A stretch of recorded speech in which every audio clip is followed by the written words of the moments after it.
welcome to part 8 of our run through Bayonetta Origins, Cereza, and the Lost Demon.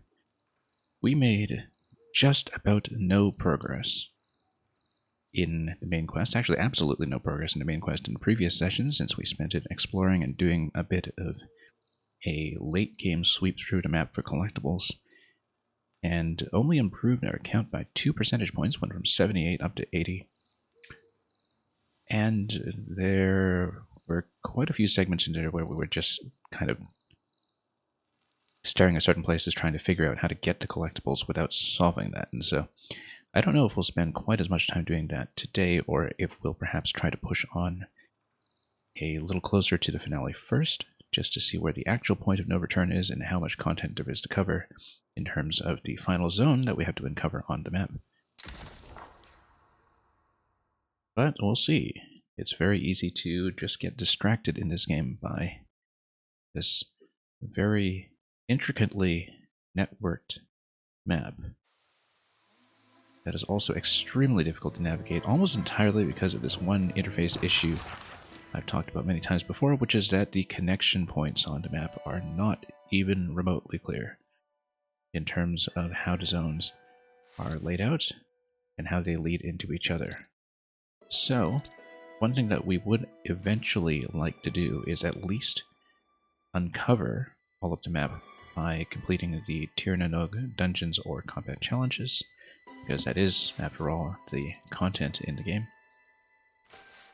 The main quest waypoint is going to suggest that we start at Jade Hill and follow the wolf footprints from there and uncover whatever lies here in what is almost certainly the final zone, by the looks of it. We still haven't figured out how to get to the watchtower over here, and there's a lot that we don't know yet about how to get on the train tracks that we had looked at previously, as well as a couple of points that we haven't quite traversed over here in the Sun-Speckled Grove. 2 here in the lower level that we didn't quite managed to approach. Again, it's a little difficult to say how zones are actually connected to each other. You kind of have to rely on notes or memory or some kind of external resource. So we won't get too much of that done, I don't think. And yeah, the bottom point here in the Fairyland Tower with the one remaining collectible, that's somewhere that requires us to get on the train tracks as well. So something here is going to be convoluted either way, and we should therefore maybe just continue with the main path for the time being, which this game has a habit of kind of funneling me towards, and it's never quite as flexible at any given point as I'd like it to be. Yeah, last time we spent a lot of time staring at this to try to uncover the last Inferno Fruit and Wisp, since that doesn't seem to be dependent on any kind of outside connection point. We just circled around and weren't able to find out how to actually traverse to the location marked on the map. So that might be worth going back to at some point, although it is something that's difficult to navigate and warp to as well. So I think what we're going to do is we are going to follow the White Wolf to Lucan, and we'll see if we hit some kind of point of no return. Even if we do, and even if we get to the finale earlier than expected, we may just continue from there anyway, so let's talk.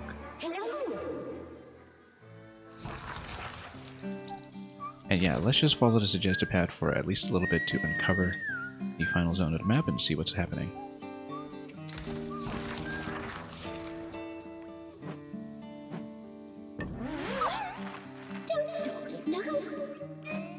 Then at least we can make some semblance of progress.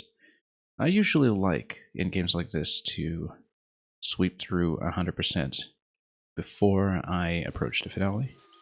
It may not be practical in this game simply because of how the map is laid out. So, we'll see where to go. Wolf prints lead this way and up. And whoops.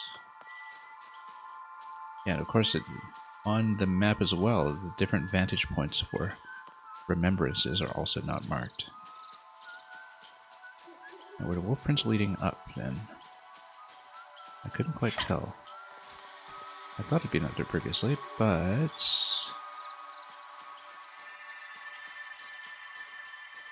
Prince seemed to go this way, down here, and then is it through... Ah, yes, there's the path over here to the right.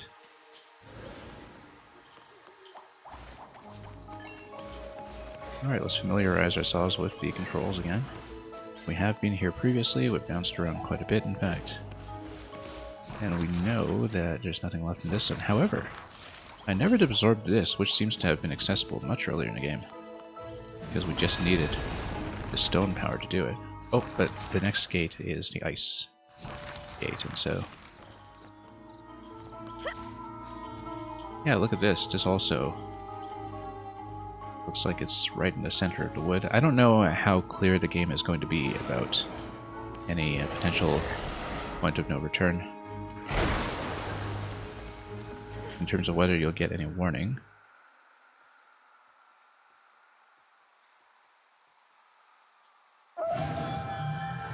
Oh, there's the white wolf. He's gonna smash that up. And Forbidden Grounds, this is a new area, and this is going to be the central area. Oh, that's not even the final one yet. There's still one area of the map left to go. Okay. Only one Tir na nog and one journal over here. And as a separate zone, there will be a sanctuary eventually, but let's take a look. All of the elemental cores were destroyed, and their barriers were no more. What waited for them beyond, they could not imagine. Well, I certainly hope we're able to come back.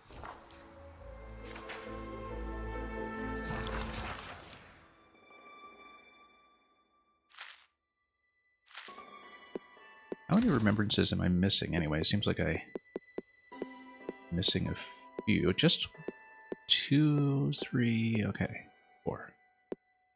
Seems like it is one per zone.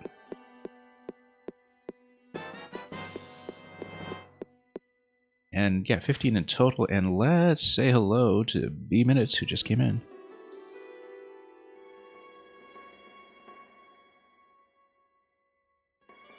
B Minutes, hope Persona 5 was going over to you today.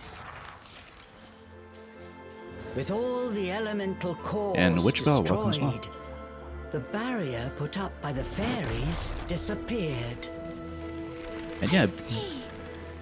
That must be the entrance.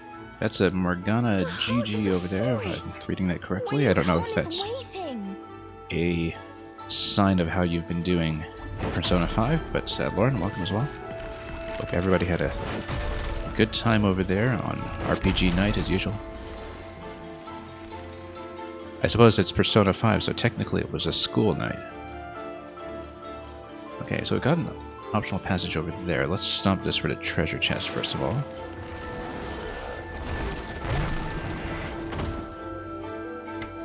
You're nearing the end, but not there yet. Yeah, it seems like you've been at it for most of this year. I don't remember exactly when you started it, but... Persona 5 is still something I should get into eventually. Yeah, but it's one of those where, you know, its reputation is for such a lengthy playtime that I feel like I have to set part of the calendar aside for it.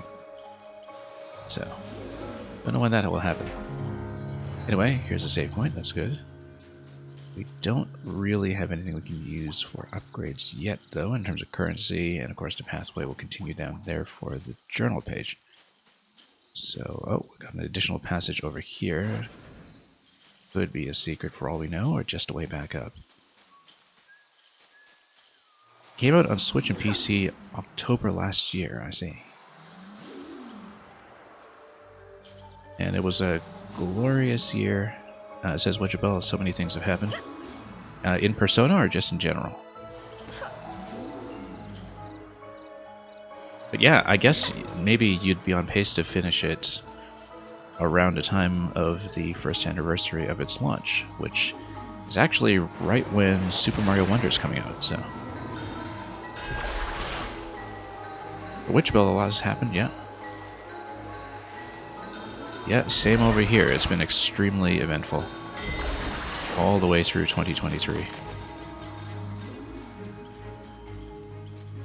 considering how many hundreds of hours I spent playing Tears of the Kingdom. Oh, we finally completed this passage. I was looking for this connection point for so long. Oh, that's very promising then, because maybe we'll finally be able to reach one of those locations that I couldn't touch previously. Sunspeckled Grove. Again. And we're right beside a wisp. Let's see.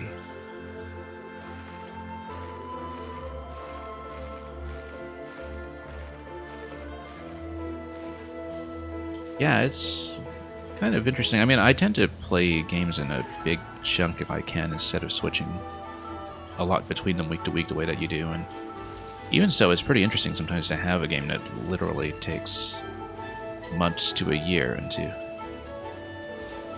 go through it as a very long-term experience. That was the way Tears of the Kingdom was for me. I was playing it obsessively, and still it took me months in some ways. Although I slowed down after my first encounter with the end credits. Alright, there's a wisp right above us, but this is a new passage that we haven't seen previously, so let's see if we have any idea where it goes.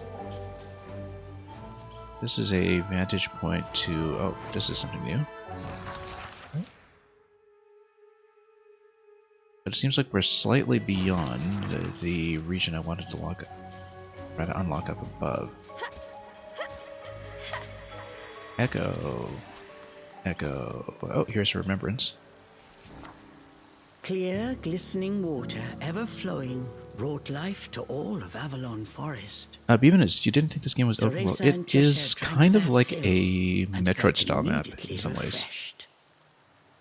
There aren't that many traversal powers, but there are basically elements that you unlock throughout the game. So, for example, you know, if you get fire, you melt ice. If you get water, you can cross water.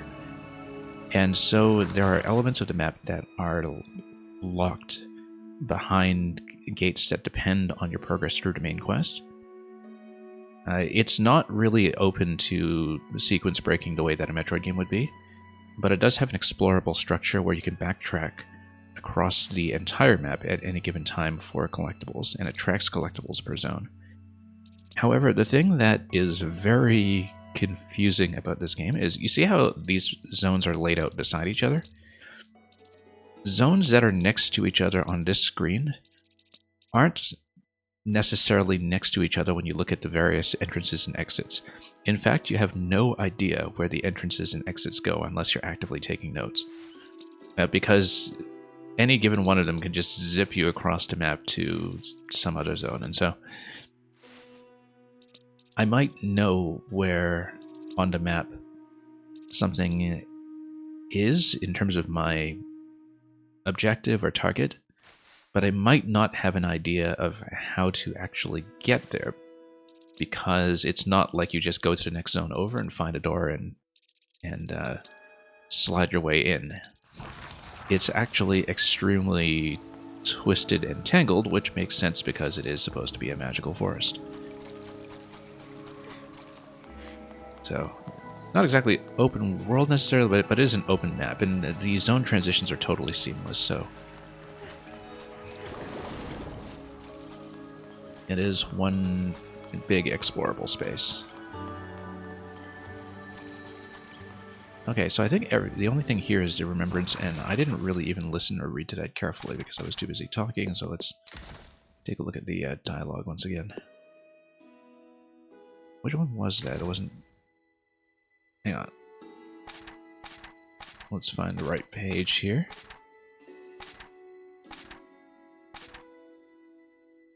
It's not a waterfall. Ah, here it is. Yeah, the vitalizing waters. Yep. Enchanted water. Okay, good. So we filled that one in. Lots of hidden spots like this throughout the map as well, which aren't necessarily obviously marked.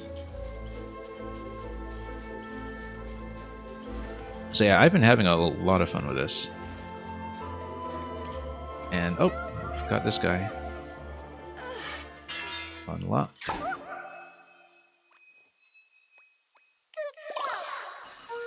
Glad to help. Yeah, and as you traverse the world, you find some dungeons or combat challenges, more often combat challenges, that unlock the visibility of certain parts of the map that are concealed. And so that's what I've been trying to do, is I'm trying to uncover the parts of the map that I haven't seen. I wonder if the water form here can do anything. The orb just shows you that it waits near a sanctuary. We don't actually need that, which is why I'm ignoring it.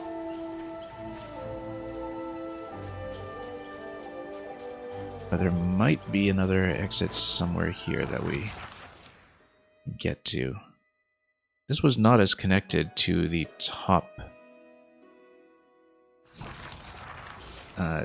or rather the middle part of this region as I hoped. I was hoping to find some kind of connection point to go upstairs from here, but it doesn't seem like that'll be forthcoming. So I think we do have to... Yeah, this is just going to be one corridor, I think. I don't see another way out.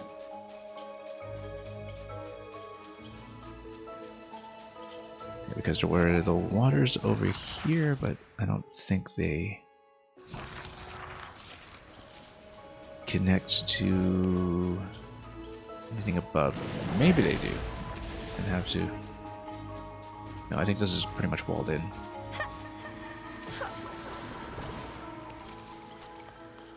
Yeah, I don't think I can actually climb up any of this, so... Alright. So it looks like this whole area is a dead end. We'll go back. You beat a lightning temple in tears. Excellent. That was actually the first one I did. My first time there, I ascended into the boss room before having cleared the dungeon yet, and there's nothing in there. The only thing you can do if you do that is ascend back out.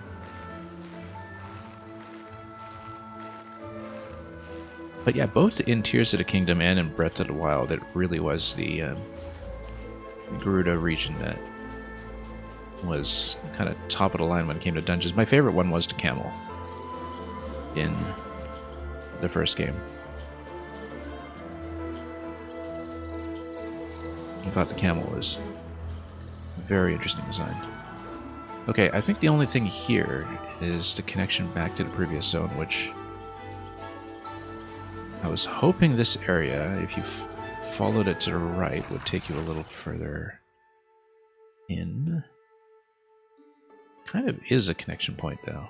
To the right. How does that work? Oh yeah, no, because this just leads you back to Forgotten Knoll. Okay, so let's go back. And...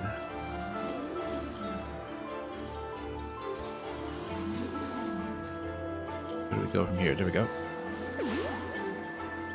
Oh.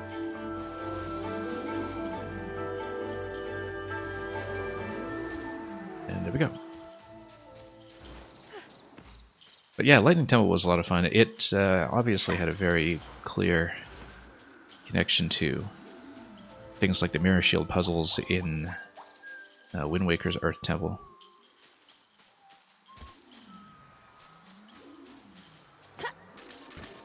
And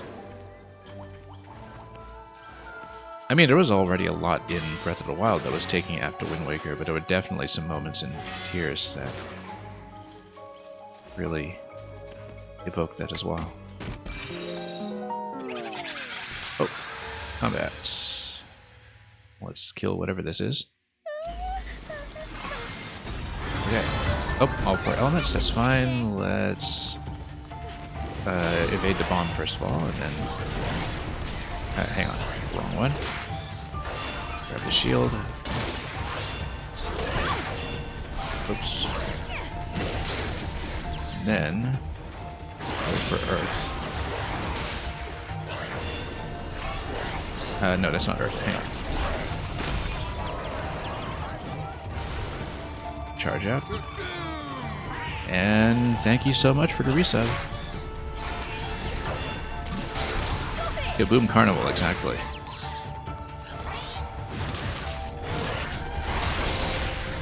And speaking of Wind Waker,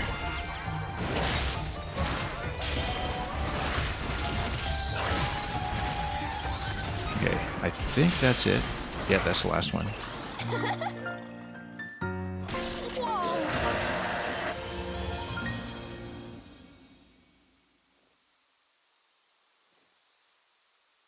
And does that reveal the treasure chest? It should. There we go. Yes!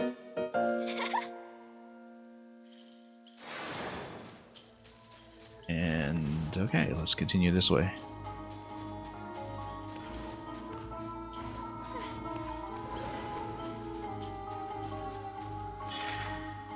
Journal. What is this one? Fairies Research Log 2. We're filling this in pretty quickly. Fairy lords of the past banded together to drape the forest in an unseen wall of magic. And yeah, because only children can enter this, hence why all the other children that have failed to get out have turned into wisps. Utilizing the 4 elemental cores, we could strengthen and reroute the Great Barrier. Imprisonment of an insufferable being who would interfere with a glorious destiny. That sounds like a final boss that also causes distortions in a fabric of the forest. So yeah, I guess by using the elemental cores to break the barrier, or rather by removing the elemental cores and breaking the barrier, we have unleashed an insufferable final boss whose identity is as yet unknown, but which we'll find out very, very soon, after exploring more of the map. Okay, let's continue. The barrier's right here. I don't know if this is a point of no return, but I hope not. Let's there's still one Tirnanog in this region. Maybe this is the one that counts, because there's nothing else to do here. We found the 2 connection points. I say we just take a dive then, unless there's anything on this side. You ordered a cloud figure from the Square store over a year ago. Oh, speaking of which, did you get your Box Boy amiibo I'm not in scared. already, or is that Cheshire, are you ready? shipping in from Japan or something? You Just did get it, okay. leap in. Claws first. Don't give yourself a chance to be afraid. Cheshire's steady voice filled Cereza with courage. So I don't know if this is a point of no return. All right. If it is, we will stay for post-game, of course, so this doesn't turn into a really short stream. But hey, look at that. Here's a Tears of the Kingdom moment for us, as we dive into the middle of the forest. The seller packaged it very well, yeah.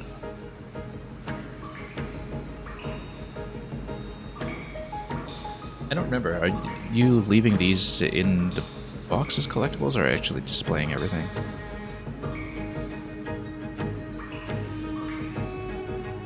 Oh, we actually do get a little bit of motion here. This is controllable, I only just realized. But it looks very much like we'd have to warp back out, or... Okay, so we could actually collect things on the way down.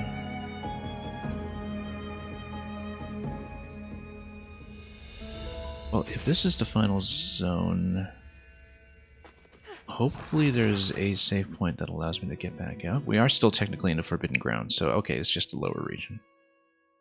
That makes sense. So we'll unlock this, and we've already found a sanctuary in the zone, though, so the last thing is just going to next zone after that. So yeah, I could have actually done quite a bit more in that dive, but there weren't any more collectibles to find, I don't think.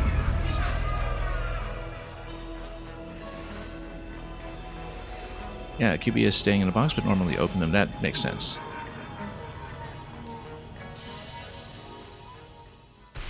Kind of an extremely high value figure.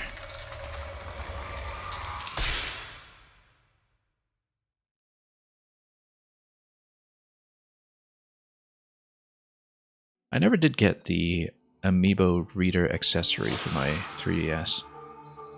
In fact, I kind of regret not buying a new 3DS back when they were much more available.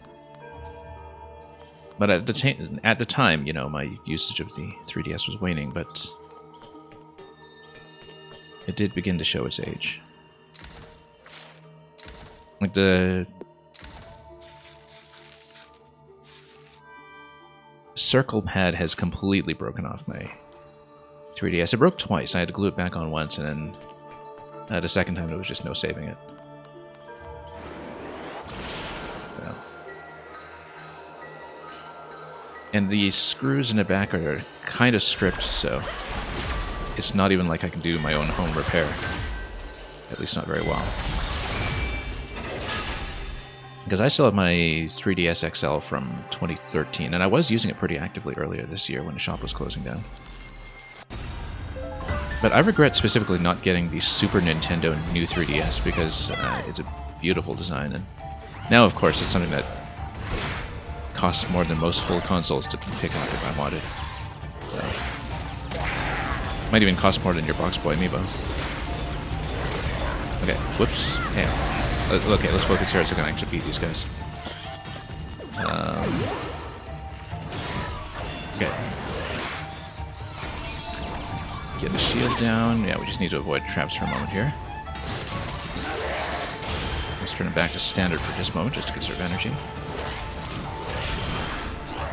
In general, though, wood form is what we need here.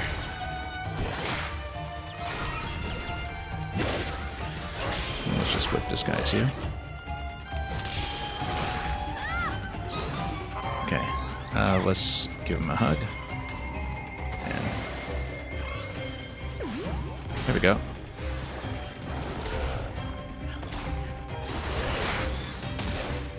Yeah. To recharge energy in this game, you have to turn your companion back into a plushie and give him a hug, because that's just adorable. Okay. Speaking of which, give him a hug, and pull this once again.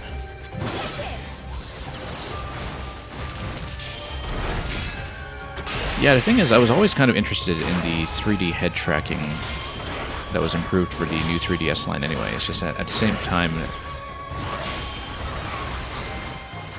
at that point I really couldn't justify a second 3DS. I just didn't get one. But there were a few games for which having the enhanced 3D effect would have been extremely useful. Because I actually do love the stereoscopic 3D effect on the 3DS, it's just that, you know, for games that have a lot of high movement in them, the system moves too much to really make that practical. I discovered that the hard way with Kid Icarus Uprising, I think.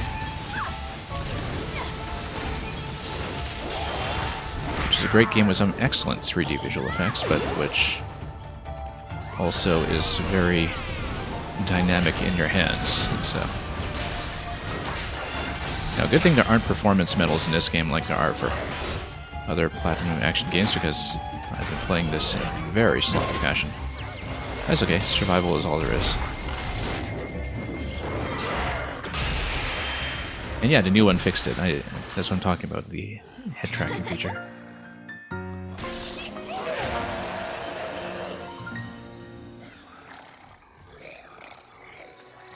But yeah, no, I really enjoyed the 3DS as a system. And it still fills a particular niche that I think the Switch and even some redesigns like the Switch Lite really don't fulfill that. I think there's still room in the market for something like a clamshell portable. I still miss dual screens too. This is one game, this one I'm playing right now, this is one game that makes me miss the dual screen layouts of the Wii U and 3DS in some ways, because the map interface has been the big hindrance for me in some ways. There were so few games that used second screen maps on the Wii U, but I actually really miss that feature.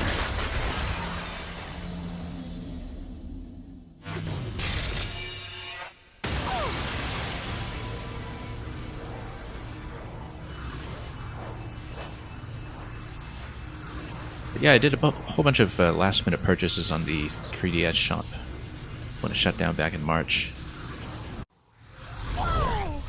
The game I wound up getting the most mileage out of was actually Rhythm Heaven, which is now completely delisted in North America because it's not available physically. It is available physically as a region-locked card in EU, I think. But it's also a game that's not apparently very playable in emulation because the input lag kind of kills it, from what I've heard. And so it actually was essential to buy it on original hardware. So Overgrown Shrine has 2 journals, 1 Wisp, and 1 save point that we're about to hit, but no other collectibles. So we are moving towards something that looks kind of final, but let's... yeah. Okay, and the journal pages and the Wisp look pretty accessible in the next room. Notice that we are supposedly heading north, according to this map, but actually heading south, according to this map. So even the directions in each zone don't match up to whatever this zone select design is, because that's basically just a zone select menu. It's not an actual map. I mean, it's so convoluted that I really do feel like it's a deliberate artistic choice, because there's no way you would just intentionally design a map like that and expect people to use it as a map. I think they just liked how the design fit together like a jigsaw puzzle and kept it from there.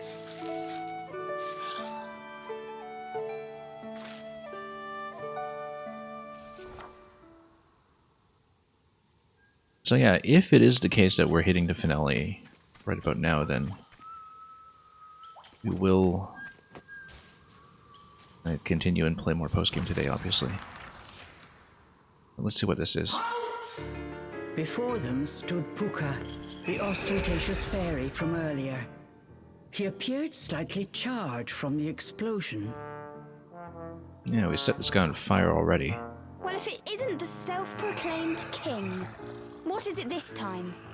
We have no words for you, girl. Your infernal compatriot, however, still owes us an answer to our proposition. This was a few days ago, and I don't remember what they actually offered. Cheshire. Too long have the demons suffered under the oppressive yoke of that wheel witch. Leave her, and by our own hand, a portal to Inferno we shall rend. Okay, so they're offering him a shortcut if he breaks off for me, which he already The thought of doing fairy once. Puka was trying to tempt Cheshire, offering to send him back to Inferno. Did he truly have the power to open a portal right here, right now?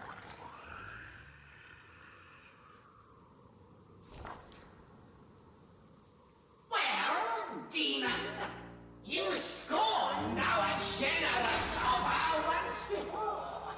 But how will your tune change when the fires of Inferno tickle your mane? I think just a bit of Inferno fruit will do. But let's see who we get to fight. It must be one of the returning Inferno enemies from Bayonetta 2, perhaps. We've already fought one of the angels from Flourish, 1.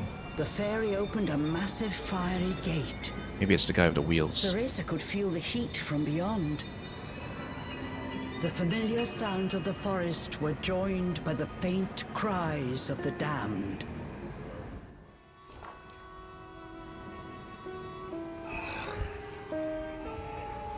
Cheshire? Cheshire slowly approached the gate.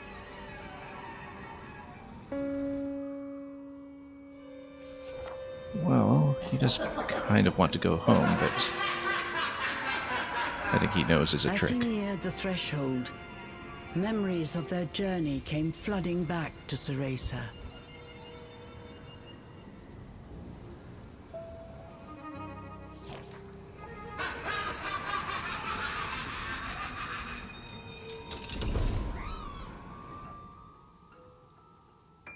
Okay, so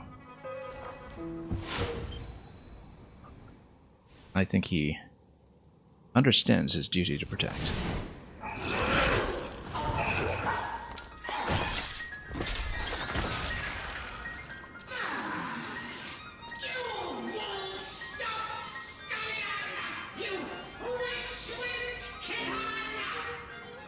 Now, do we get a rematch with Puka?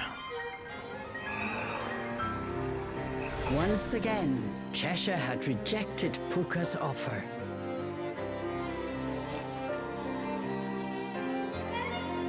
So be it. But Inferno's fires must be fed. If you will not return, then send that vile girl in your stead. Well, where she can meet Rodan and shop. Like she does much, much later in life.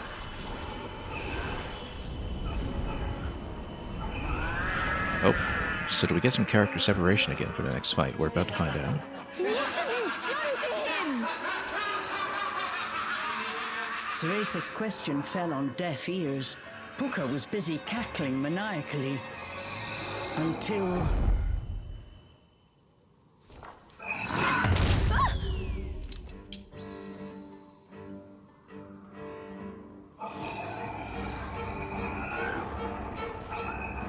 Cheshire? What's wrong? This seems like a variant on his former self. Rather more vicious one. Cheshire, blind with rage, turned his gaze on Cereza. It's an enraged form, The okay. demon bared its fangs and pounced. So I guess we have to fight Cheshire. Yeah, this is actually a mechanic from Bayonetta 3 where once your demon slaves get angry, Cheshire rampaged. He gave only they attack violent everybody, growls including in yourself. response. Okay, so what abilities do we have? Can we dance with him? Restore him? Yes. What should I do? Don't worry, I'm here for you. Alright, let's calm the kitty. Cheshire?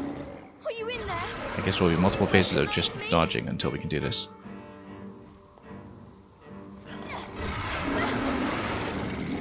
So I'm trying to trigger the interaction that you use to restore things.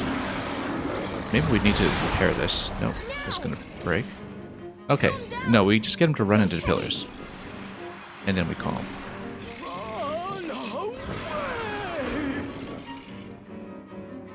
Cheshire That regained seems like control a long very enough to strong muster suggestion. a few words. Let's find another pillar. Or, no, we can make this a pillar. Whoops, as long as we don't do an accidental stick click the way I've been doing. Uh-oh. Cheshire, stop! Okay, a little bit of button spam. Can solve all such problems. I can't. So yeah, I was trying to restore the pillar, But I won't leave Cheshire this way. but I was accidentally clicking a stick, which is why I couldn't do it. So okay, let's let him ram into this. And then, whoops. Oh, you just stand it away. Okay, never mind then. Let's rebuild. Okay, Hold on, Cheshire. Don't Calm worry, down. I'm here for you.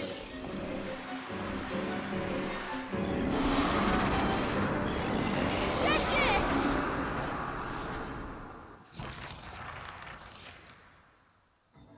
yeah, very Cheshire interesting had tie-in returned to to his senses, but Bayonetta his 3's violent mechanics. tantrum had taken a heavy toll. So I guess perhaps we don't get to take him out for a while, which is also what happens with the Cheshire? enrage mechanic. Why In didn't the you go last into game. the portal? Oh, that weirdo. Oh, couldn't trust him. Cheshire replied before turning away. Very good judgment for a plushy demon kitty. So does that mean you trust me? Cheshire said nothing. He closed his tired eyes. Cereza sang him a lullaby she remembered from long ago. And what will the song be? Let's hear it. Fly me to the moon. Oh, wonderful. And let me play among the stars. Let me see what spring is like on Jupiter and Mars. In other words, hold my hand. I love that this song makes an appearance here because it is, aside from being a classic mid-century American standard, something that makes a memorable appearance in Bayonetta 1. And a funny thing is, for licensing reasons, in Bayonetta 1 and 2, I think when Fly Me to the Moon and later Moon River are playing on the soundtrack, in the respective remixes, the capture button for video recording is actually disabled on the Switch. And hopefully that... I mean, with this game it wouldn't run into issues, but I wonder if it ran into issues with people streaming those respective games and sequences on Twitch as well. But yeah, they do have a lovely and rather peppy rearrangement to Fly Me to the Moon in the first game, which is... A magnificent tree rose before really them. part of that Its game's pure identity. white branches stretched as far as the eye could see. It has stood as a symbol of the fairy kings of Avalon for generations.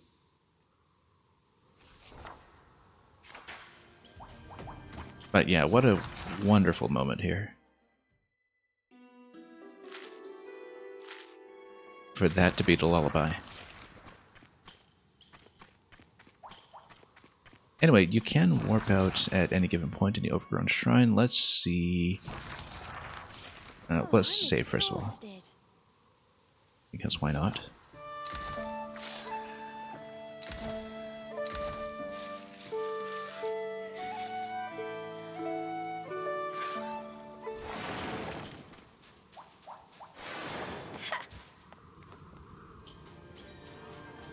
And I bet we can still restore these pillars to their former glory, even though we're no longer in combat. I don't know why we'd do it, but maybe there's a reason.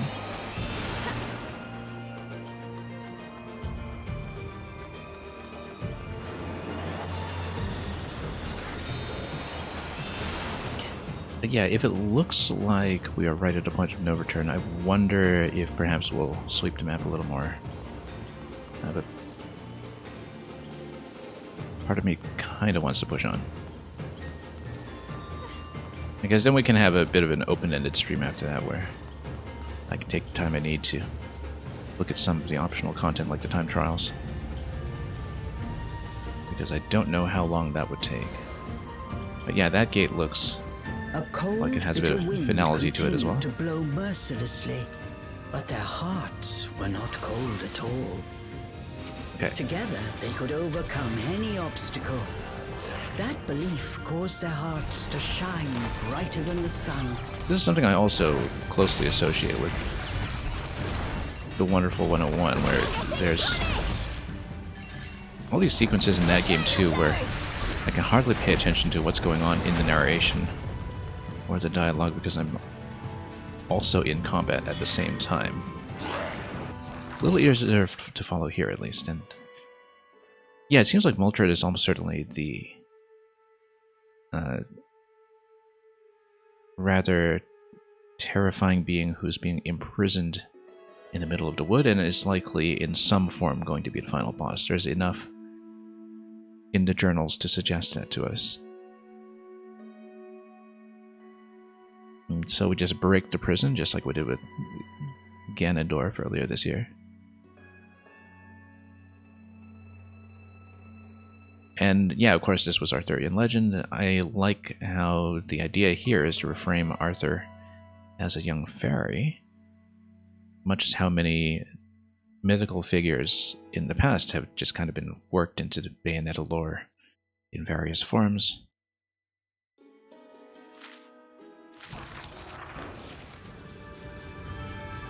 Much a bit out of Norse mythology previously, but quite a bit of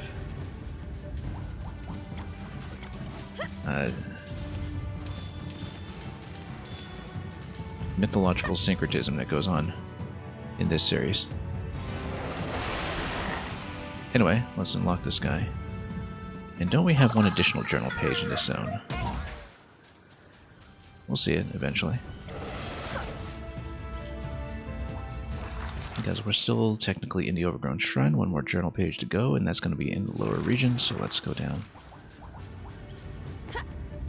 We'll see what the final part of the map is after that. We'll need to dance towards this. I think, no, we'll need to cling it. Let's grab it. Yank it over.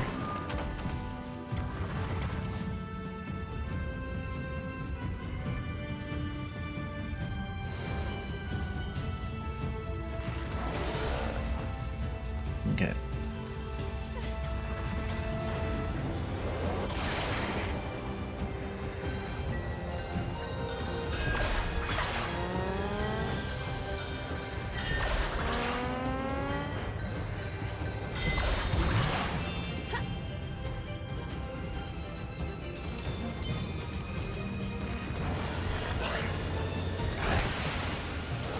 So the interesting thing about this game too is that it is very playable independently of ever having seen anything in the Bayonetta series, just as its own experience.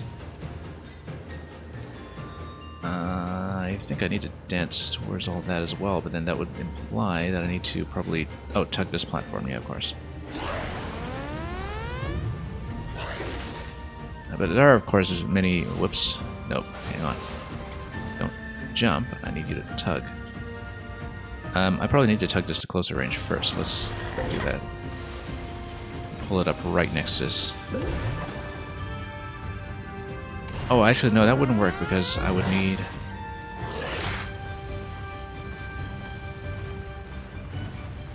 Cereza to jump out this way first. Build this. How would I get to the treasure chest? We'll find out.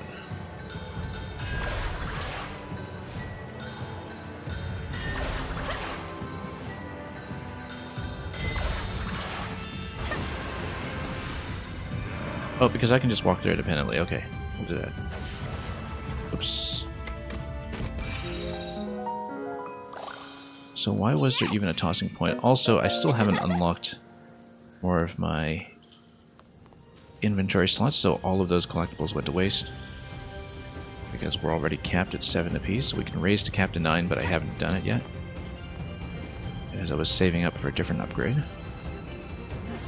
Which we might not even pick up by endgame anyway.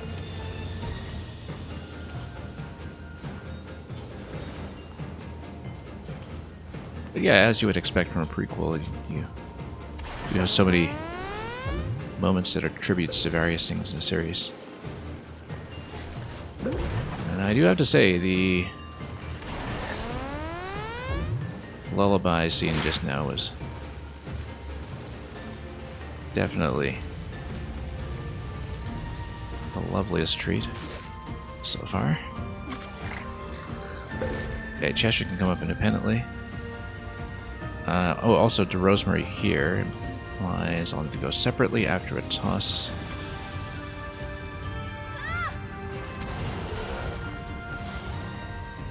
Yeah, nothing puzzly here is particularly complicated. But we will need some help to traverse once again, and also it looks like something is accessible on the left side, so let's... Is she able to continue here? Yes, but how about this side? No. I'd have to go all the way back across. Also, there's a limited amount of time that I have to do this with Cheshire because his bar does steadily get depleted. But we are across. And we'll go back across, actually. Cheshire, let's fight our way through. Not yet, we don't. We're going to escort her over a second time first. Go left.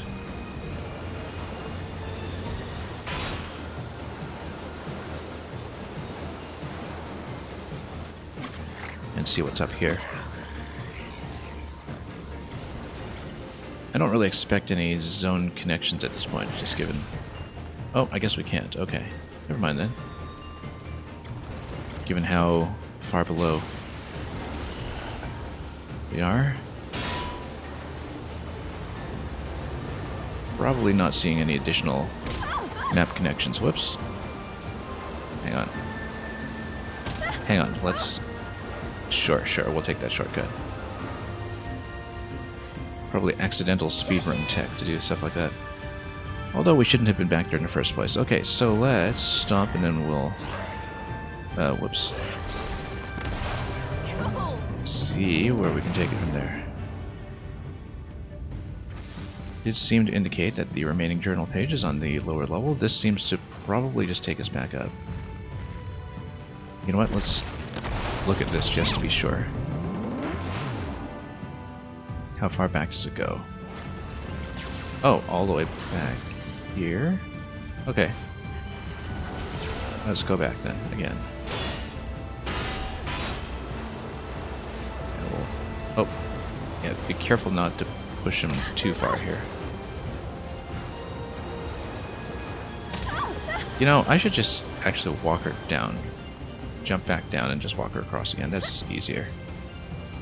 Because then you don't have her crowding Cheshire on her way over to that platform. This makes a lot more sense. Yeah, she's not really supposed to walk that part. But Cheshire. At least it's not very sensible to do so. We've taken off quite a few flowers worth of damage already.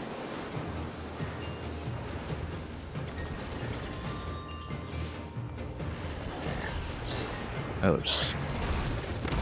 Stop that and head on over. Okay, a couple of things to look at over here. Let's first of all restore... Oh, no. Can we break this any further? Yes. And what does that do? Oh, okay. We just need to do each layer then. That seems relatively simple. Although there will be some fighting first.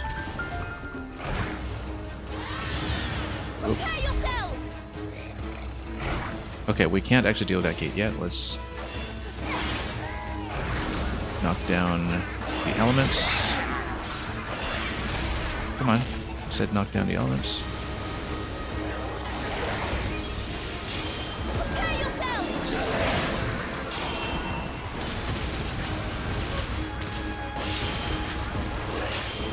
Okay, chomp this guy. Restore a little bit of power here. Then trap this one as well.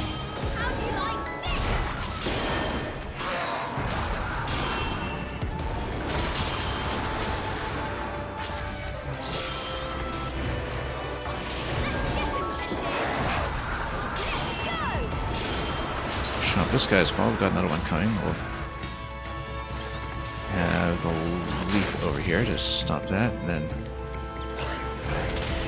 ignite the bomb nice and early. Take down the Earth Shield. Yeah, basically just need to read the relevant element at any given time and we're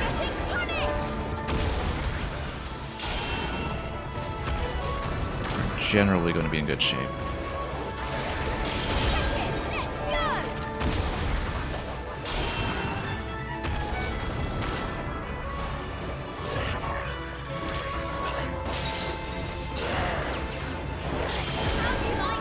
Just keep juggling this guy until he's down. They're not too bad when you can isolate them.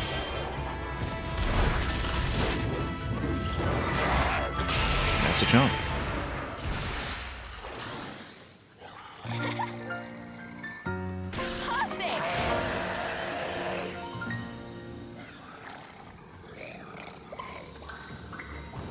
Okay, and let's keep exploring this area to activate the remaining orbs for this gate. Did we find a remaining journal page? I don't think we have. It's close by. Oh. Trap. somewhere around here. Probably directly above us. Okay, here's another duo interaction here. Once we construct anything that needs to be raised into position.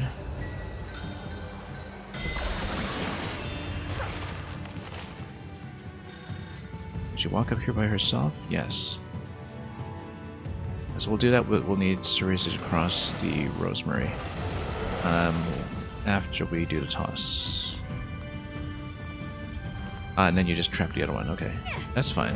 We'll still need to look at a journal page, though.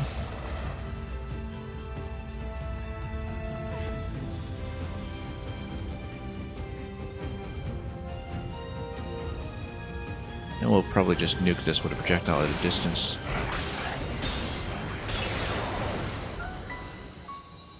And the gates are down. Probably just behind that tree. By the looks of it. Are we looking at the correct part of the map? Lower region. We're detected as being in the upper region because of the height I've gained here. I disagree with that assessment, but okay.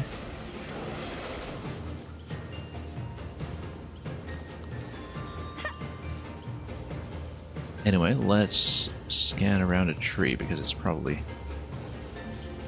a journal page that is just behind somewhere. See if we can wrap around the back.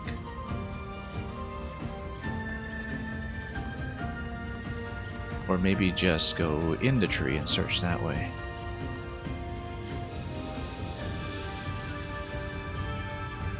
Seems like the journal page is supposed to be here looking at this, but yeah, we can smash that. Maybe some other things are smashable and we just don't know yet.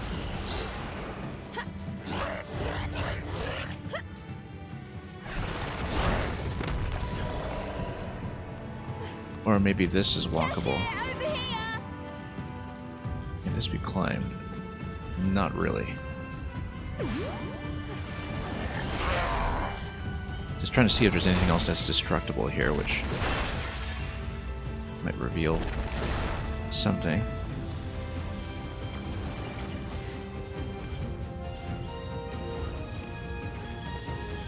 Yeah, because it looks like the journal page is supposed to be... Oh, back behind us somewhere. Probably over here, then if we can smash anything else.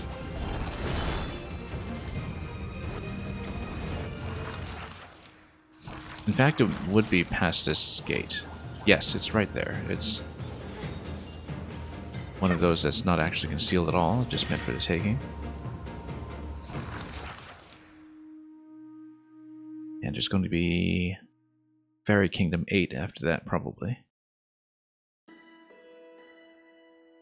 Well, let's see if this tells me anything about Moldred's moveset, assuming that we do need to fight him.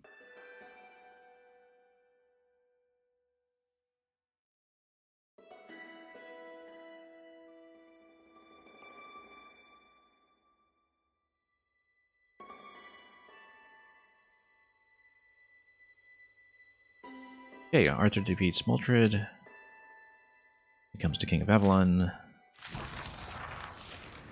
That sounds relatively familiar.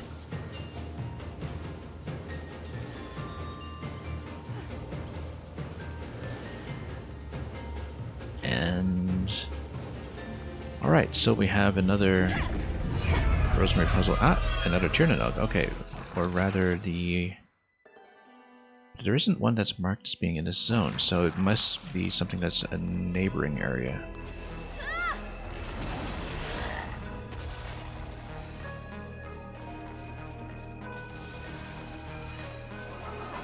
Well, we'll see where we can proceed here. Because I certainly see nothing for Cheshire to unlock for me yet. Might need to go back this way.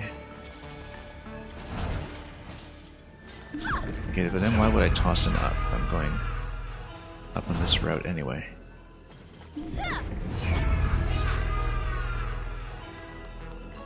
Yeah, we'll need to toss him and then reunite with him. Then why? What are we doing here? That requires my attention. Maybe I just need to traverse further with him, but I... Oh, no, it's down this way. Okay, I didn't even see that branch is being connected. Alright, let's do the tightrope walk. Can I call Cheshire down at this point? No, I can't. But he is still within range. I will probably need to build a bridge for him.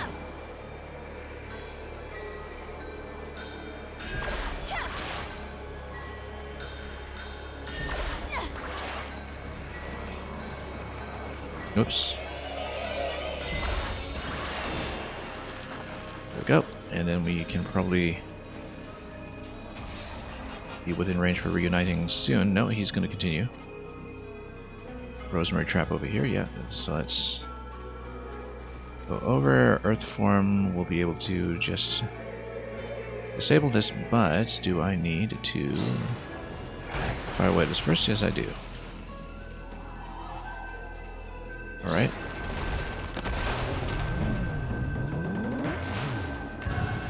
So while something's beeping, I guess we need to restore whatever this is.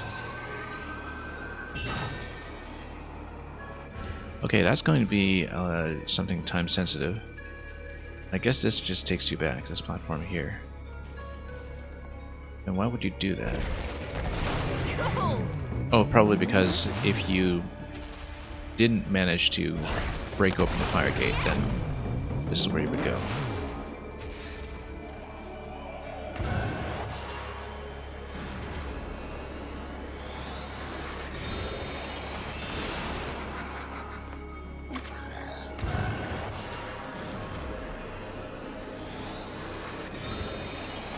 And given Cheshire's positioning here, I suspect that he actually needs to go back. Or he'll be out of range camera-wise. Hang on. Let's not get so far out of view. Oh, no. Hang on. Bring him back first. And probably reach him from the other side.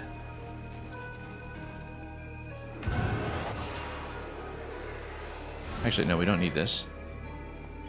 But we do need to go down, and possibly there will be something down there. Also, one remaining journal page down there that looks like it's in the next zone. Cheshire! And yeah, Cheshire can be pulled down here with a jump. This will be an enemy battle. Let's do it.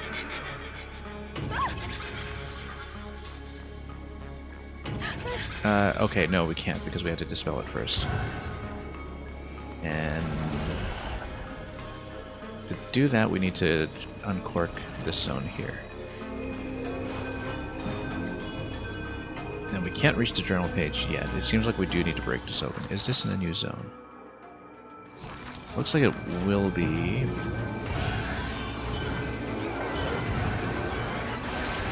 But let's get rid of this guy first anyway. Because it looks like a Tirnanog dungeon, but it's not marked as one belonging to this zone. It is a zone transition over to something next door. But the journal page is accessible, so we'll finish up the Arthurian legend.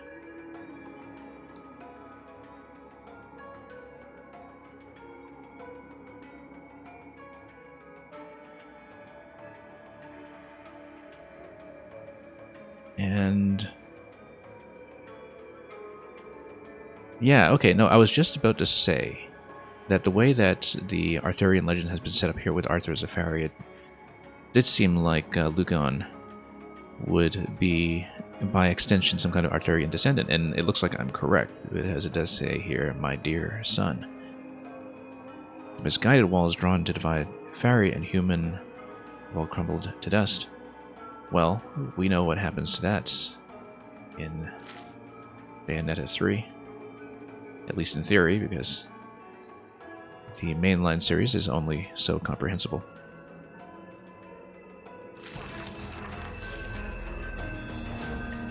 Alright, let's grow this thing.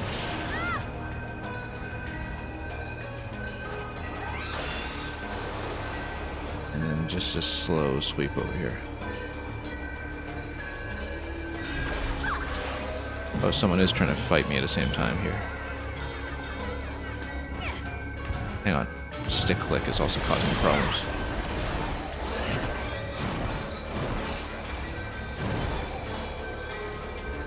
Okay. Had to get the timing down on the sweep. Oh, no. Yeah, let's dispel these guys first so we can actually hit them and grow whatever this is. No, we need to dispel first. Come on. Get out of the way. There we go.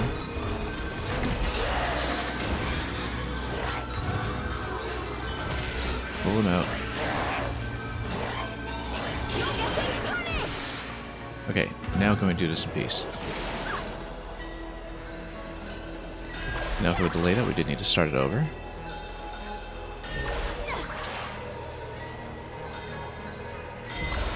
Luca, welcome. We are not at 100%, we're at 83% I think, but I decided to uncover the rest of the map and push towards the finale anyway. Because last stream we just spent the whole time exploring and sweeping for items and got nothing done. But I may actually hit the finale pretty soon here, as far as I can tell. Is there anything to uncork over here? Not really. So you may be here right in time for something significant. Let's see.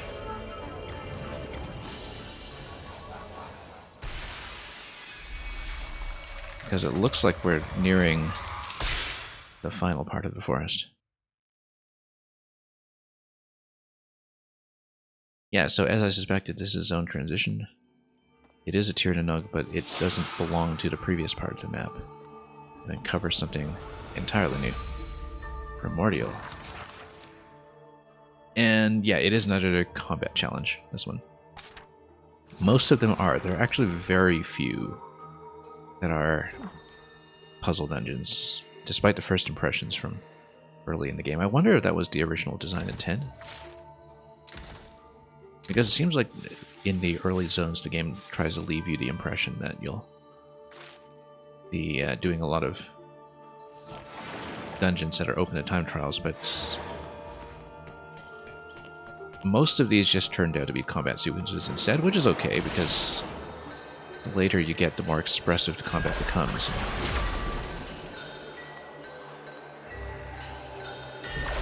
There we go.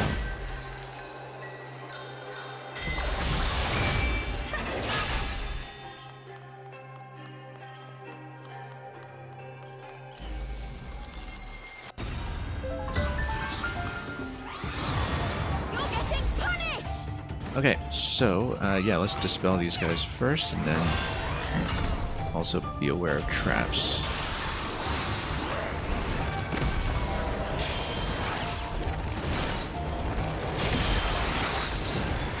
Okay, and then, oh, let's get the leaf shield on him as well. And then whip some of these other guys.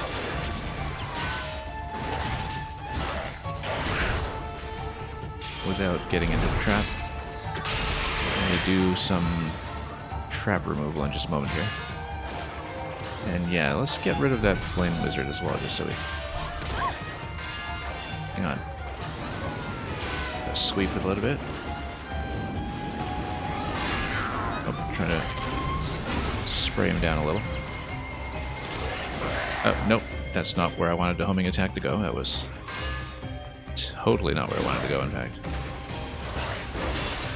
Yes. So the thing is, if you dodge into attack, you can get Cheshire to do the homing attack, like what a lot of the kick attacks in similar games. But the problem is that you can't actually select which target he's going for, so it's always a bit of a guess for me to try to do that. Anyway, I'm running into every trap here. Let's get him out. He's taking way too much damage.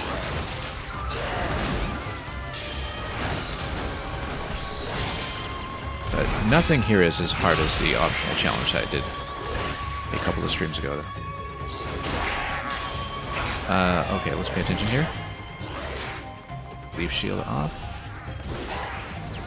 And then, yeah, double Earth Shield on these, that's fine, we can take them out.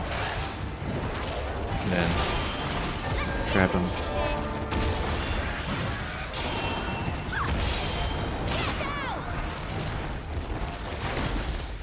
Okay.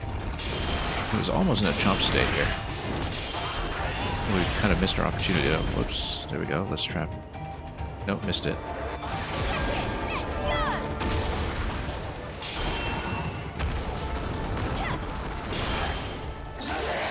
Oh, oops. It's actually technically stone form. I keep calling it earth form because that's what I associate with this. But same idea.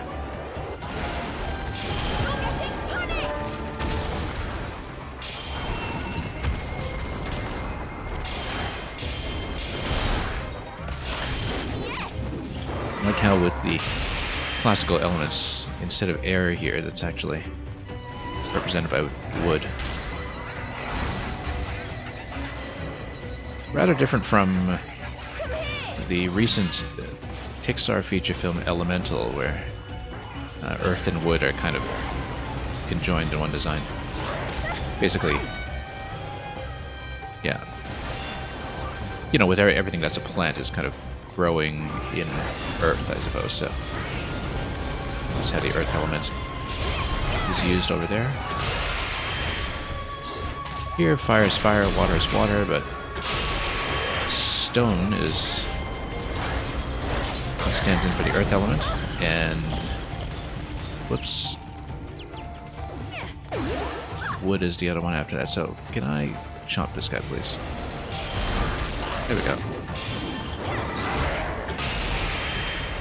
Alright, let's trap this guy as well. If I can do earth, just smack him a little bit.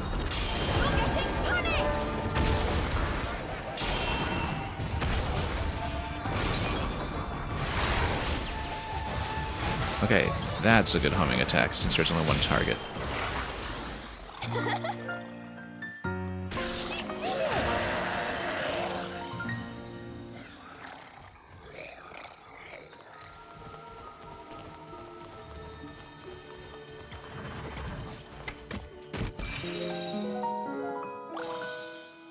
Cool. All right, there's another one. And again, it looks like this is the one that is, well, it's clearly set up to be the final one of these Tyrannog challenges in the main story sequence. Just given its placement right before the final zone, so. Likely we are hitting a final boss point of no return, and we'll see how the post-game structure works, whether it's a return to the bit prior to the final boss style of post-game, or if it really is a post-game.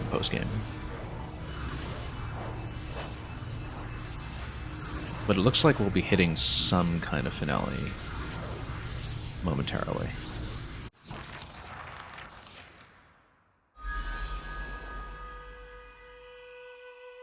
And here's Lucan. Is there no challenge you cannot overcome? Cereza, you amaze me. Well, the challenges we can't overcome are simply the ones that we have not yet been able to find on a map, like trying to get aboard that train. I'm not alone. I would have never made it this far without Cheshire's help. Yes, your control of that demon is a testament to your skill as a witch. So, if this fellow is the descendant of Arthur, then why was Puka the Fairy King? I think Puka must have usurped the throne at some point, which is why this entire kingdom has fallen into misrule. And so we're supposed to restore him as the Fairy King, I'm pretty sure.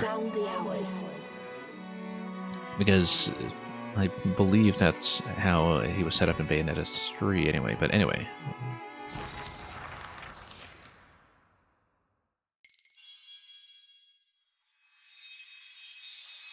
We'll find out soon enough.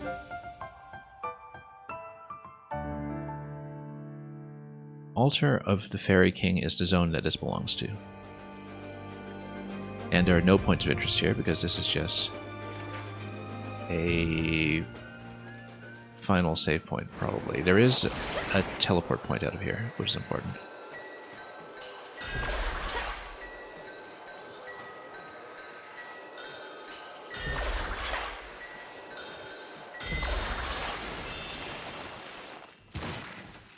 And some more onyx roses. I'd actually completely forgotten until I was already pretty deep into this game that onyx roses was the name of the shotgun weapon, I believe, in the first game. I don't know Bayonetta 1 nearly as well as I know 2. And I first played it 9 years ago when it was released on Wii U. And so I definitely didn't pick up on that at first. But we have at last uncovered the zones of the map. There's nothing more unlockable here, so it does look like it is the point of no return before the final boss. Unless it's a final dungeon, but I think we just did the final combat challenge, so that's probably not it. So the question is, do we proceed now, or do we try to mess around with the map some more for exploration? I think we do proceed now. It's not often that I'll try to hit end credits this early in a game with so much left undone. I kind of did it for Ori and the Will of the Wisps as well when we streamed it, but we spent so much time just wandering the map last time that I think I wanted to see the finale first to get it out of the way, and then we'll see how much more is realistically doable. Again, even if I don't pick up all collectibles right away, I would like to unlock all map regions if I'm able. But before we explore for that, I think we actually will see what looks to be the finale. We need a rest.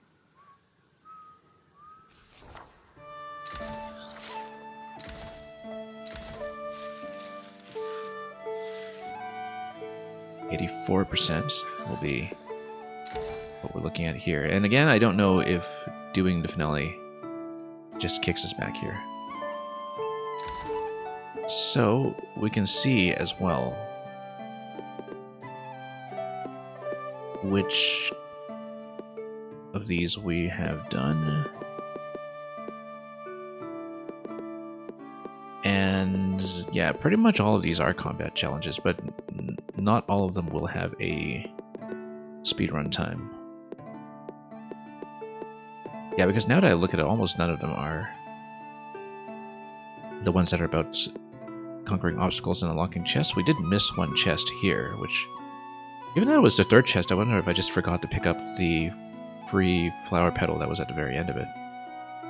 Or something. For the last bit of health. Let me check, actually. Because we need to redo that one anyway to grab the one petal. We're actually just one petal off as well, which... that's okay. We'll deal with it later. Let's take a break. As far as the speed challenges go... Well, first of all, let's take a look at how much we're missing here. We could just count on the map, of course, but...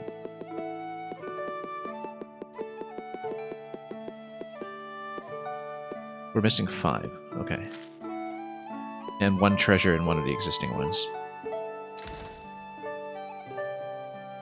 Yeah, actually quite a few of them do have the time travel involved, including some that are enemy combat, which I suppose you would need to learn the systems properly to go for the top level medals.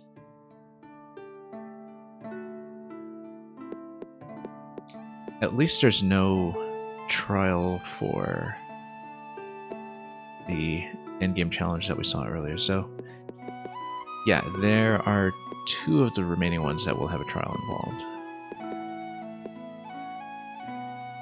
And we'll see.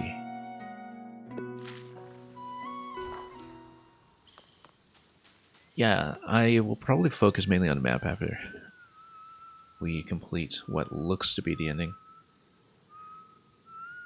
But we might poke around with some of the trials as well, who knows. I don't know if we will stream to full 100%, but we'll at least do this. Also, do I have the currency to learn anything important? There was one final skill that we didn't unlock in either tree as well. I wonder if you have to unlock everything else first to get whatever is the final unlockable, or if it is something that's perhaps a post-game modification. We can't afford anything on that side. Here we've been putting off the Big Pockets upgrade to my detriment because we've picked up and wasted several items from chests since then. But I think we'll leave it because we do want multi-bind to be the next thing, particularly if we're going to be doing some of the binding the enemies time trials later.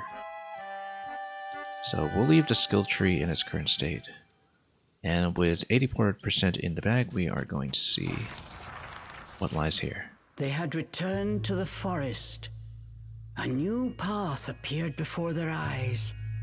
It seemed to call to Cereza, as if a strange force were pulling her. There's still actually a fair bit unresolved at this point. There's whoever was the mysterious character observing us from afar. There was also Morgana trying to pull us back, and there is, of course, everything with the White Wolf and Lucon. And, of course, there's finding her mother as well. And so, who knows? This might be a lengthier sequence than I think it is. This feeling. Look, Owen is up ahead. I'm sure of it. We're getting close, Cheshire. When you're ready, let's go finish this. When you're ready.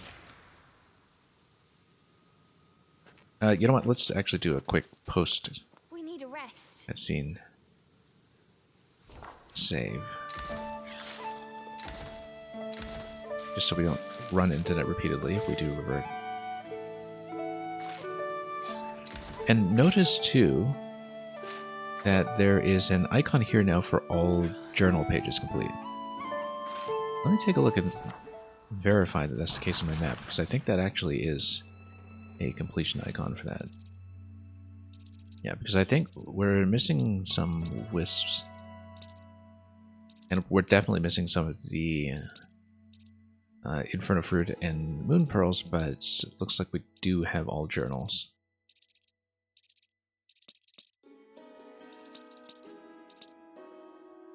Yeah, and of course we've completed each of these zones pretty trivially as well, because there's barely anything in them. And so, yeah, let me just take a look at this again.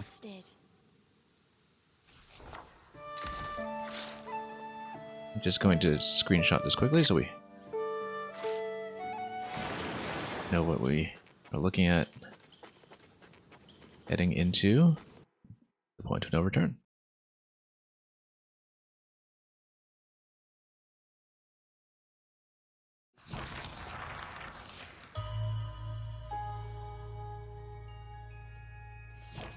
They had finally made it. As promised, Lucon, the boy from Cereza's dreams, was waiting, but unlike his radiant ethereal counterpart, this Lucon looked pale and lifeless. So it was all either some kind of trick or a projection of the spirit. We'll see. Look on. As Cereza called out his name, she heard Lucaon's voice, ever so faint. Welcome, Cereza. I knew you would make it. So yeah, it seems like his throne as a fairy king has been usurped by Puka, and restoring the fairy kingdom is what we're actually doing here. I'll get you out of there. And how this connects to everything else with her mother and with Morgana and all that. We'll see. The final boss is obviously going to be connected to Moltred in some form. Crystal is nothing but a shell.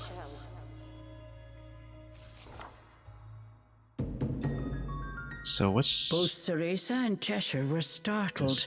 Right, because the wolf source of is Lucaon's Lucan's form. voice was Yes, none other than the White Wolf. that's right. Why does the White Wolf sound like Lucon? Because isn't there that wolf fight in the middle of And there's 3 as well. Anyway, I don't remember that plot well enough to really comment. Don't be afraid. While my body was sealed, my soul still runs free in the body of this wolf. So do we And it unseal was him? in that body that Lucan had guided them through the forest. You were sealed? But why? My blood. I am the child of human and fairy. Human? And fairy? Well, Arthur being fairy, so who's the human?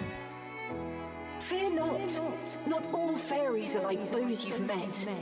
I wish to live in harmony with humans. For that, I was cursed to this fate.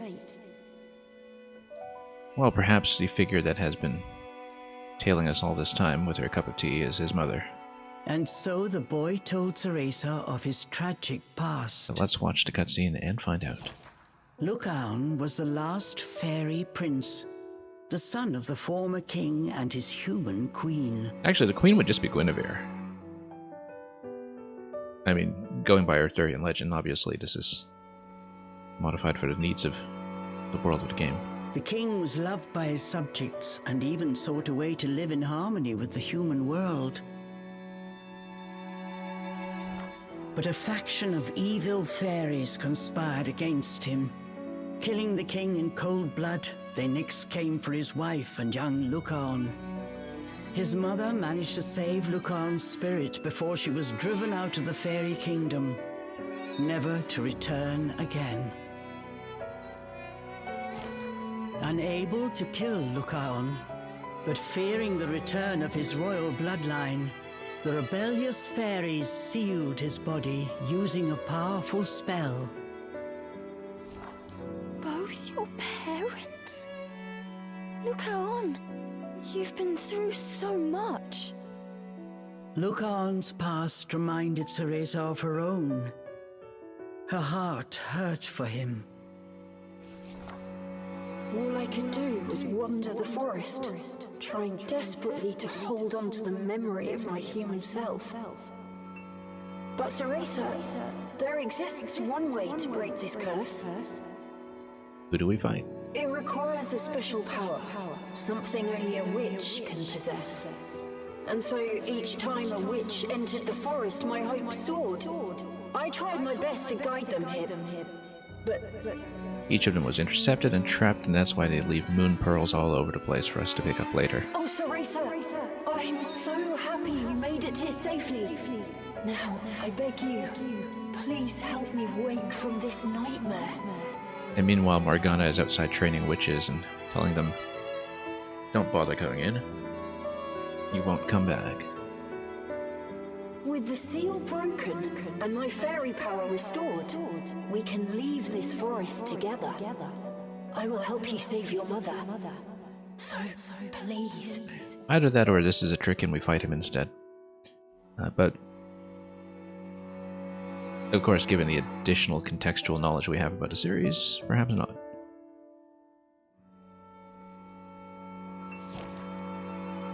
Something only a witch can possess?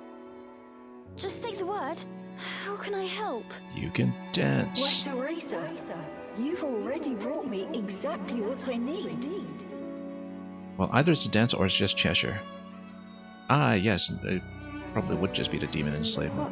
What? Cheshire is looking at this and I thinking, did? oh yeah, Yes! we know the answer. You brought the sacrifice.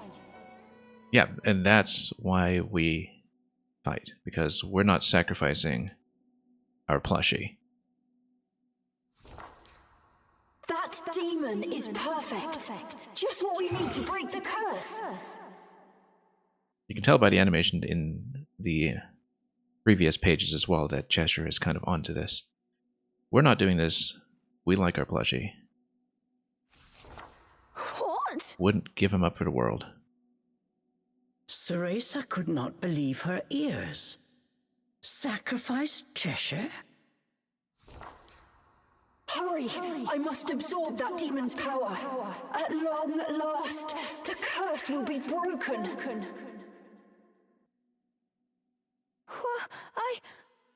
can't do that! We're not going to do that, and that's what we're going to fight. Do we fight the wolf, though? What? Let's see. What do you mean? Why not? Bang, welcome. Sacrifice Cheshire? I can't do that. He's my friend. And we don't sacrifice our friends. Your friend? You mean that demon? Cereza, what are you saying? Look at it. Demons are infernal creatures that feast on human souls. You witches harness their power as a tool, a weapon, nothing more. Well, weapons are more effective when they like You're you, wrong. Cheshire is no tool. and when they are He's a cuddly. living creature with his own thoughts and dreams. We made it this far by working together, so I'm not about to offer him up like some sacrificial goat. I want to help you, but I simply cannot do that. I don't believe this. I'm sorry, Cereza, but you leave me no choice. So he's going to try to take the demon sacrifice by force, and we are going to resist. Look on. Let's go. Cereza saw Lucan's face, only a moment ago so full of hope, now contorted by sorrow. She wanted desperately to help him. There must be something else.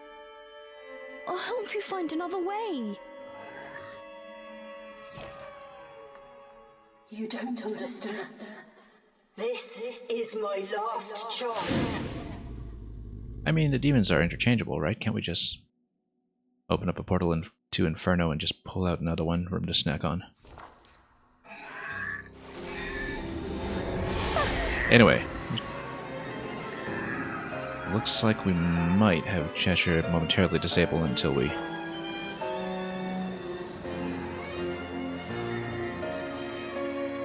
can do something to interrupt or reverse this process. I mean, yeah, so Lucan will be empowered, and then we have to Lucan! What are you doing?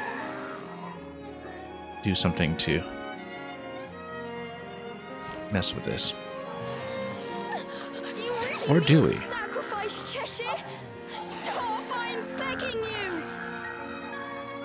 Because it is very conspicuous to me that Cereza, or rather Bayonetta, never actually controls Cheshire herself. That's, of course, left to another character in the mainline games. So we'll see what the pretext is for any of that. Hearing the desperation And, in Cereza's yeah, voice, Elemental for an Chevalier, instant welcome. Lucan hesitated, but his mind was made up. You need a demon born under the bisect's moon or something like that. I see. Yeah. And that's something that's kind of like this recurring motif in the series as well, just having these various pairings, like with the, what is it, the eyes in the first two games. But yeah, Elemental Chevalier, I assume you've played this already, if you're familiar with all of that, but hope you've been enjoying our run through it as well. Anyway, let's fight.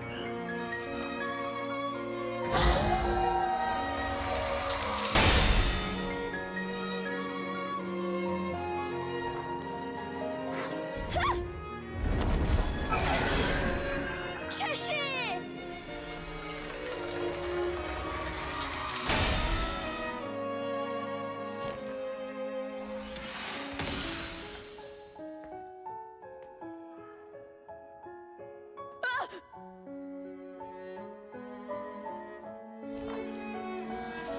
Captured by the fairy prince, Cheshire's life force was being drained. Well, we obviously have to interrupt this so we can get him back in combat.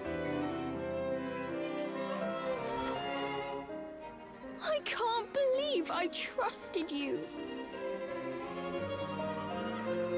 Cereza knew what she had to do. Yep. And I thought we could be friends! friends don't eat your other friends. Often. Okay, nice large-scale platforming fight. We'll need to restore some things here and there, I'm sure. And have a bit of a dance-off. Notice that you can actually potentially... I'm not skipping this, but you can potentially switch elemental forms as well, perhaps. Or rather... Oh, I see. So the form switch has been absorbed, so you actually don't have access to the wooded form right now because that button has been disabled and the core has been devoured.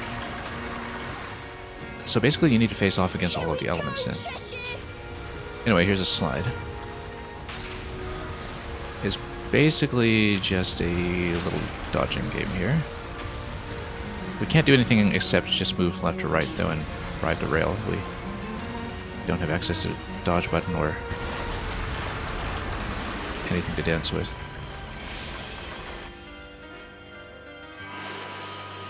Floating platforms all over the place, that's something very familiar from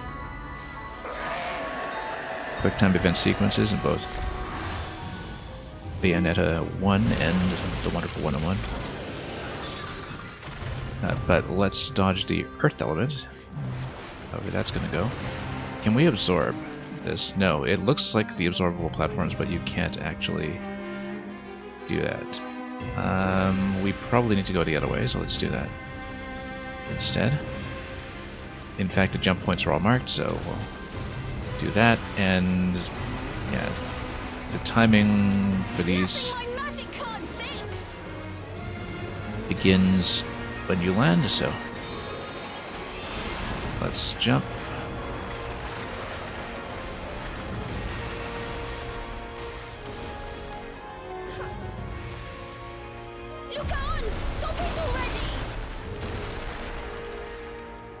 Water is going to be next by the looks of it.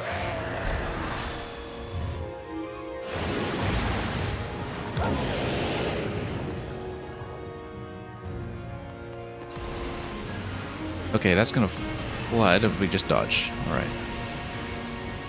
But since I'm out in the field, I do have access to the roll dodge. And we just need to approach, perhaps. Be able to free Cheshire. Okay, let's do some kind of restoration here.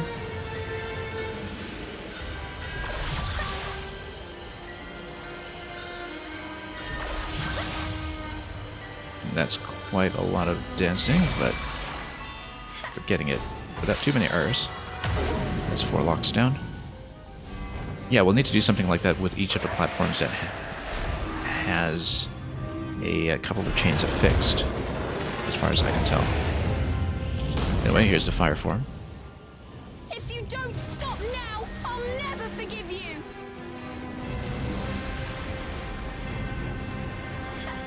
That's a threat if I ever heard one. And yeah, we just need to go around a ring and make sure we're attentive to any crumbling platforms along the way.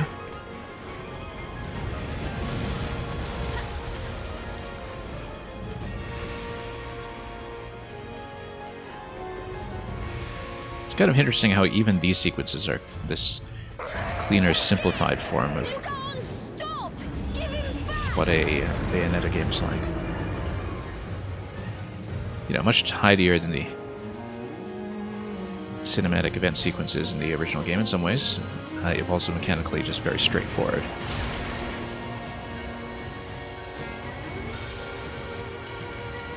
Oops. Oh, it's a sweep. Okay. No wonder I missed that. It was a little bit difficult to see the red line, but now we're attentive to it.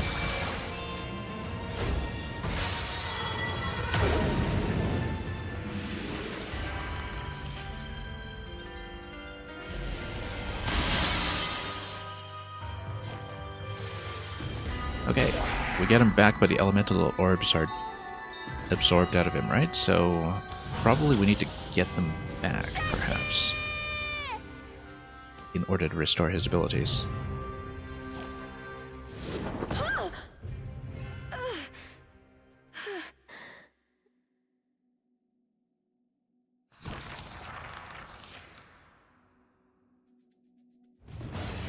Okay, there's more where that came from. Lucan, you can't have Cheshire! So Lucan has captured all 4 elements, and now we just need to cuddle Cheshire and do the Super Mario 64 slide all the way down. I can't really see where he's about to burst. Now I can. With the wood form I couldn't. And then we just need to not get chipped down by too much. Luckily, once again, there's no metal rating on this. So we don't need to be too concerned about just a little bit of damage here and there. It's not like we're going for pure platinum. But it's just how much of the health pool we're depleting before we get to fight him later, I suppose. On the way down. Whoops. Could be doing this a lot more tidily from my end, but we'll just try to dodge out of whoops.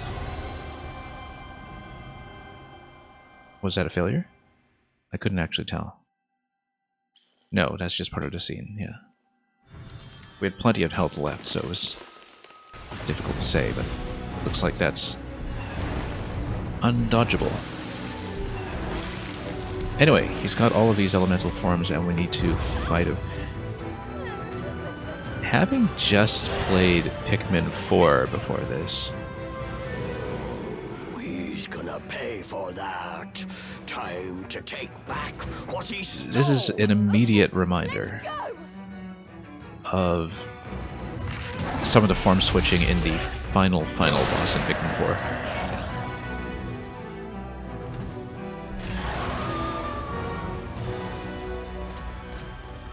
But we'll see how Lucan compares. We'll just try to watch the pattern first. So we don't have any elements yet, but perhaps we need to beat each of them out of them. Let's try to trap them first.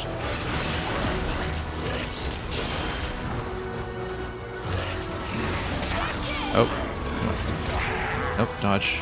You can. And then, okay, let's get him out of here and then try to trap. There we go. Whoops.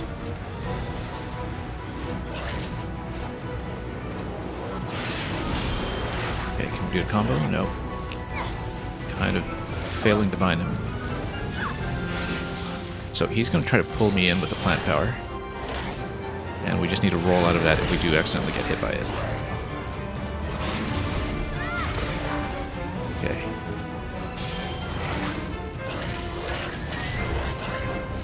Just trying to get back in there and bind him whenever I can, but jumps around quite a bit.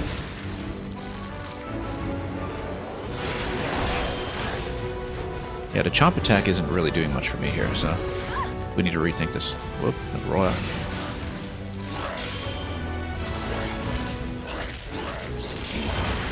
Whoop.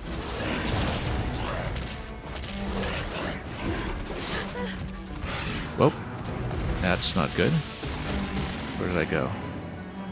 Cheshire, what can you do here? Fight your way in, okay, and just poke. Poke, poke, poke. There we go. Now let's bind him up.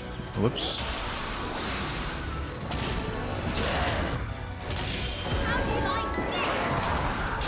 Probably combo into him at this point. Whoops.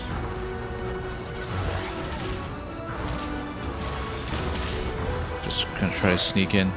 Yeah, if you just do a standard bind, it doesn't actually seem to do very much. At least I can't really get him in a position for long enough for that to matter. Okay, that time went well. Nope, dodge out. Okay. Now, since it is just one target, I should be using the homing attack much more often than I am. It looks like a big sponge of damage, yeah, but I'm probably fighting him a little bit inefficiently. There's...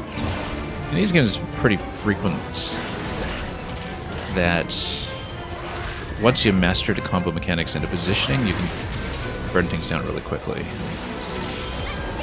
Of course, the first play is always just a learning process, and so we don't quite have that yet, but... And of course, we only have, well, one element now, and so...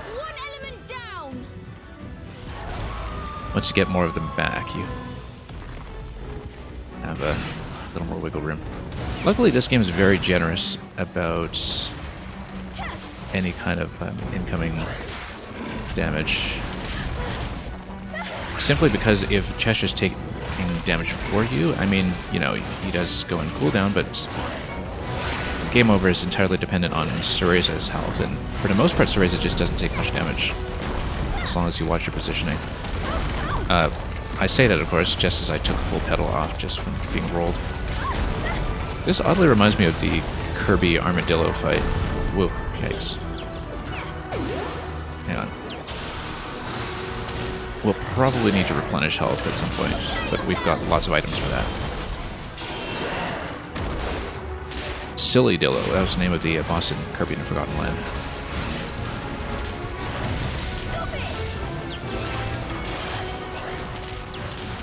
No, let's get out of here. Whoop.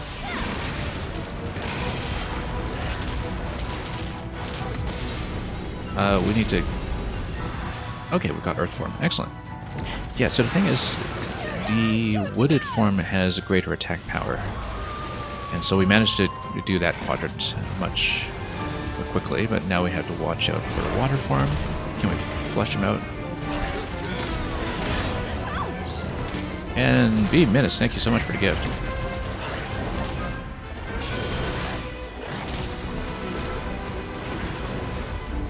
Appreciate that very much. Luca is here so often, I'm glad that that will now be an ad-free experience, at least for a little while. B Minutes, that will be something I read maybe next time I get an opportunity to pause. Let's consider that in queue. Oh, whoops. Let's get out of the vortex here. But yeah, remind me if I forget that we'll do number 67 when it is a little more convenient to do so. Whoops.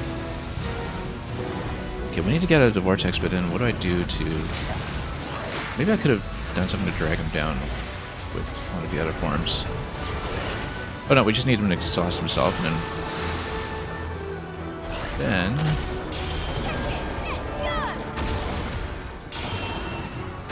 we just smack him. Okay, let's get a hug for replenishment here. Whoops, stood a little close.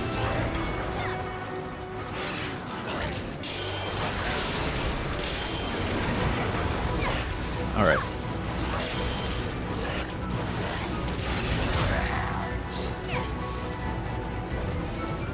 Come on. Trap. Nope, missed it. Missed it completely. The homing attack is quite nice though, because I actually can knock him out of that water form.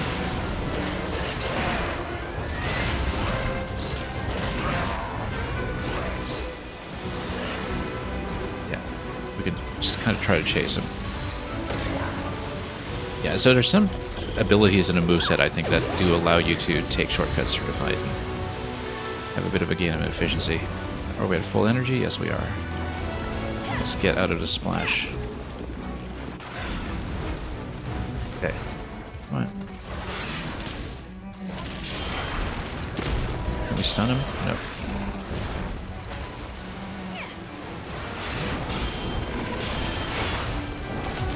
Trap, trap, trap. Come on.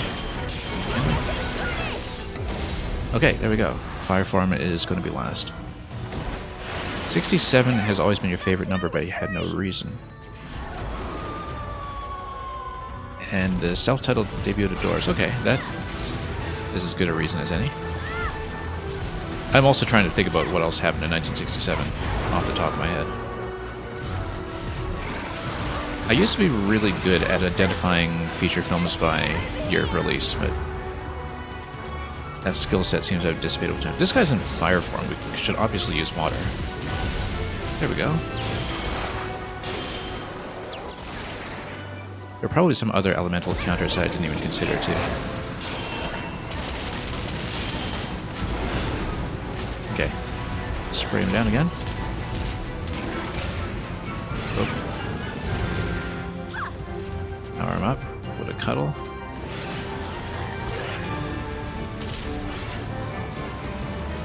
Whoa. Gotta see where I'm walking here. Yeah, we need to spray down a lot of this stuff. Okay. And cuddle.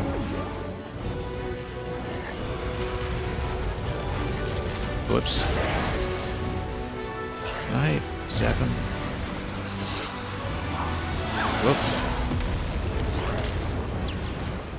Okay, good.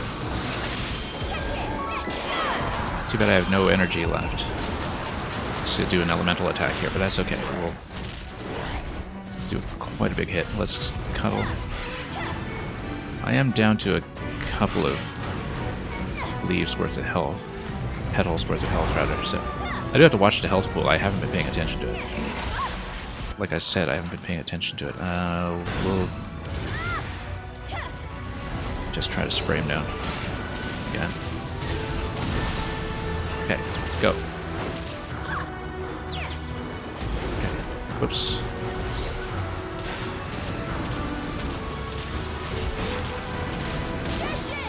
Hang on. Almost there. Whoop.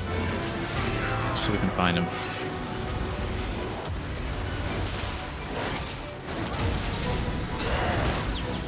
Almost there. Do a chomp. There we go. Okay, big cinematic finisher. And 4! We've taken back everything you stole, Lucaon! I feel like we're not done. There's quite a lot that's unresolved, so... Merlin, welcome. You caught us at what looks to be the final boss. Okay. Oh, button mash, okay. Let me do that. I have to actually watch the prompt in the bottom right corner. It's pretty well disguised if you're just busy watching the artwork. Anyway, we combine all 4 elemental cores. And then we build up his power, and then he's going to be very upset.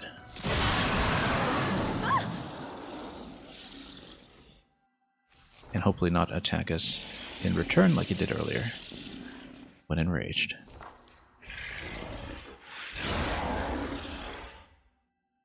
Well, Kitty's not happy here.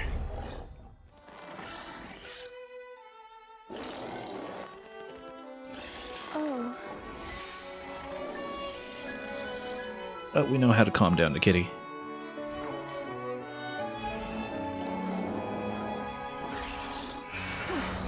Will she sing the lullaby again? That's what I want to know.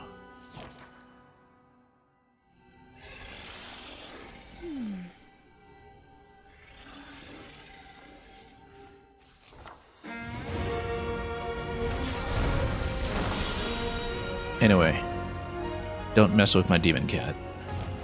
It's going very well. Merlin, we are at the final boss. We might have beaten it, or at least beaten one significant phase of it. It looks like there's still a little bit more to do, but we'll see how much of it is interactive. I'm here now. It's okay. So, Unleash your you got here will. just in time for the ending, although we're at 84% on the map, and so if I have some time left over, we'll be doing a bit more post-game exploration after this.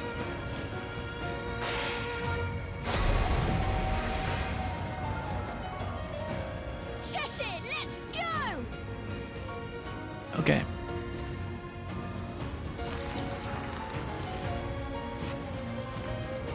By riding Cheshire and stabilizing him with her magic energy, Cereza can now harness Cheshire's unbound demonic power. Okay, so yeah, this is actually the first time in the game we've been able to really ride him in combat. So this will be a different moveset, and let's see. Unbound. So we basically control him as one combined character now. And we have a dodge, and we have a powerful attack using R, so we'll... And then we just have elemental attacks all available at once. Interesting. But then what to the standard... Okay, the standard attack is still just a swipe. What about ZL? ZL doesn't seem to do anything yet. Also notice that we're still on Cereza's health pool, which tells me that we should use the health item soon. Before we totally get wrecked. Let's do that now, actually. Just do a full heal. Also, we probably shouldn't counter fire with water.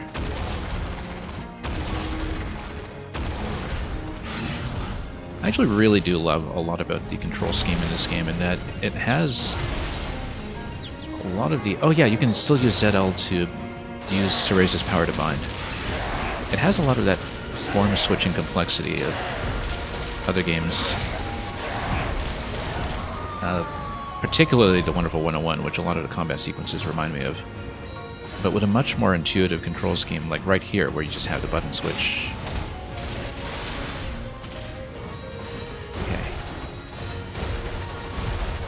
Okay. We're taking a lot of punishment here, though. We're not playing this very efficiently. Okay, because I have to remember that we have dodge and ZL. Sweet. Oh. Can I smack him? No. Hang on. Yeah. Basically I have to learn a whole new combat sequence, or combat system rather, for this phase of the fight. But then we bind him, and then we can... Yeah. Each of these movement abilities will... Rather, each of the attack abilities will have a bit of different movement to it, and so... We haven't really played with fire yet. I think fire is just going to be range projectile. Yeah, it's very similar to how the attacks work. Or had worked up to this point in the game, but... You just need to move around efficiently, where... At close range for melee you use stone.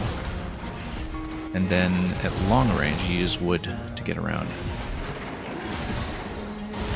To counter. And then you can always get a range projectile out of fire. What does water do? Have we actually played with it? Okay, water just does a spout that kind of juggles. This is really fun to play as, and it's almost too bad that we will get so little content out of it, depending on how long the fight goes. You were going to say the other day, why can't we ride Cheshire? Because it's saving the best for last.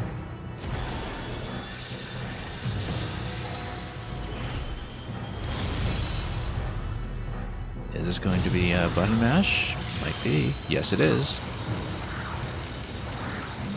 Straight out of Harry Potter and the Goblet of Fire.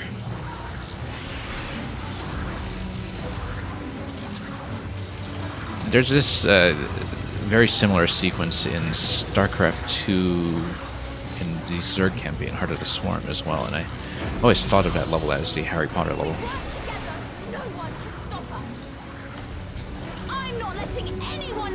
Okay, so now we mash both buttons to really fulfill the co-op mechanic. Again, as with many things in this game, this would be very interesting in couch co-op with one Joy-Con per player, particularly the combat sequence we saw just now, where they finally combine.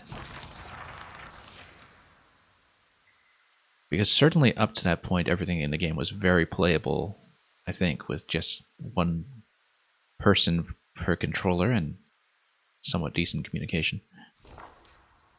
The final combat sequence here, however, that needs to be pretty coordinated. Lucaon struggled to stay on his feet, and then... Will we see another phase? I mean, there's more in here that has not been resolved, so... Will it be resolved? We'll find out.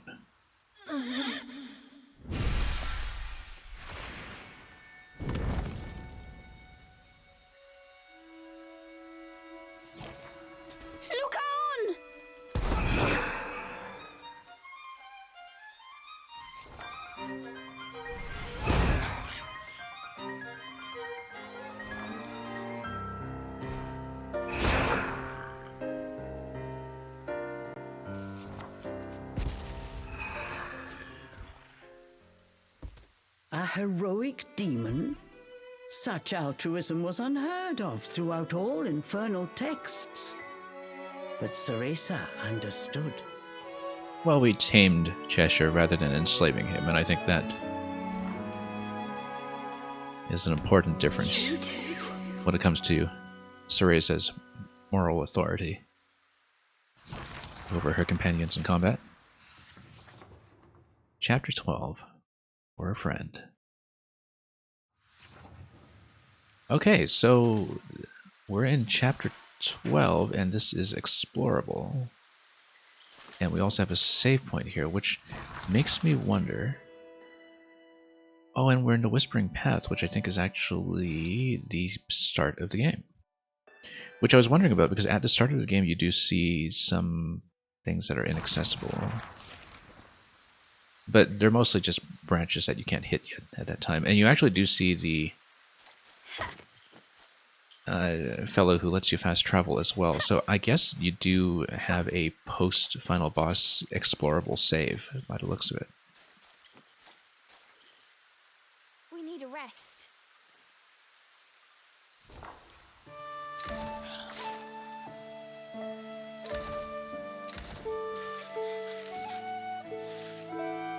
Chapter 12 for a friend, 87%, so we got 3% off of everything that we just did.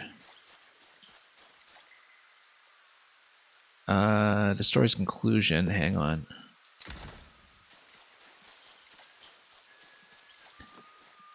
But then it looks like then, yeah, so it's a post-final boss, but pre-end credits save. And so it looks like we would see the ending. And I don't know if it's just cutscenes or if there's something playable, but otherwise Chapter 12 is essentially the endgame save. Well, since everything is kind of fresh in memory, let's just talk to him, let's potentially see an end credit sequence, and then let's keep playing a little bit more after that.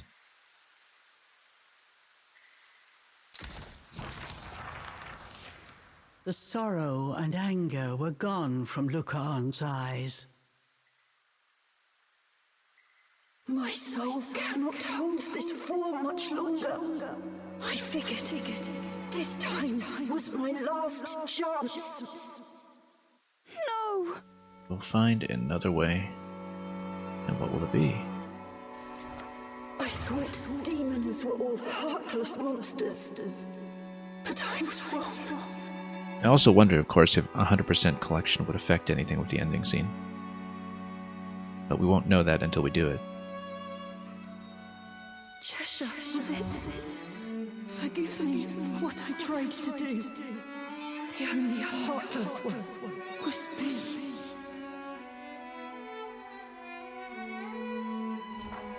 Look on.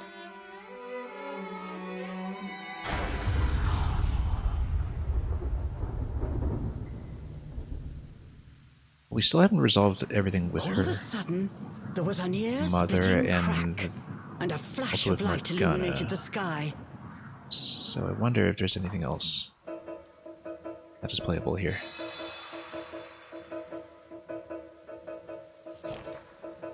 But it seems pretty clearly signaled that this was the point of no return save. Morgana had succeeded in breaking the barrier trapping them in the forest. Oh, so we just walk on out of here then. Of course! If we can get you to my master, she'll find a way to save you. What? There's still time. Come on, we have to get you to her. Lucan, I won't let you die here. So what do you think, cutscene or timed escape sequence? Splendid! Oh, the pathos is palpable! Ah yes, of course we have to You! deal with On behalf her. of Avalon the Forest, you have our eternal gratitude. Why, the trees themselves shall sing a ballad of your deeds. It was Puka, the self-proclaimed king. His usual retinue was nowhere to be seen. Though his outfit had seen better I totally days, confused Puka with his the elocution was still to be admired. mystery fairy queen. But no, this is the king instead. We're in no mood for your riddles. Back off! Why, we have no need to quarrel. And yeah, Merlin, this was actually a boss that we had fought previously. Gladly escort you to the edge of the forest. And, led by our fairy light, one ill needs that lupine guide. Leave the filthy beast where he lies. Well, we're not doing that. Puka All was going after together. Lucaon's spirit and the royal power that it contained. Hearing his words, Cereza knew it had been Puka who had betrayed the fairy king. Puka who had torn Lucaon's family apart before cursing him to wander the forest in solitude. So yeah, this much we did figure out earlier. So the question is, do we get to fight him again? And do we get to fight him in the I will run Cheshire no riding longer. form? But in exchange, let those two go. Maybe not. Lucaon, you can't! This is for the best, Cereza. My time is up. Lucaon, don't give up! If it is a dour ending, I will of We're course not wonder going if to let you take him, got it? there's a difference And for for the record, 100%. I knew you were lying about being a king. So be it. One way or another, he will die. And with his royal line extinguished, we shall be eclipsed no longer. Fairy brethren, the cursed child is finally within our grasp.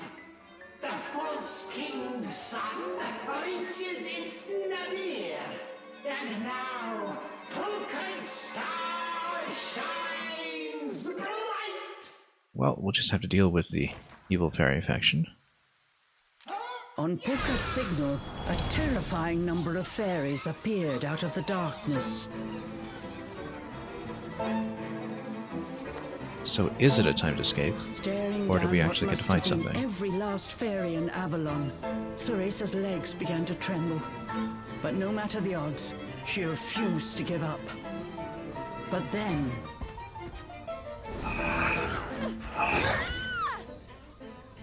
Come with me if you want to live. Okay, we totally get to ride him. Again. Cheshire?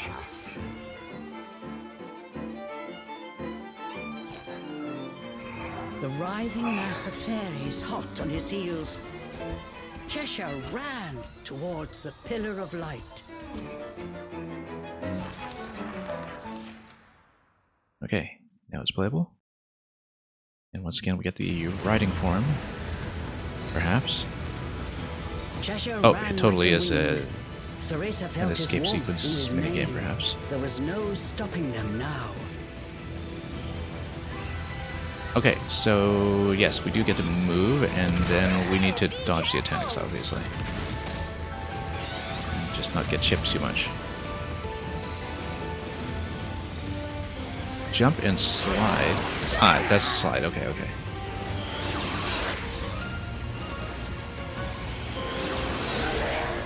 Here they come!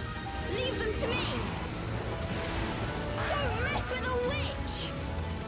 And once again, this feels like kind of like a simplified form of something that you actually do in the mainline series, where the games usually have some kind of big riding sequence.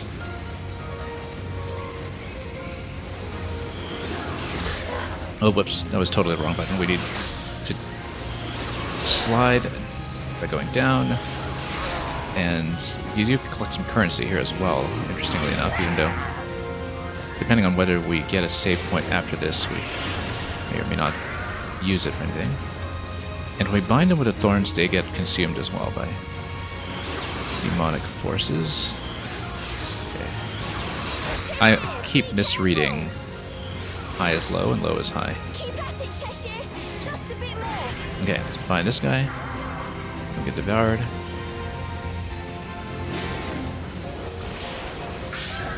There's another one. This is a pretty good escape sequence by the standards of the series, actually, because some of the minigames, particularly in Bayonetta 1, can be a little bit janky to play, like the entire motorcycle chapter in that game. But then you get some fun stuff in there as well, like a big rocket ride. But I remember going to Bayonetta 2, and there's this big horse chase sequence in Bayonetta 2 where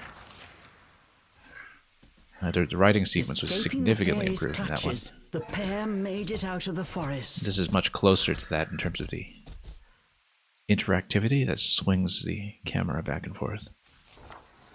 Or so they thought. And of course, we also don't have to worry about metal performance and the like, so. True final boss.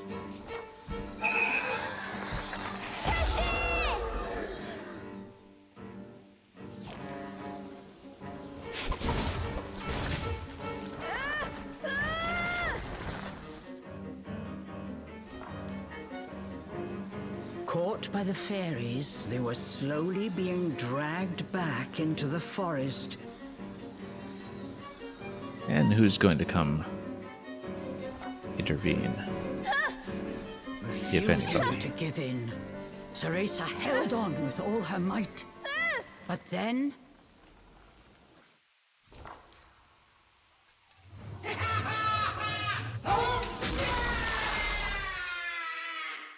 Oh, did somebody just step on Puka, or did something just drop on him?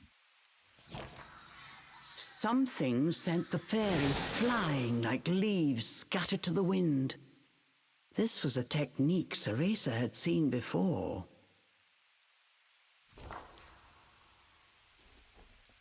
Morgana!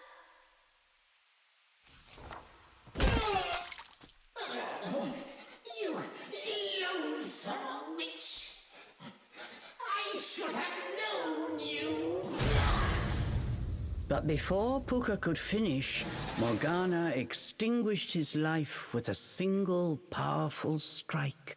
Yeah, that would be Morgana's own demon summon. Very similar to the Madame Butterfly Stomp.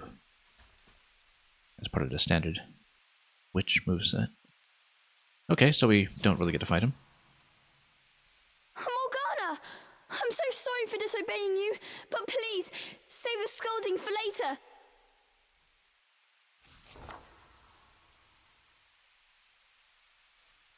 This wolf! It's actually the spirit of a boy! If we don't do something, he'll die. Please, Morgana, can you save him? I'm not entirely sure Morgana will be on side said with any of nothing. this.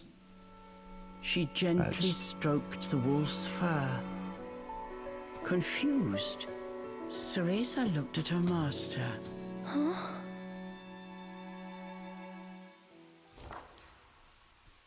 She saw an expression of which she did not think Morgana was capable. It was warm, filled with love. Makes sense for Morgana to be the mother, actually. Morgana? You want to save him?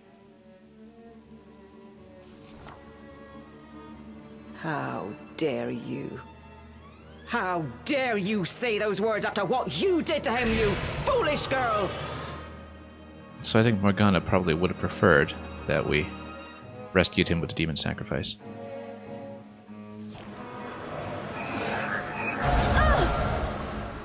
I kind of got the sense that we would fight her by the end of this, but do we? Or is this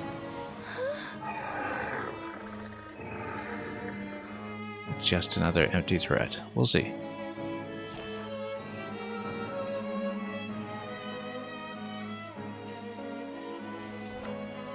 Cereza, why is that demon still here? Did you not reach the altar? What do you think those years of training were for? Yeah, because I suppose if Morgana's objective was to save Lucaon in the intended way, then the idea is that she would have been sending witches into the forest, many of whom, well, most of whom, all of whom, prior to Cereza, failed to actually make it past the fairies. And that this was kind of the intended piece of the puzzle to successfully send a witch and a demon, therefore, to sacrifice in order to rescue, presumably, her son. Morgana? What are you saying? What's wrong? So, very possibly, she will also try to take Cheshire by force.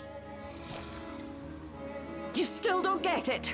The training, the brace, the dream. Do you have any idea how long I prepared for the day my precious Lucaon would return? Thunder crashed in the distance. Wind screamed through the trees. A cold chill ran through the air. So yeah, it was Morgana then observing us all that time. And there was quite a lot to the silhouette, the teacups, etc. that would kind of clued us into that, but it was just a matter of putting together what the agenda was. Dozens of girls I lured into that forest. Each required years of training. All for naught. Giving herself a bit of plausible deniability by telling them that she's trying to pull them out of a dangerous forest, when of course she knows very well what reverse psychology does this time, but you to send had to someone go in. and ruin everything. You selfish brat. Cereza had endured her share of scolding from Morgana, but this time was different. These were not the words of a strict teacher. They were filled with nothing but pure loathing. Morgana, Useless girl! Lucaon and I will be together again. You will surrender that wretched demon this instant. Well, given that demon saved the wolf, maybe the wolf will actually object to it this time. Oh, I see. Once we've gotten past a have you? certain point. A demon born under the full moon of the bisextile night. Yes, this was what we were talking about in chat earlier. Now, Cereza. I've waited far too long to let a child's sentiment stand in my way. Yeah, because I guess you would need a particular demon to be trapped in this way.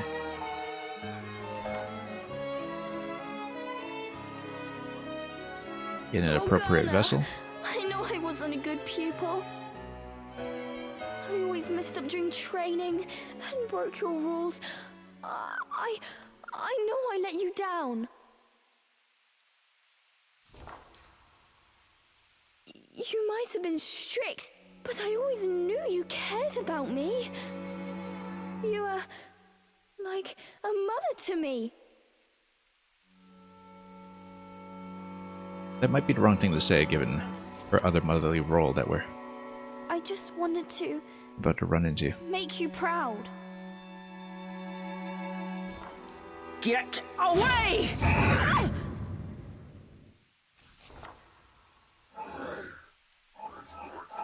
Pull yourself together. She is our enemy. Cheshire tried to get Cereza to her feet. Morgana's next attack would come at any moment. But Cereza could not move a muscle. So is Cheshire going to handle this?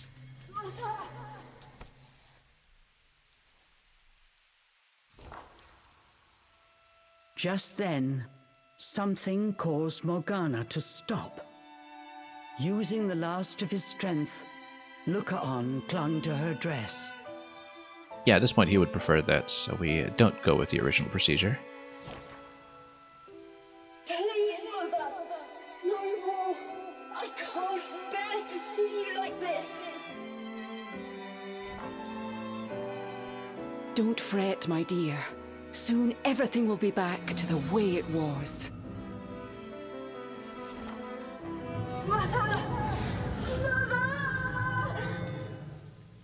Her I expression was thinking much earlier it fixed. would make sense for Morgana to be the mother, moved just her son aside.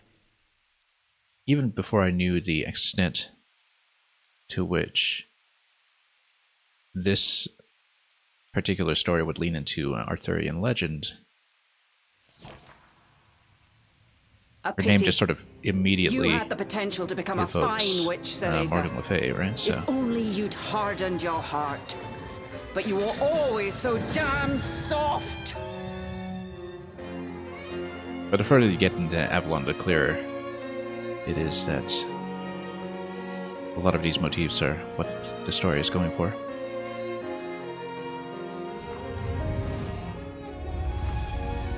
Anyway, you even get a little boss card for her.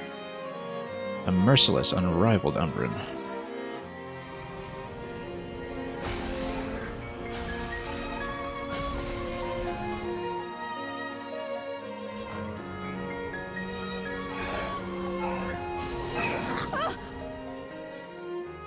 But I wonder if that implies that you will also get a post-game save file that has that card unlocked in a journal.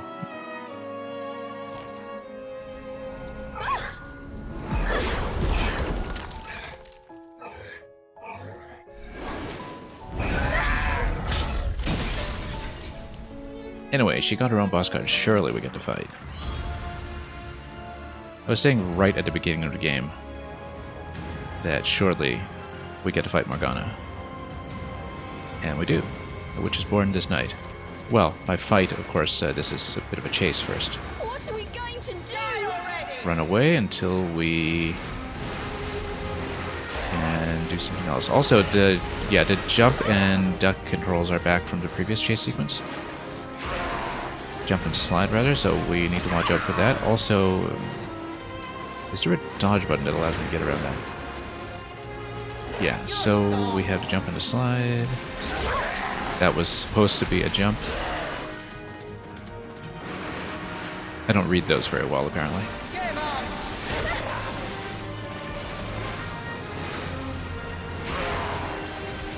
And yeah. Not really doing this very well. That's okay, it just means we'll start at a bit of a disadvantage when we get to the later interactive sequence. Maybe. Or maybe the health also gets restored after this. We just need to survive. Whoops. You know, we should jump this too. It would be a much easier way of doing it.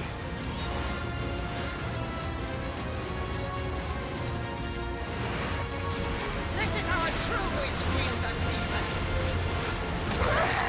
This would be at least a bronze medal in any other Platinum game. At most a bronze medal, I should say. Taking a lot of hits here. And jump, slide, no, hang on.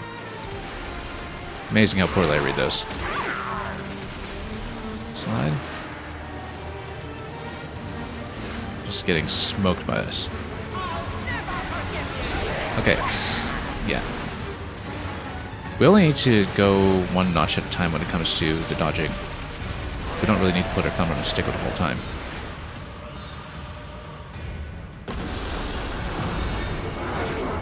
We can't escape Morgana. Okay, we have the elements now at our disposal. Right? I can't seem to use them yet, though. They're on the screen, but we can't use it just yet.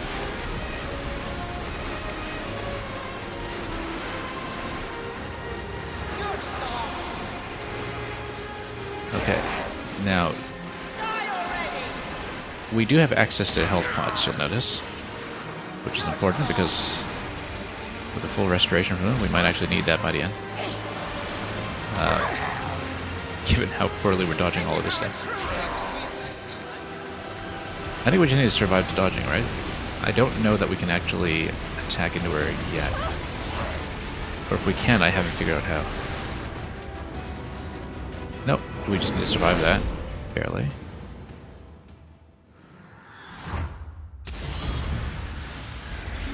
Oh, here's some Super Mario Galaxy for us.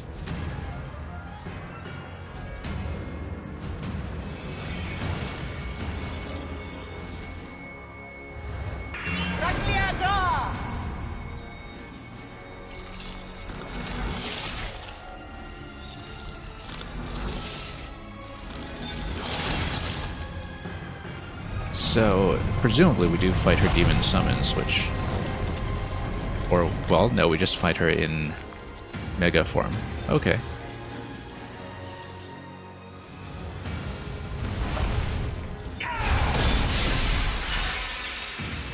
Well, it's not a Mario Galaxy boss fight if the sphere just gets smashed up right away, so...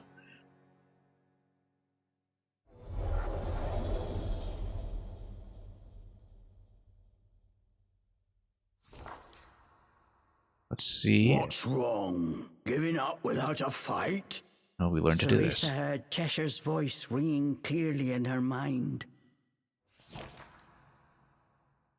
What am I supposed to do? There's no way I can fight Morgana. Oh, yes, you can. I see. Well then, I guess that means our journey's over. The demon sounded disappointed. Our journey? That's what you call it, right? This whole thing to save your mum? You blabbered so much about her, even I was starting to look forward to meeting her. So do Cheshire we paused. What is it? find a way to bring Rosa into this? Well, we're about to find out.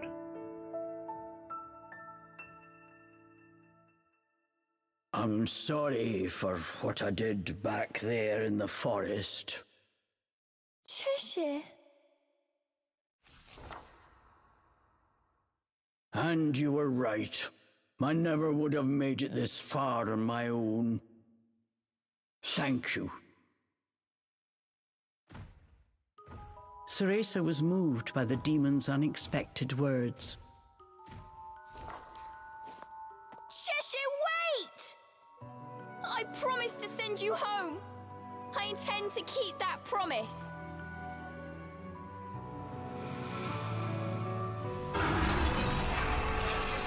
So, does she open the portal to Inferno and drag something out? Actually, she's gonna learn how to use Witch Time. Look at this.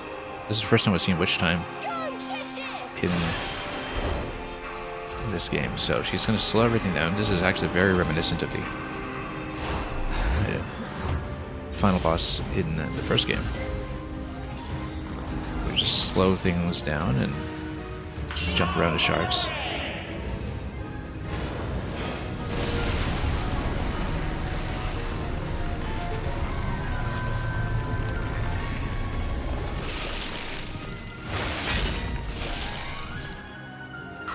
So, here's the question. Why isn't Morgana able to do a demon sacrifice herself? Look, it is. It's Friends protect equivalent each other. of the Phantom Spider. Friends keep their promises. Gone was the fear and hesitation from Cereza's eyes. In its place was courage and steadfast resolve. Well, do you tell me we'd get another big fight in the I'm mountain an form? ogre It's witch, just like my mum. a fantastic control scheme that we've Come barely on, gotten to use. Let's dance.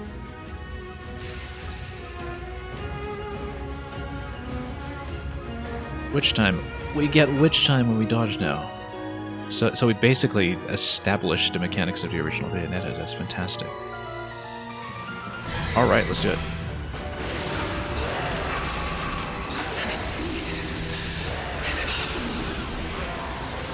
Love how this game just sort of begins as something very patient and puzzly, and then the further you go, the more like actual Bayonetta it becomes. Lex Talionis. We better heal up before we get smoked too much here. This is our true way to wield a demon. Okay.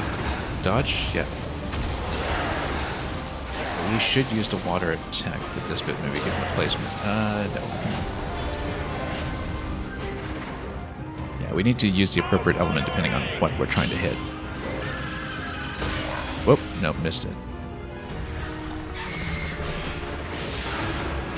It gives you the on-screen cue for the dodge, which is something that is much more introductory than what you'll get in mainline, of course.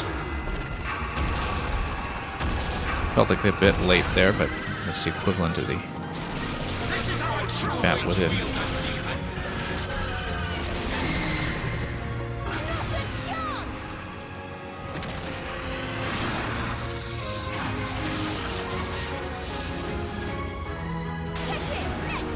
Okay. And then she's going to learn how to use her hair. Word. How about this? Weaving a projectile, which...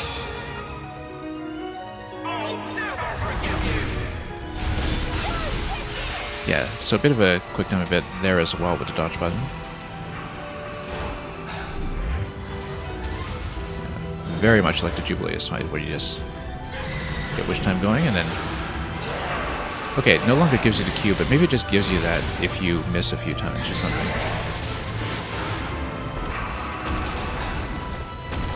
I did not expect that this game would feel so much like an actual Bayonetta game by the end. I just couldn't resist. I wish we had more time with these mechanics, actually.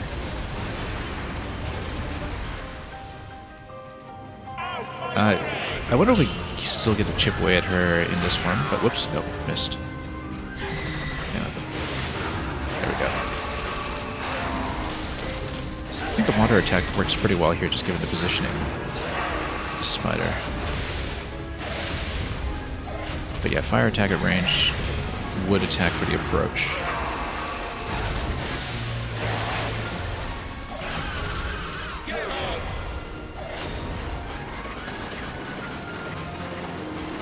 Okay, whoops, there we go.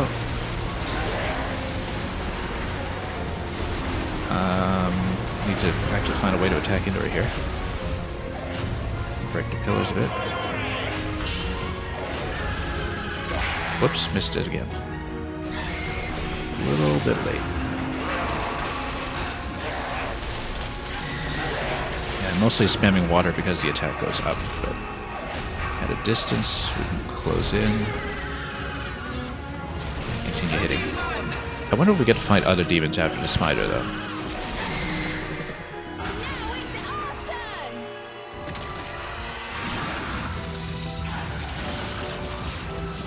I also only recently learned that the spider designs in the Bayonetta series are actually a reference to the big breakout game for Hideki Kamiya, which was, of course, Devil May Cry.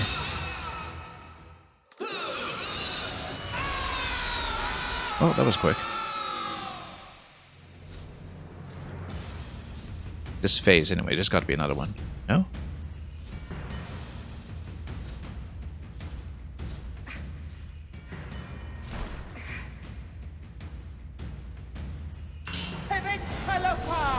Okay, who's she bringing in this time? If anybody.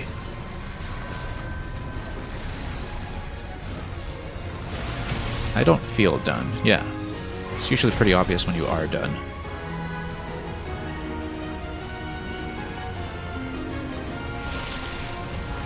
So Morgana is going to have a spider form. And it's going to be called Demon Masquerada, Forger of the Forbidden Covenant.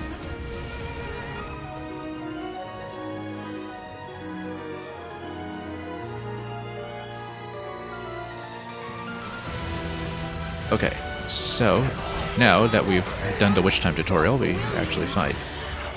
But I won't back down.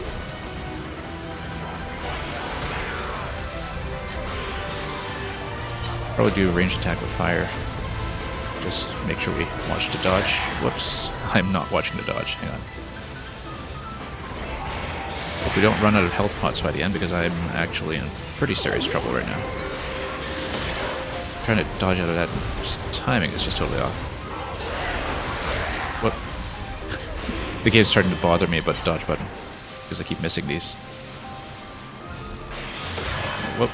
Yeah, I'm just missing the Q, really. I know how to do it, it's just... Yeah, as usual we watch for flash.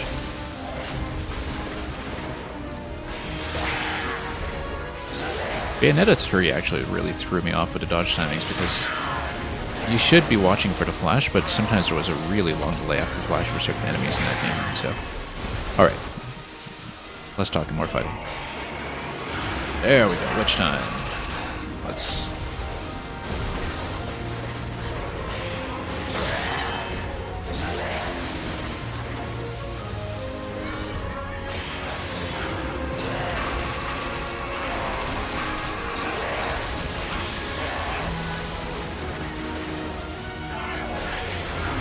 Okay, there we go. Let's close in. Maybe drop the hammer. Nope. Close in. Yeah, I've been using the water attack as the main attack button just due to the speed in some ways. Good thing we saved up so many health pots because we might need them.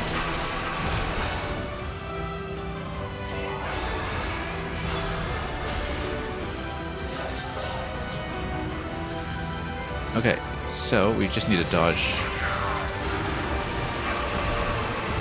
I say we just need to dodge and we don't actually do it. Okay. Use a couple of the health pots. Close in, try to hammer. Oh, nope.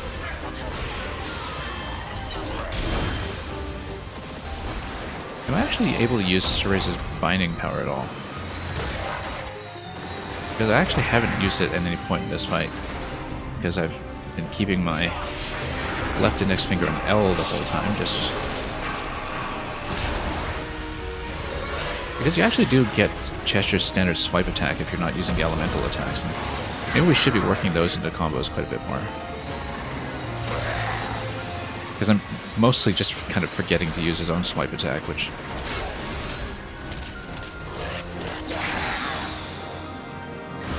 But I don't know if there's a particular reason to use them when we have access to the elemental attacks as well. Okay, we do need to close in. If we can. Just close in a witch time and then... Come on. Okay. There we go. Smack her a bit.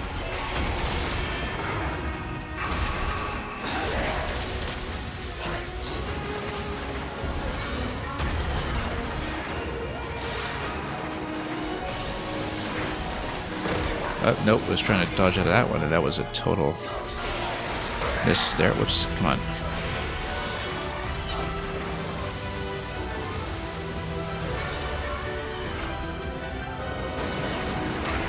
Nope, was trying to dodge that out. There we go. Yeah, you get a much switcher attack in the standard form. And probably we should be using some of the stuff we learned in the main game, like the bite combos and such, because I haven't really been doing that. We're running low on health. Come on. Can I dodge? Nope, hang on.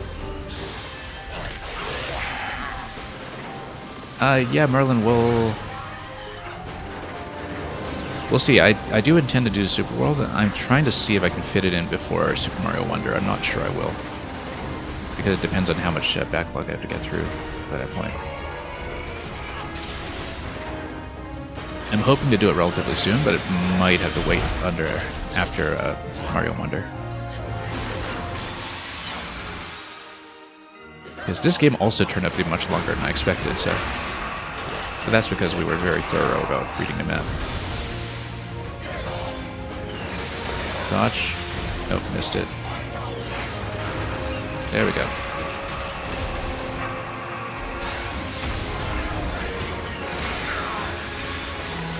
Okay.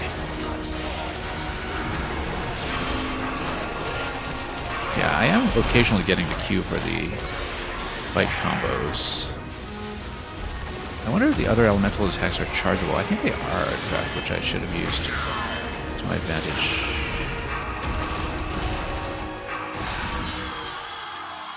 Oh, I got her.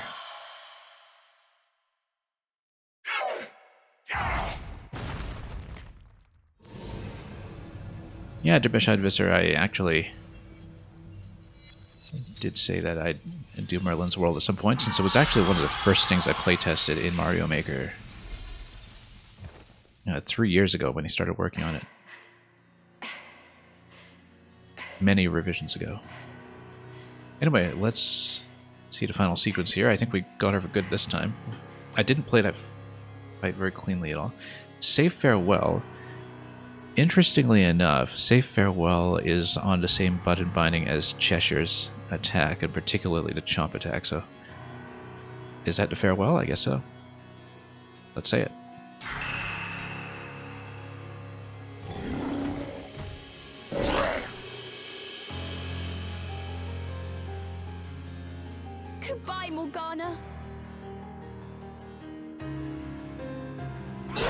Yeah, Cheshire's totally gonna chomp her. Or, well, swipe her, I guess.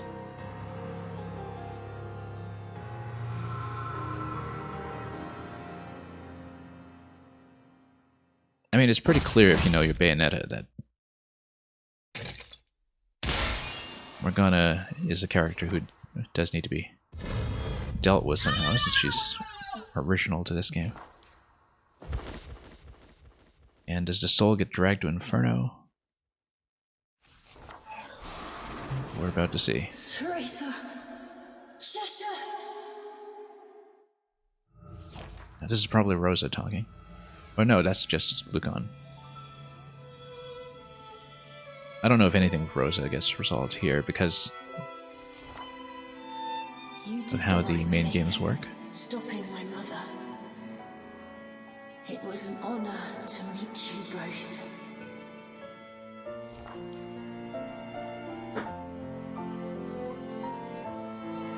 It was almost time to say goodbye to Lucan. I wish we could have become friends. Well, in another strand of the multiverse, perhaps. Who knows? Anything could happen. Cereza. For that, I am thankful.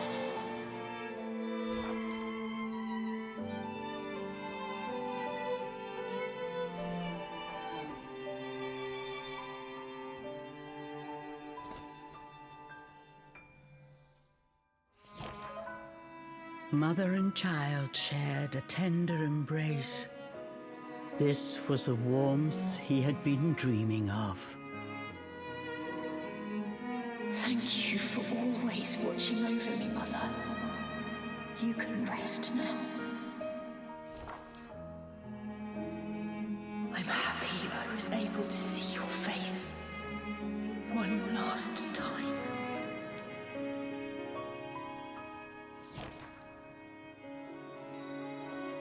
That is a rare and warm smile from someone ordinarily so severe.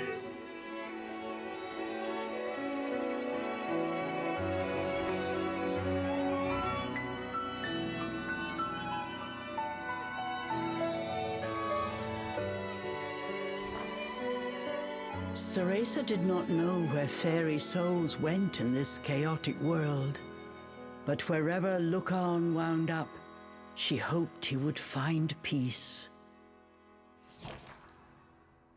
As for Morgana, do we see the circle of Inferno open up? Yes, we do. And the hands are coming up.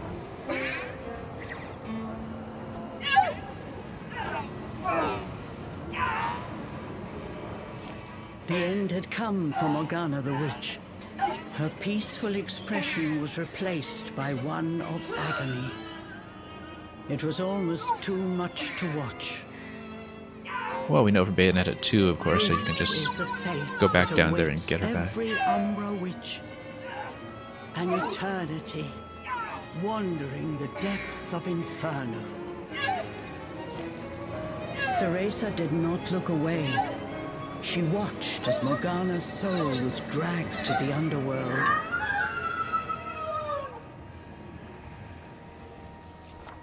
It's traumatizing, but she has to know.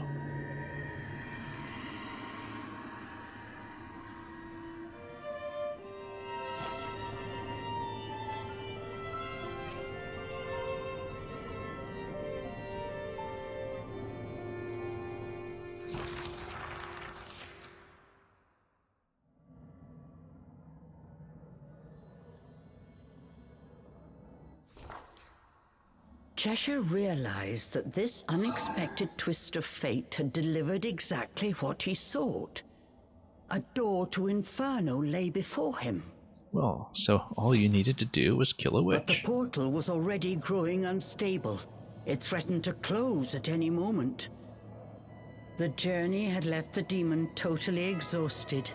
Struggling to keep his eyes open, he stared pensively at his door home.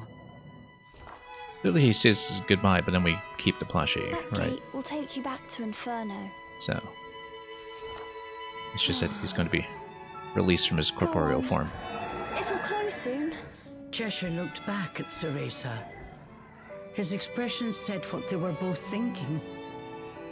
If I go back, you'll be all alone. Even after all we've been through, you're still gonna treat me like a kid? Just wait, I'll be strong enough to summon you myself in no time. You just take it easy for a while, okay? Cheshire quietly turned back towards the portal.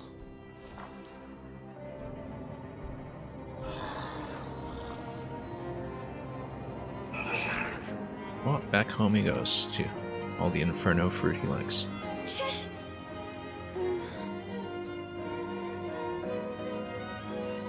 I'm But certainly going she to gets keep to getting stronger. the plushie. I promise. Because we see her holding it in A tremendous sound erupted the child from form in the portal, previous games, but anyway, Cheshire's we'll see. voice cut through the din. I'd expect nothing less. And you better be one hell of a ferocious demon next time we meet.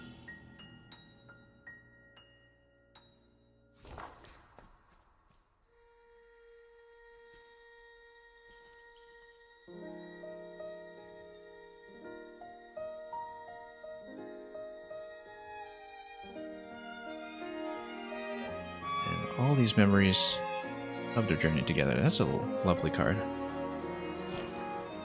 A calm returned to Avalon Forest. As if to wash away the pain of the night, the first rays of dawn enveloped Cereza, bathing her in their warmth.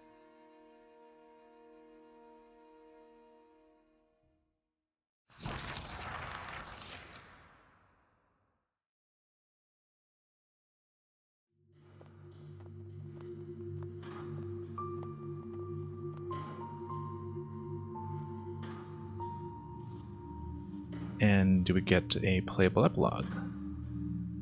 Well, she's going back home, and yes, we do. Just like at the start of the game, actually. This is the starting scene. I wonder if we get to see Jean again, like we did at the very beginning.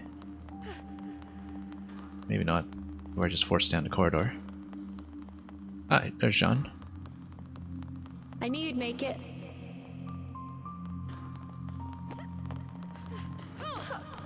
I doubt we get to play as her, though. Oh, and now we get to do the restoration, which previously I don't think we actually got to do. The last time we played the sequence. I don't know, because that was at the very start.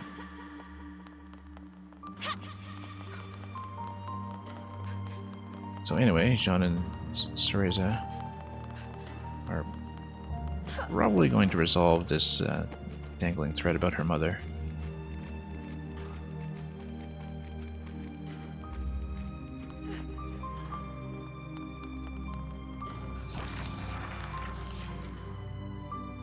Looks like you'll be fine on your own, Cereza.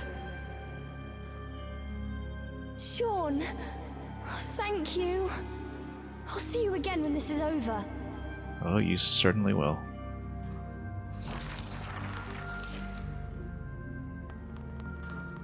No backtracking, of course. Or, yes, backtracking. No, not really. I do have this habit of checking, even in scenes that are very clearly just interactive cutscenes. Oh yeah, Lucas, so that was a major plot point 2 streams ago, I think, in the sequence leading up to the 4th dungeon, that she uses her hair to save the wounded Cheshire.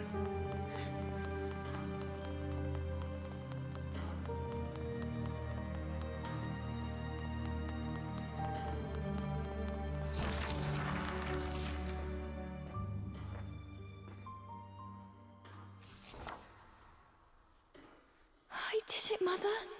I'm a witch. I'm strong, and I'll get stronger. You don't need to worry anymore.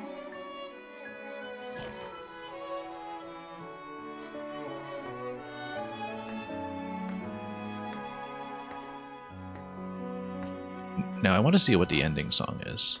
Cereza. Because that's one department in which this series has very consistently delivered.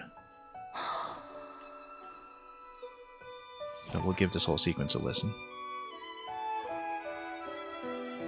Anyway, there's Rosa. I don't think she has her flintlock pistols on her, not while she's in jail, but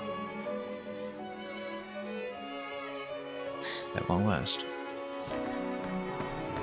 Mother!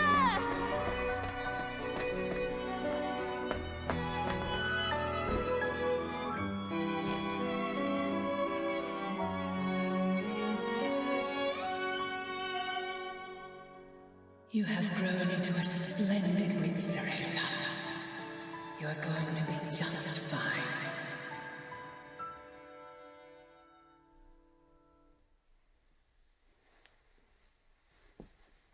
Once a regular nightmare, after that day, Cereza never saw that dream again.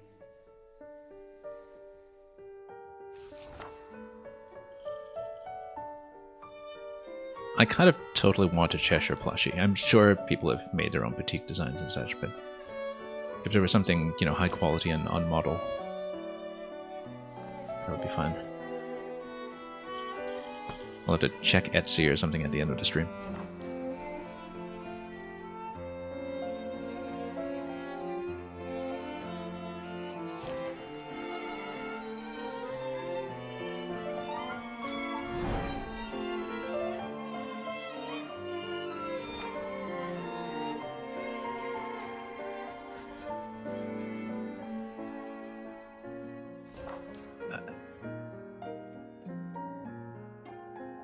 Yeah, and that is Meetings the and seed of what would eventually farewells. be the Bayonetta Thinking of the P1. promise she made to her friend, There's not, no, P2, I guess, Cereza because knew that Bayonetta she 1 had is P2 in gained Smash. something irreplaceable.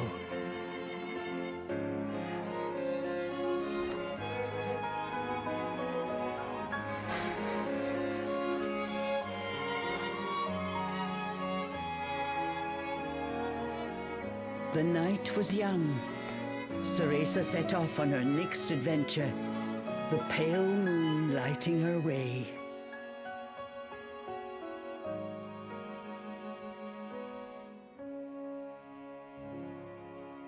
And of course it ends in a crescent moon.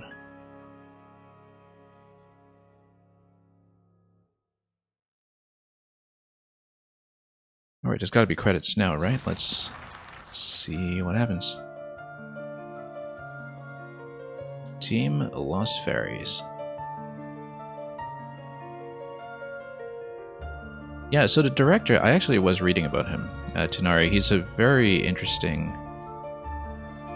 fellow in a way, in that he actually was from Vancouver, Canada, and learned Japanese and went over to Japan to work in the video game industry over there and started his career in localization. And I think it's fairly rare for a notable Japanese studio that somebody kind of takes that course and gets from localization into game design, which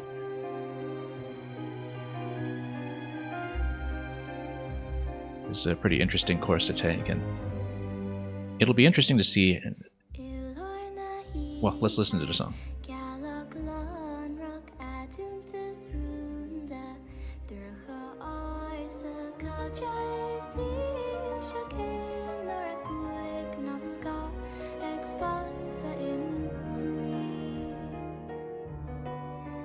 Yeah, I don't want to talk over the song too much, but let's just watch the sequence.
I love the matching Morgana shadow in that segment.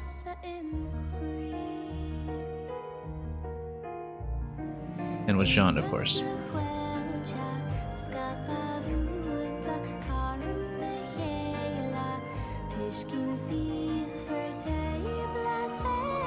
For those unfamiliar, each of the Bayonetta games does end with a dance sequence. Sometimes there is a playable segment, like a playable battle, in the credits as well, but that was, of course, in the games where there were medal challenges, which is not the case here. But the dance is very much a series convention.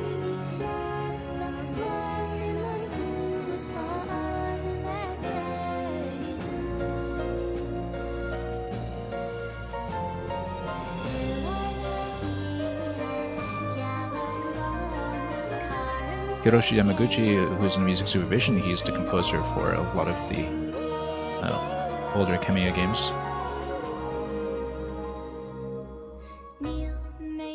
Like Okami, Wonderful 101, etc. But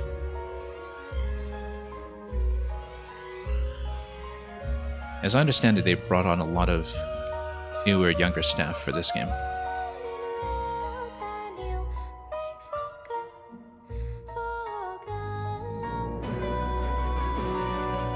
Luca, I can't identify the language by ear, but I'll check it because there's so much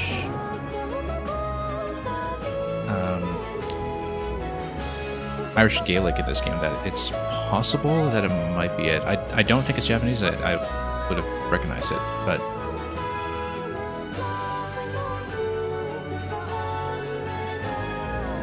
no, the thing is, to construct a language is a lot of work. I actually suspect this might be one of the Gaelic languages. And I'll have to check. It would be completely in keeping with the rest of the game.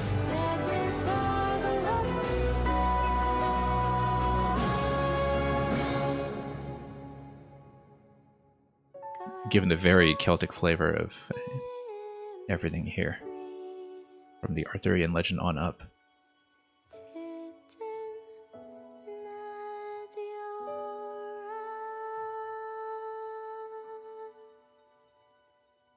I'll check. Like I said, I suspect it's one of the Gaelic languages, and I don't know which one. Yeah, let me permit the link. I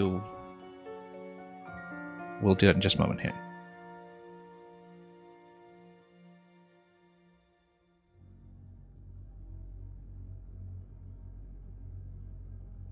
So the bot doesn't block you.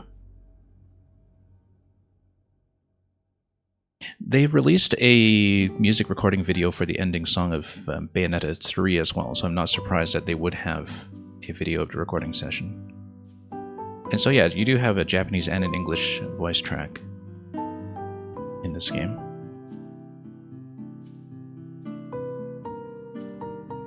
Interestingly enough, while it's a Japanese studio, English does tend to be the primary language that Platinum tends to release their games in. Bayonetta 1 actually didn't receive a voiced Japanese track until the Wii U re-release, I think, if I recall correctly.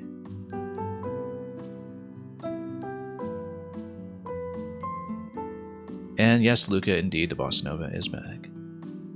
Speaking of which, the music team. Oh, sorry about that. Elemental Chevalier, let me permit that again.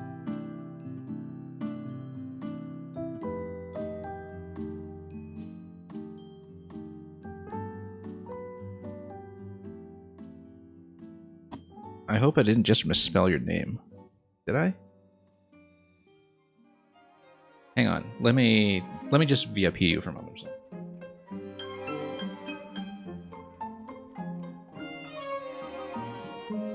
Sorry about that. Let me fix this.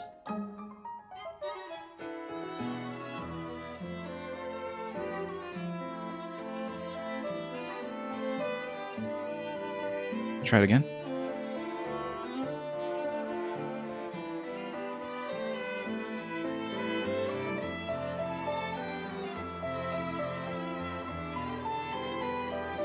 Anyway, I always love reading the music credits. Unfortunately, I was kind of trying to handle the chat thing at the same time, but we can always take a look at this again afterwards. Yeah, I think I was just totally misspelling a username or something. I just tabbed over and had it autocomplete. And it seemed to have fixed it. Yeah, thank you for the link. We'll definitely look at that afterwards. This was a much longer finale sequence than I expected. I thought, oh, we just reach the point of no return inside of an hour, do some final bosses, we'll be done, we can explore the map afterwards. I don't know if we'll continue playing that much today, given how far we are. We might take a look at the post-game briefly, but... Anyway, I really enjoyed this experience. It's very much its own game stylistically and mechanically, but as I was saying, there's just enough in it that evokes elements of the original series that is kind of like almost a simplified introductory Bayonetta, which is also what I said about Kirby and the Forgotten Land, incidentally. Because when I was playing Kirby and the Forgotten Land last year, I was thinking, wow, this is actually intro Bayonetta, and I'm not kidding when I say that.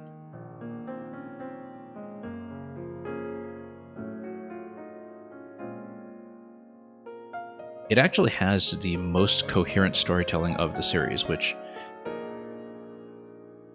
has always had a really interesting setup in terms of the world, the characters, the mythology, etc., and often very incomprehensible storytelling when it comes to the main in-game plot. Not the case here. I thought this was a very elegant experience in its own way. And one that really, I think, earned this idea of having two separate characters come together at the very end. Even though getting to play with them in a combined form with Cheshire and Cereza is something that you basically only get two fights out of. But it does feel like the game kind of sensibly converges upon that when it comes to mechanics. Yeah, Luca, I was suspecting Irish Gaelic because like so many of the names and also the musical style itself is very much Celtic.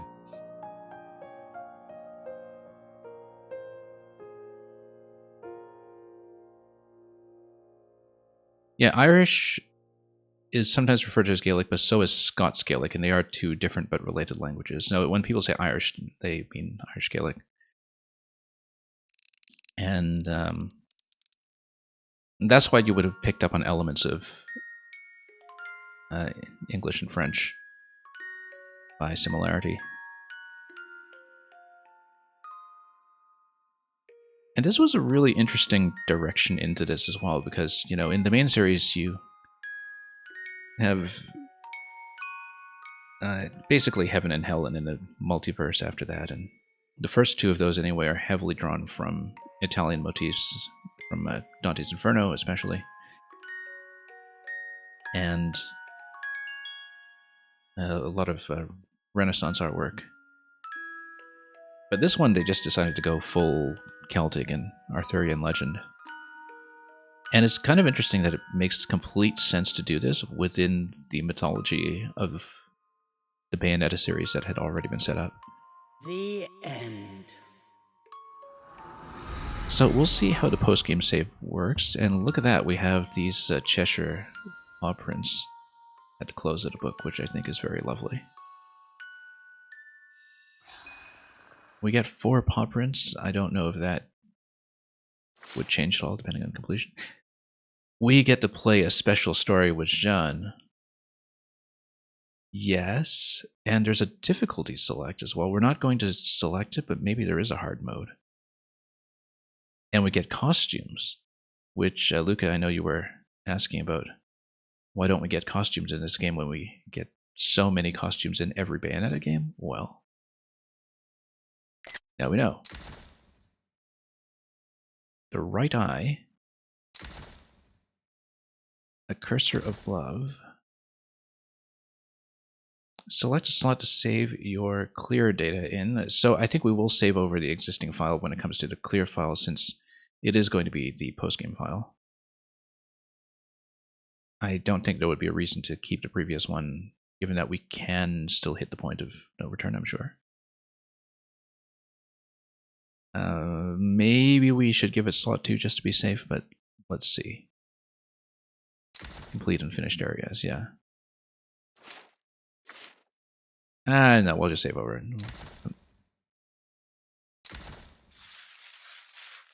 Because we are going to be continuing with the file. And it is 94% that we've got here.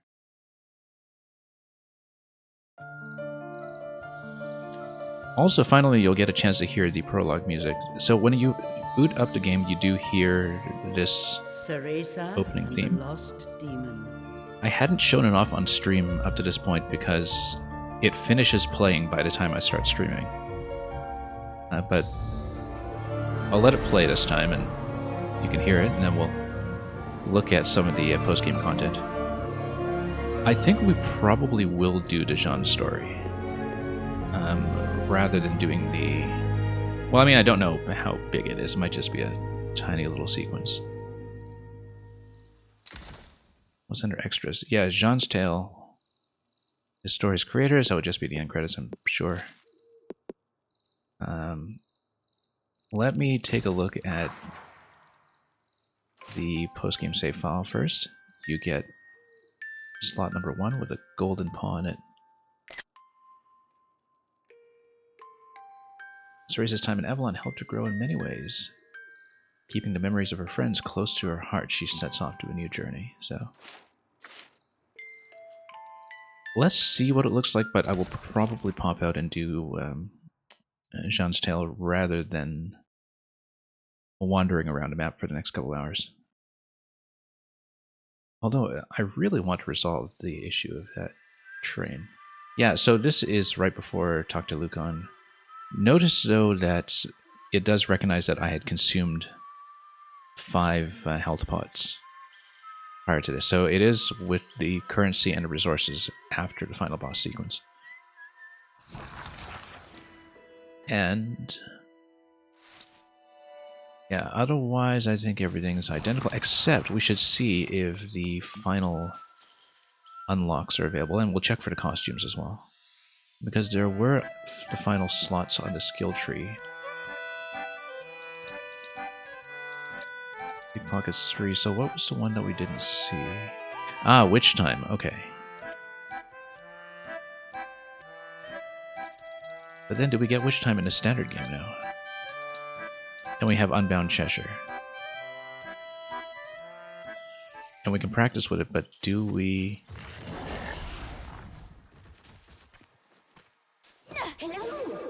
I don't know if we actually ever get to play with a combined form here. If we do, it's not something I'm clear on in terms of how we would do it. I think it's only in the special circumstances where you're allowed to do it, but let's see if maybe there's something that would tell me. Travel Wisdom.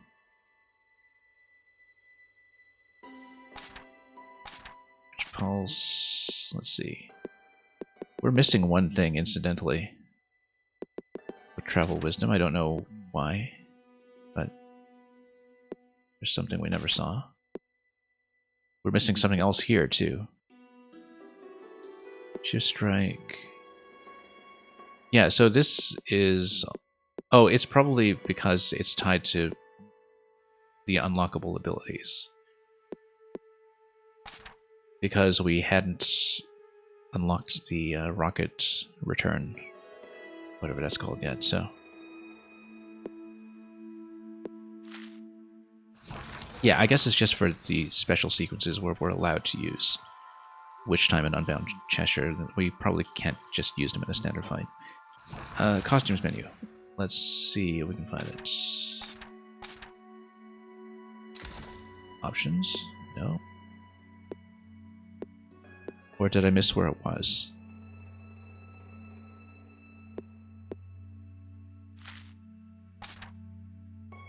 Characters, menus, magic gauge. So where... Oh, maybe it's at a rest location. Yes, it is.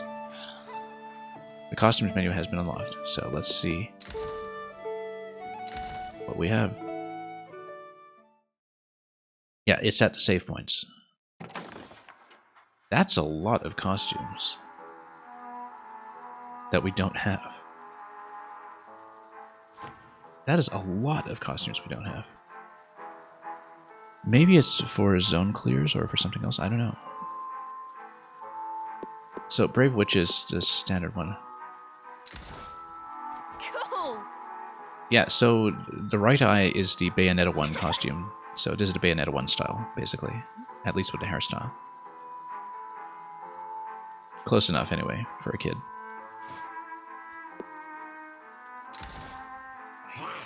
The Cursor of Love. Even cursed a princess in her pursuit of love. I don't actually see the form. Oh, you can actually change the bandages too.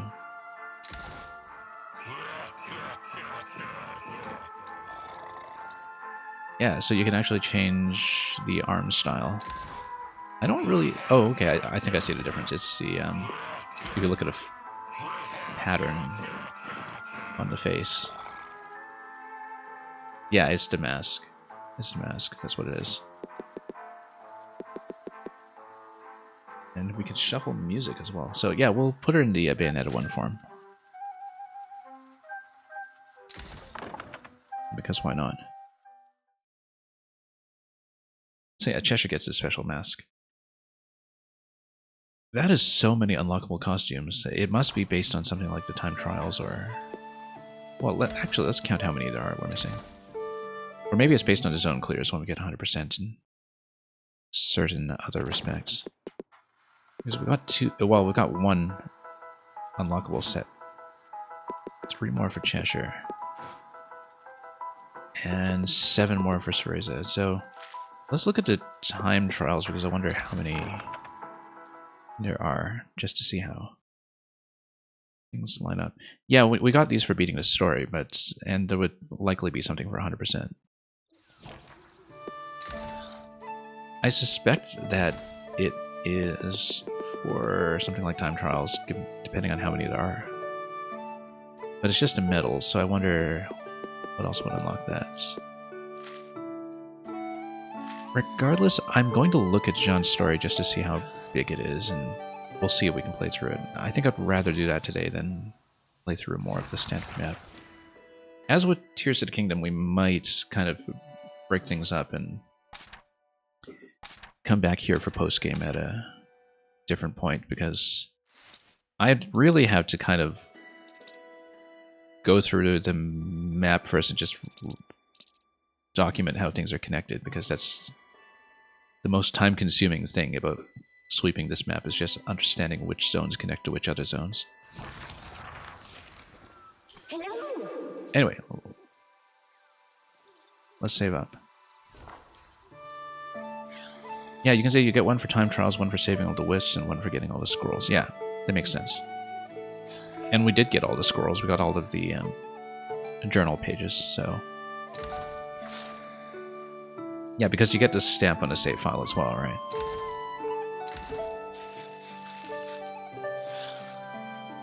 So we might clear 100% at some point, but let's take a look at John first. Just to see what's going on.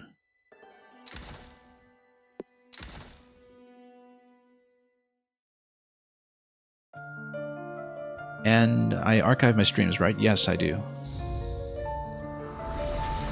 You might watch my playthrough of Zelda while you're playing it, yeah.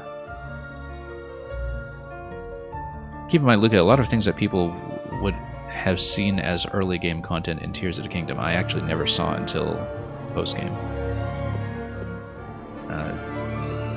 We actually, well, I don't want to say too much because you haven't played it yet, but I definitely did things my own way. Alright, let's see Jean's tale and see what's going on. Manual saving is not available. Okay. I have no idea how long this will be, so. Playable Jean in some form is also a series tradition. So I'm very pleased to see it implemented in this way, and we'll see what happens with it. We have heard the tale of an unlikely friendship between a young witch and a lost demon. But there is a secret chapter hidden in its pages that remains untold. This is a story of two young witches who are joined by a powerful bond. From this time forth, it must forever remain a secret, never to be repeated. Except, of course, in the presence of people who have completed the story of the Lost Demon. But then, do we actually control Jean, or do we control Cereza and encounter something with Jean? Let's see. Am I back in the forest?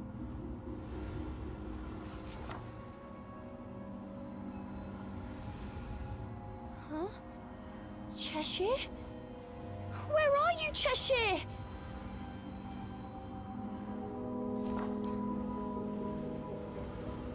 Well, I mean, if this is situated after the main game in time, then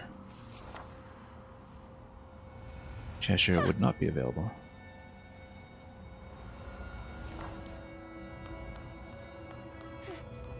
Where am I? Maybe there's a costume for the Cheshire? remembrances as well, now Cheshire, that I where think are about you? it. That's something that would require some mapping. Because I am missing some.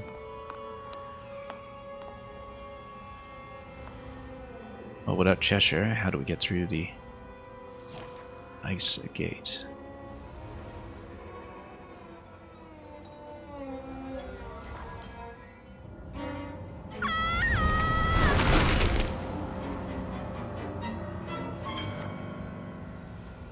Trapped within a strange void, Cereza had been petrified by a mysterious force.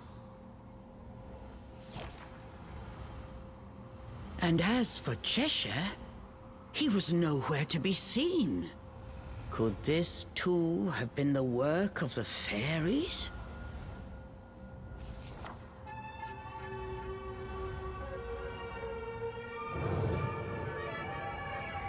My thanks.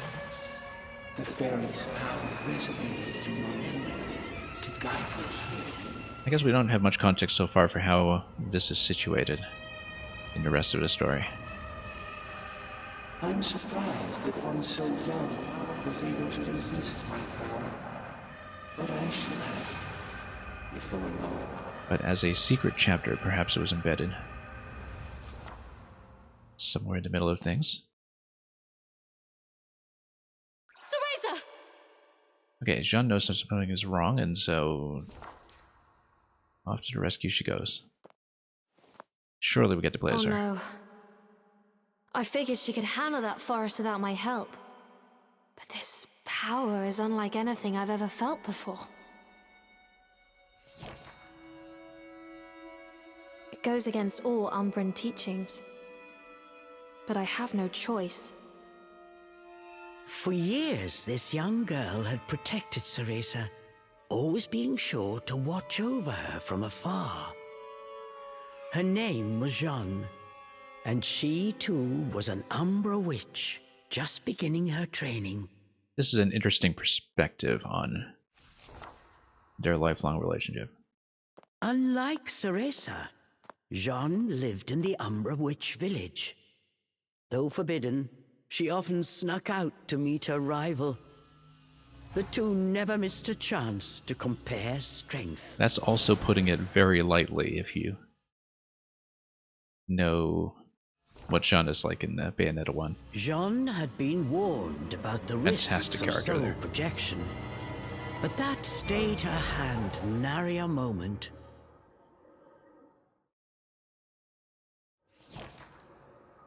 For she aspired to surpass Cereza and become the strongest of all the Umbra witches, a goal that allowed no room for cowardice.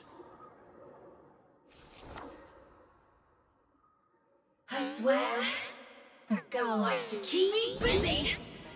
Jean's technique split her soul from her body. She flew towards Avalon Forest. I guess they don't talk about this because she's not supposed to do it. I mean, I didn't know she could do it.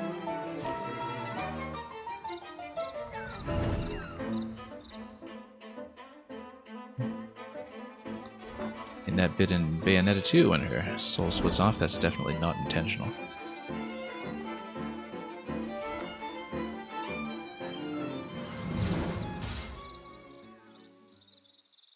I'm sure of it now. Something is afoot in this forest. And it's not just the fairies. I wouldn't be surprised too if this segment also Cereza, unlocks something in the where main are game, you? but we'll see. I mean, it's not bound to any of Jean the had main save files though, so that would be arrived in Avalon. the argument against it. The forest this air is was tinged with a vile presence. its own story with no separate interaction with the main save files. But we'll find out.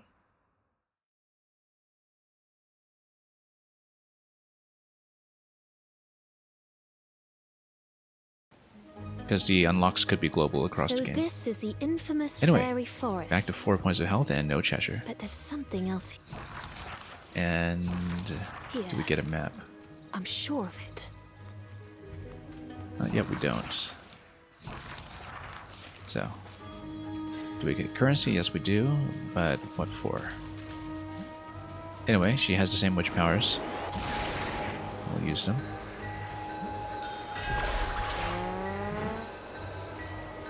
And this time you're just expected to know how to do everything, so it is, after all, post-game.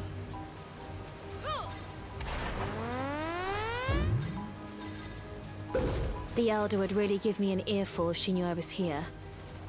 Whatever. I'm used to her lectures. Jean can be pretty defiant. Anyway, let's walk through. We know this part of the map. Cereza, where are you? Not actually having access to the main map screen makes no Always difference getting herself whatsoever into because trouble. it was incomprehensible anyway.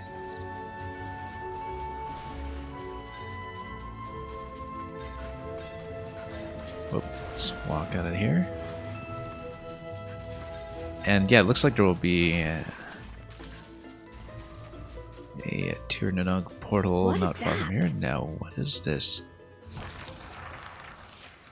As Jean proceeded through the woods, she noticed something peculiar. Is that Cereza's stuffed cat? She must be in trouble. I knew it! As I thought, this is no fairy magic. Who are you? Cheshire's voice alarmed Jean. Who's there? Show yourself! Don't play dumb. You trapped me in here, didn't you? Cheshire said as he struggled to break free. But it took all his strength just to keep from being swallowed. He could barely move an inch. You're a demon. What are you doing there? Where's Cereza? Cereza? How do you know the girl? Eyes narrowed. Cheshire studied Jean with new interest. I'm an Umbra witch.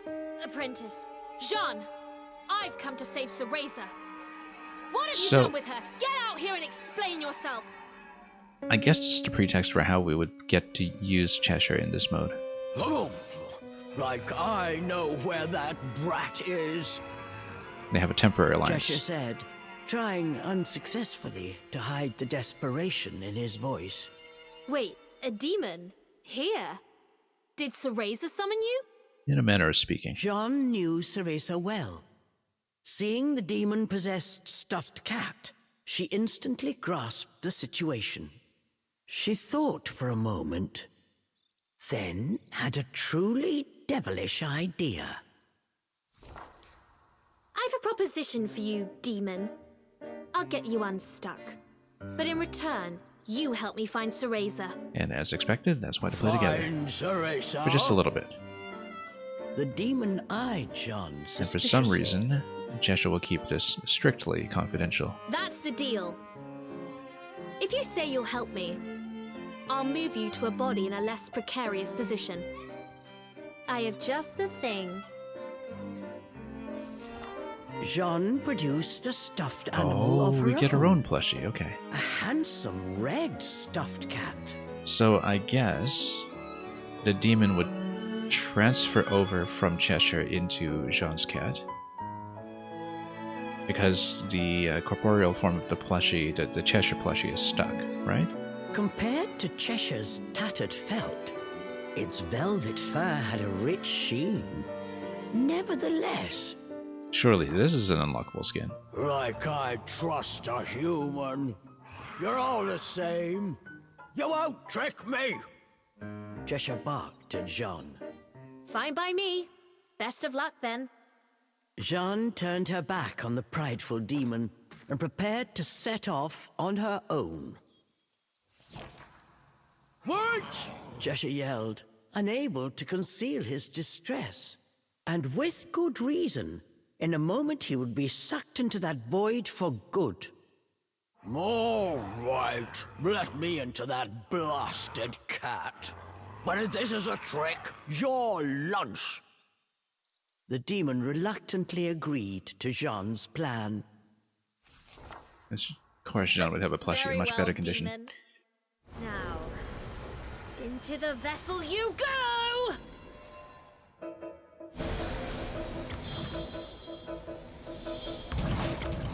I feel like I've said this about practically every game I played this year, but this is a much bigger game than I expected. To think this would come in handy here. Demon, speak your name.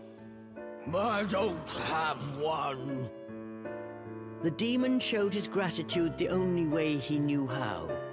An angry roar. Yeah, because I guess Cereza refers to him as Cheshire because she already called her plushie Cheshire, so maybe I Jean see. gets to pick a name. Then I shall call you Charles. I think he might object to that. Charles?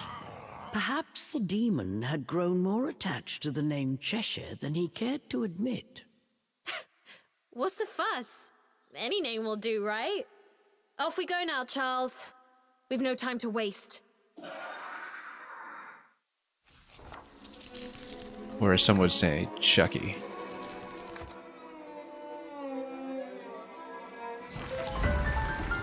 Okay, let's fight. We also have access to all elements. Jean can use Thornbind with a massive area of effect. Interesting. Okay. Spell has a long cooldown after each cast. Yeah, okay. That was We sooner can than do expected. this. I've held up my end of the bargain. Now earn your keep. So we actually do get all elements though, right? Cheshire was not fond of his new name, but now whoops. was not the time. Any protest would have to wait.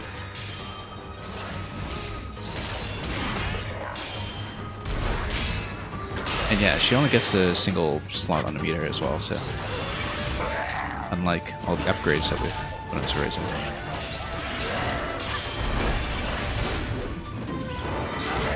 And then we also get the super Thornbind that we learned about fairly late in the main game. But yeah, we still get the chomp and all the Thorn combos and such. So this is Guess that's okay.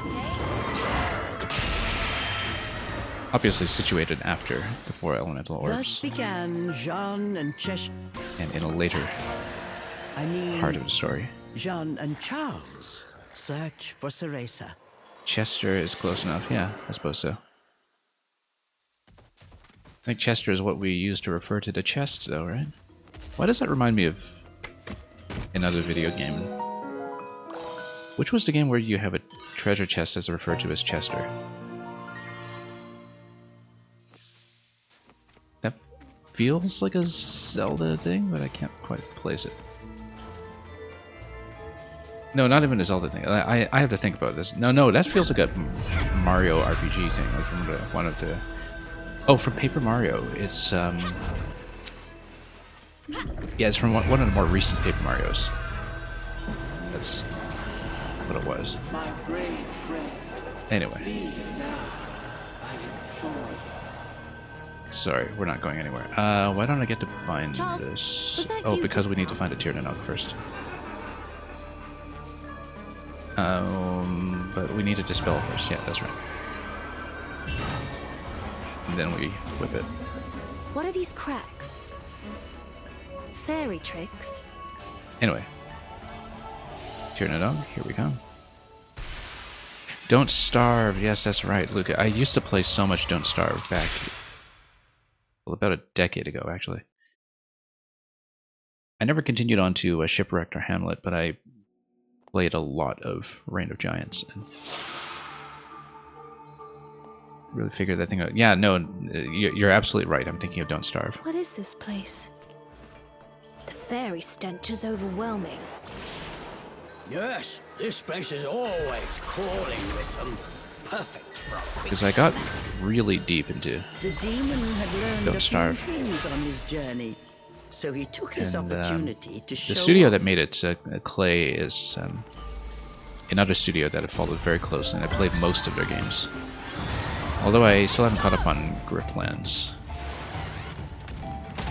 which was the card battle RPG they released a year or two ago, I think. And I've spent a lot of their time, a lot of my time on their games compared to most of these studios. Anyway, I knew there was a Chester that was way at the back of my mind somewhere, but my memory is something that has seen better days. Okay, whoops. Yeah, we have to remember that we have a much more limited health pool again. Do we get the hug ability, though? Yes, we do. Okay.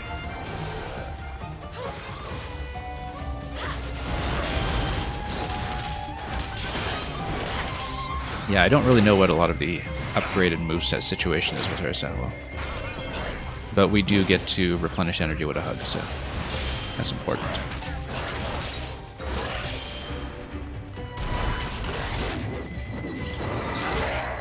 And we also have Cheshire, or Charles, replenish energy with a chomp.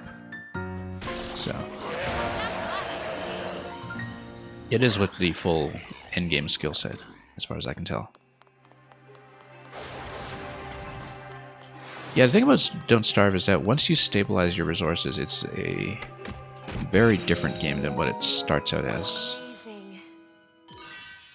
And so, because I play a lot of base building games. Oh, and you actually just get a full flower petal for this one. Okay, great. I guess it's kind of an accelerated form of the main game. Kind of like the Pikmin 4 post game as well, in fact. Where you get the Pikmin 1 mode within Pikmin 4.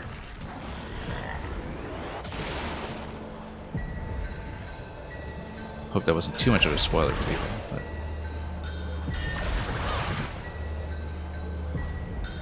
that is specifically what this reminds me of. But yeah, the trick to Don't Starve is to kind of get to the point where it converts from a survival game into a base building game, and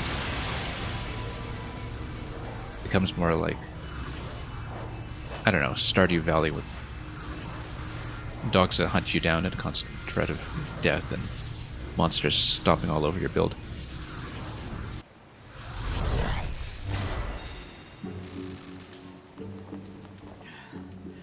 Okay, and we teleport over to the water orb zone. So Charles eyed Jean we just covered a suspiciously big part as of he the map. spoke. Crybaby? Oh, You mean Cereza? She may blubber from time to time, but look past the tears and you'll find a truly spectacular power. Cereza and I have a duty to become stronger. We must protect the legacy of the Umbra. She's never so charitable to Cereza when they're actually interacting in person. Unless they're shopping, I guess. They do a fair bit of shopping together. Anyways, same interaction as in the main game, this one here. Exactly the same. Yeah, and we'll raise this platform, we'll drag it over, exactly the same.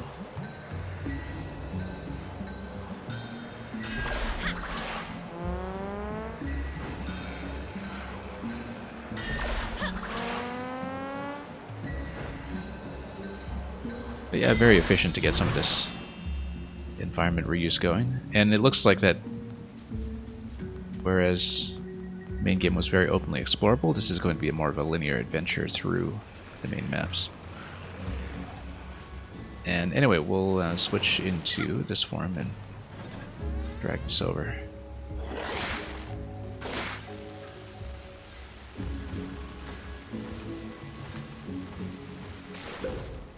Oh, whoops, no. Total miss.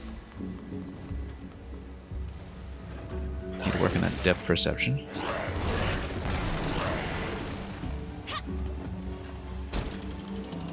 Okay, let's try it again. Do I need to regrow this? No, I don't. Of course not. Okay, let's yank this over a little more accurately this time.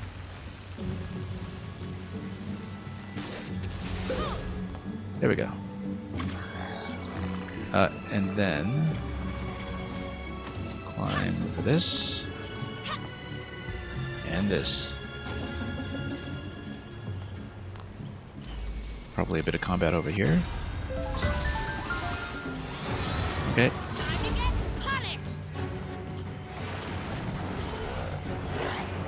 Whoops, no, wrong form. Then we do the area of effect mine.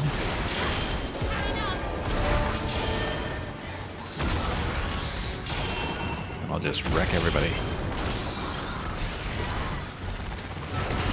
Oh, shouldn't have whacked the bomb here. It was a bit of a mistake. And yeah, fire shield is going to go down here. Let's knock this guy out. And try to bind him up.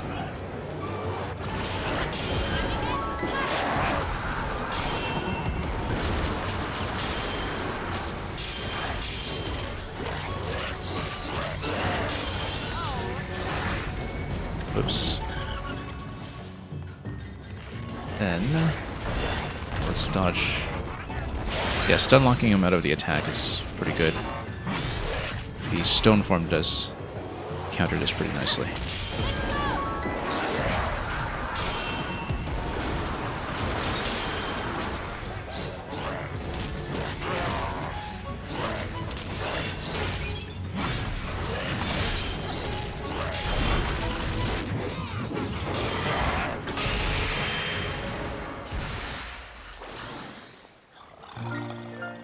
Have I ever played Crash Bandicoot? I actually haven't. I know that the original trilogy and Crash 4 are all on Switch, but it's just one thing I've never gotten to. I should update my stream title in the meantime to reflect that we're in the post-game.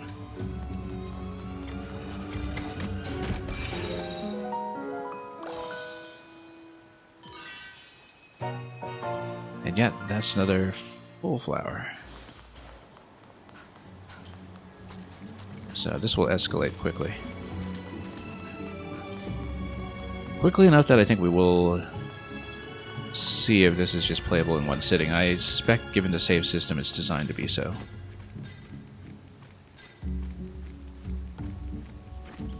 That said, well, I'm not surprised you summoned a demon into a stuffed cat. And I dare say, you seem to like it. Well, has he ever known any other kind of binding? Down the seconds till she gets me back to Inferno. John thought that Charles's felt cheeks looked more red than usual.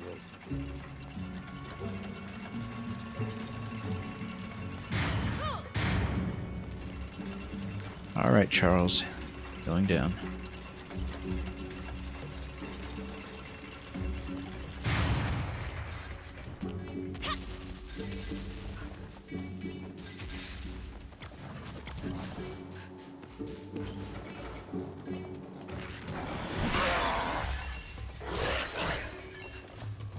And yeah, we see the flowers are unlockable over there, but I think we have to wrap around the map to get there if we are going to reach that at all.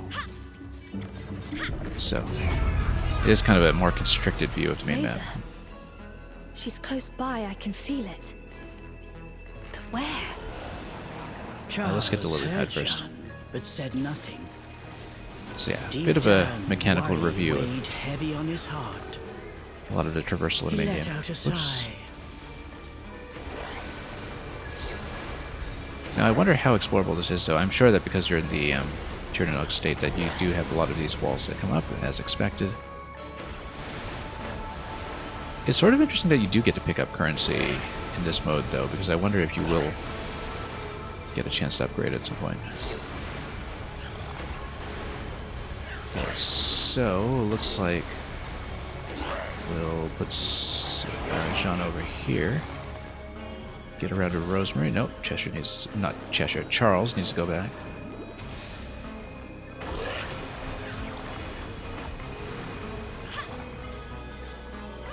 This does remind me of Pikmin 4 in some ways, with getting Olimar and Moss as your alternates.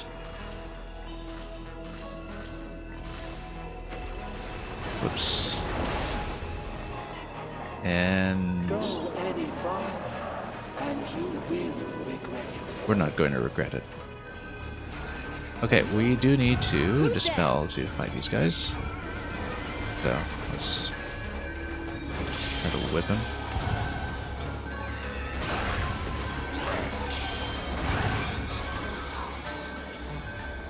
If we can, get them back in a physical form.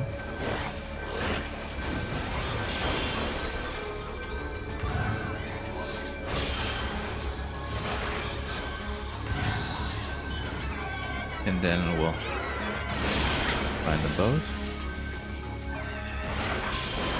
Yeah, it is a very long cooldown, but let's enter. Fantastic games, Crash Bandicoot, if I want more for my backlog. Yeah, my backlog is very, very stuffed, but I will take that recommendation under advisement. Given that I do, in fact, trust you to know your platformers.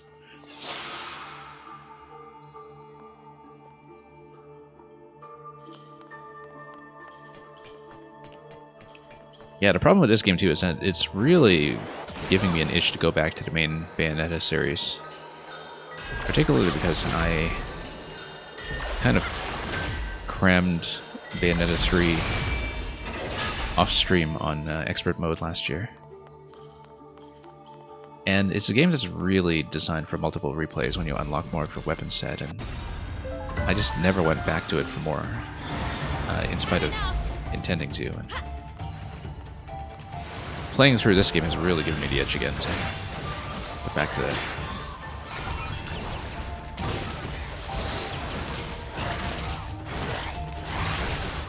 Okay, let's toast this guy. No, not that guy, this guy. Hug. And back to the fire form. And then let's go to Chomp. And let's see if we can... oh, no, we'll save the bind for the big guy. Particularly because we'll also have to deal with the trap, I think.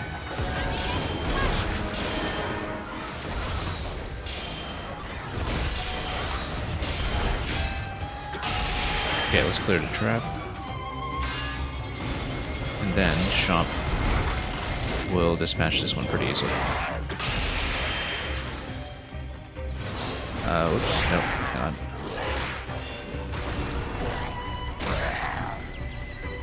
Then let's get the other elemental counter over here. Oh, got a couple of these little guys to deal with too. This would be a good time for the area of effect mine. Let's see if we can aim it.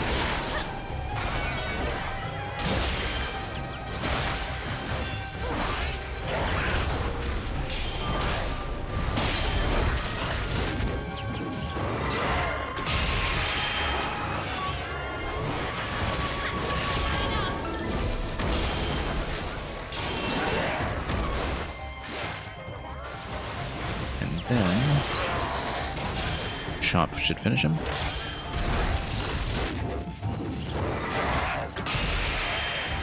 Okay, that went reasonably well.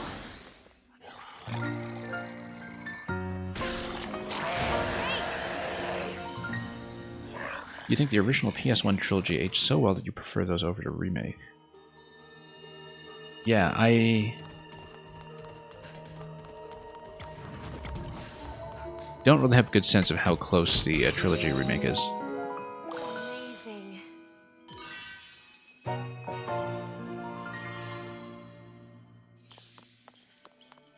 Because I wouldn't have known the original game. But let's get over here and unbind one of these.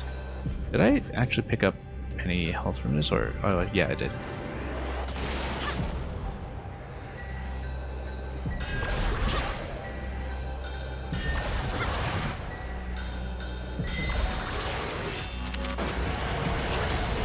All right, Charles, let's wreck this thing. Now, previously clearing these just teleported me to a different zone entirely to continue our linear course through the map.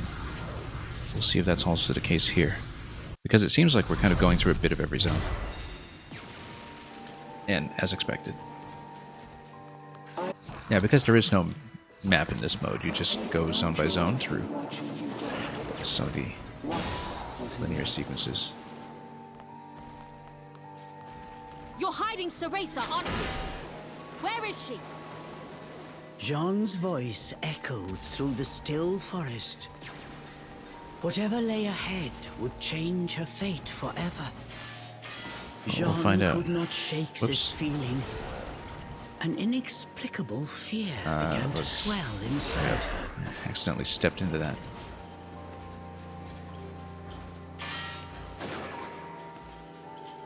All this bait in the traps too, it's kind of an interesting touch that is all donuts and sweets and sundaes. Everything a witch needs. But is it a trap that is meant for the witches or a trap that is meant for the demons? I guess if you're setting them up as fairies, you don't mind either way. Prey is prey. You're saying the remake looks and feels refined, but you felt it changed the game artistically too much. Okay. And physics as well. Okay. That's sort of interesting that...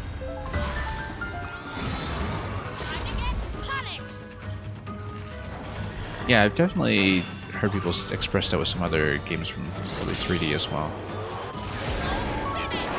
I remember that coming up in relation to the Ocarina and Majora remakes on 3DS, for instance.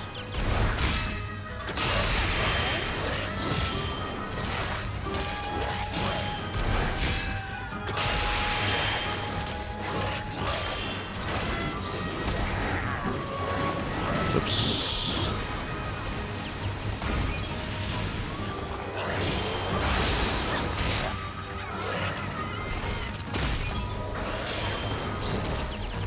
It's kind of funny that if you look at the Mario series, for instance, that despite actually a couple of different revisions of SMB1, not just the well-known All-Stars version that was released on Super Nintendo, but also some of the arcade revisions or Game Boy ports or things like that, that the original on NES is still the thing that has held up very well canonically. That basically no effort to try to redo SMB1 has ever stuck, and they have tried many times. I also prefer the remakes for Ocarina of Majora, for that matter.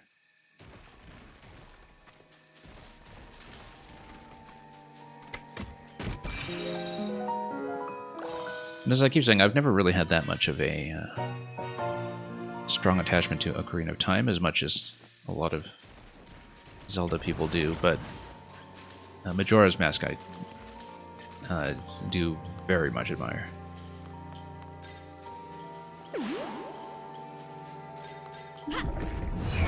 Oh, here's another zone here.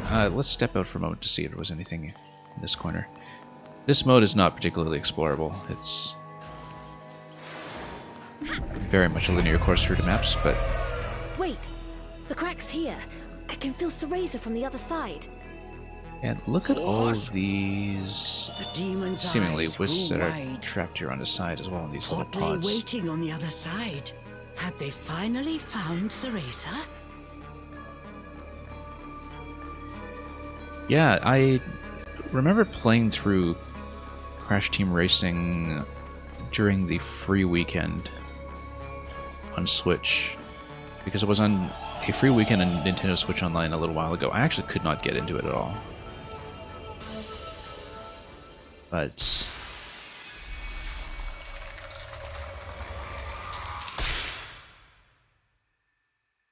I didn't spend a great deal of time with it in terms of learning it in any depth.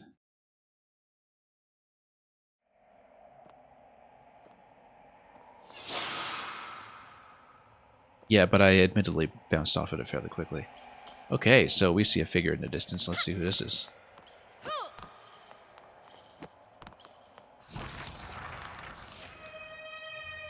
Cereza? It's faint, but I can sense her magic. And she's not alone. Something put Jean's nerves on edge. This presence belonged to no fairy. Look! Over there! Charles had spotted something. I love how the narration just continues to go with Jean Charles. followed Charles' gaze.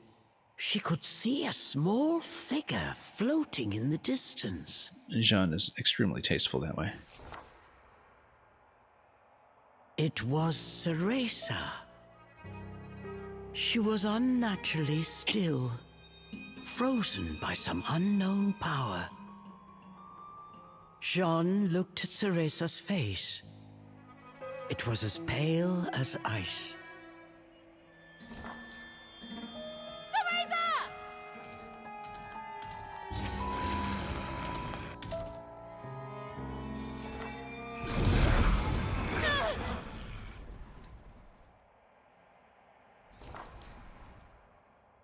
So close.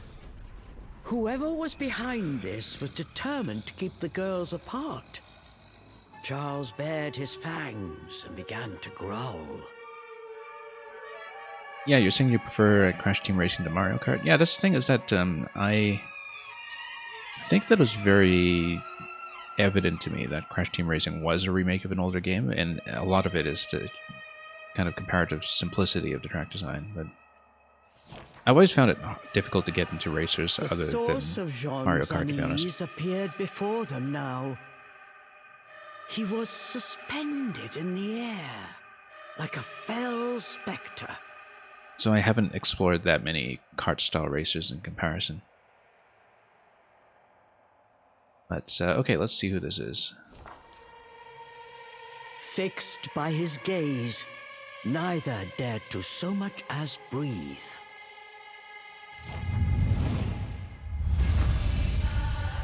Immutable Destiny, Affirmer of Phenomena. You're the one who was speaking to me before. Who are you? I think I don't know who this is, but it seems related So to... meet again, my brave friend. Or perhaps introduction Well, to an older. let's go through this and take a look. Yes, you may call me he who affirms all phenomena. That was in the description. My, that's quite a mouthful. You're worse than No Name over there. No matter. Anyone crossing the Umbra will pay!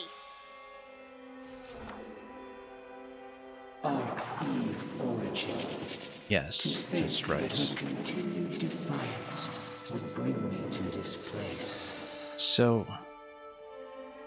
this is extremely difficult to explain, but yeah, this refers to something that's kind of like the ending sequence of Bayonetta 3, which, as I said, is a little bit of a blur to me. But basically, you have the Arcadim and Archive archetypes that But she will be mine soon. kind of cross the multiverse. Then I will Yes. So this whole thing about affirming As he the spoke, world the is spectre's eyes grew related to the crazed. multiverse They merging plot in smoldered with a Bayonetta 3, dark which I energy. cannot explain in a few sentences because I have to remember it first. But the idea is that this character is trying to establish a particular continuity by deleting or absorbing the other But ones. John and Charles did not back down. What absolute poppycock! You played CTR for 2 I decades, won't so you let can't you say lay a much if it's that finger hard on to my master or unwed not. Yeah. sister. After a little while, I think, with a certain degree of expertise, you have to think back quite a bit to what the learning process was like in terms of how people pick things up. Before I page over, I'll make this remark, is that I have had this conversation with people who grew up very strongly with Sonic a lot, because, you know, they sometimes wonder, well, how do people who play platformers have so much trouble adjusting to Sonic when 5-year-olds can play Sonic just fine? Well, it's actually because in some ways Sonic is easier when you grow up mastering its conventions independently of having expectations set by other things that are purportedly in the platforming genre, right? Where, you know, the learning process for a video game is going to vary very heavily based on what kind of preconceptions you bring in from other video games you played. And this is true of very technical action games like the Bayonetta series as well. Now is the time for all to be affirmed. Where your ability to play it and learn it sometimes depends on how you've been conditioned by other things in the series. Anyway, so yeah, this is kind of like a Bayonetta 3 thing. You can kind of tell from the color of the design as well that it's in keeping with the Bayonetta 3 enemy set. I wish I could explain it more coherently, but the multiverse plot in 3 is honestly kind of messy. So. But yeah, it's basically all the different Bayonettas are manifestations of a particular archetype that is Archive. And there is a different Archive in every universe, and then Luca is basically a slice of the Arcadim. So Archive Origin here refers to a particular instantiation of Cereza, which is the kind of prime timeline of Cereza. I should probably actually do the fight instead of trying to read this. Okay. We might need to lock these guys down? I don't know. Can I pull them off? Or do I use Earth to smash them? I use Earth to smash them. Okay. But then what do I do with the spikes? Let's see. Using Cereza's pain? What a cowardly trick! So this is a neat little Bayonetta 3 fan service fight, or would be if I had a better memory of some of the specifics about What's Bayonetta the 3. matter? Don't tell me you're giving up already. He probably tastes horrible. I better swallow him in one gulp. The demon was already licking his chops. But the spectre was unfazed. As he got to his feet, a faint smile crossed his lips. You still don't understand, do you, Jean? What will happen if you oppose me?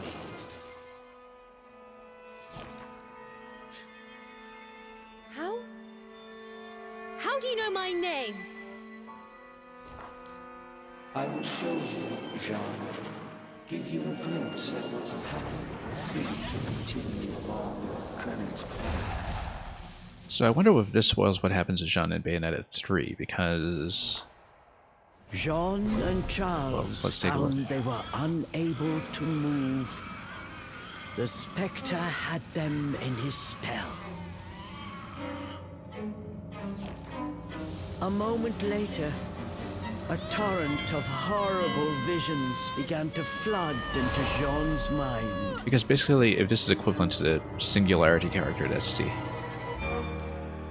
main villain in Bayonetta 3, things with Jean It was a vision of Jean do not as a end grown well. woman, Yeah, dealt this a is... fatal blow by an unknown Bayonetta 3. assailant. Stop these stupid tricks! I'll rip you apart! Charles tried with all his might, but he could not move. Jean, I have shown you a vision of things to come. If you do not distance yourself further, that future will certainly find you. But this fate is not yet determined.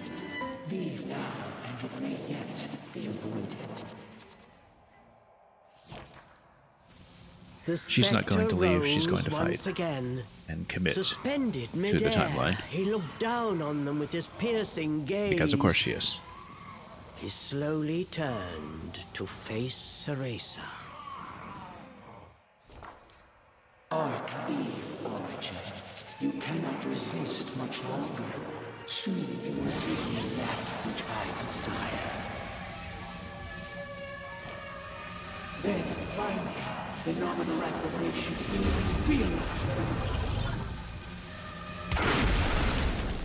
I'm not quite taking back what I said about this being by far the most comprehensible Bayonetta game, but that's because actually I do sort of follow what's going on here. But only with the context of having played Bayonetta 3, because without that I think this You won't probably lay wouldn't a mean much. finger on my unbred sister! Jean stood tall in defiance. Perhaps I was too soft. Witness your cruel fate once more. You have no idea what's happening. Yeah, I'm not surprised. No, but basically, like, this is a character who is kind of crossing time and multiverses and is trying to collapse the multiverse into a sort of single primary continuity. So there are kind of an infinitude of Bayonettas who are different forms of an archetype called Arc Eve. And Arc Eve Origin is kind of the one who is the primary one that is the continuation of Cereza in this game, I think. I don't know. I don't... If what I said doesn't make sense, it may be partly my fault, and it may be because it just also originally doesn't make much sense. But I kind of understand how it works in my head. Basically, there are a lot of time loops and universe hopping and all that stuff in the main series, and the simplicity of the main plot in this game is comparatively a breath of fresh air. That pipsqueak made a promise to me she has yet to fulfill. You can't have her! The beast gave a fierce roar. Like I keep saying, the kind of world and mythology and setting and design of these games is pretty exquisite. And of course, the main thing that the main series is known for is the combat. But Jean, you have seen what awaits you. the plots take some note-taking. Face me. I won't run away. I am going to be the strongest witch of all! But yeah, she's basically warned that, you know, in the future, if she commits to her present decisions and her present timeline, that things will go badly, and she doesn't care. That's all you need to know motivation-wise. Let's just get into the fight. Yet still you struggle.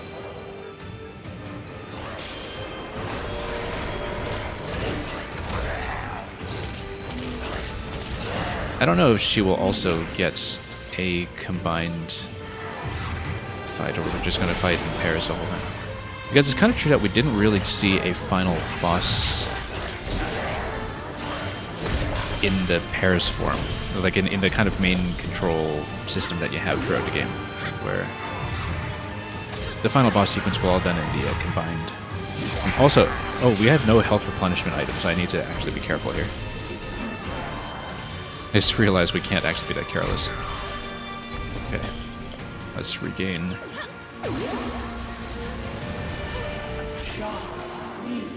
Yeah, as long as Jean dodges and we just keep the pressure up with Cheshire, we're fine.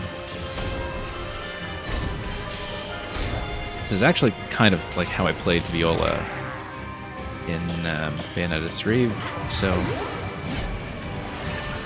In Bayonetta 3, Viola is kind of the secondary character who controls Cheshire. And you're meant to mostly fight with a sword with her, but I mostly just, I think, stood back and let Cheshire do the work. Because I didn't really know her defensive style very well. Whoops. Okay, so you've got this angelic form here. I wonder if we can grab out of that or something. We just need a dodge, actually. This is kind of a Kirby style fighting us off.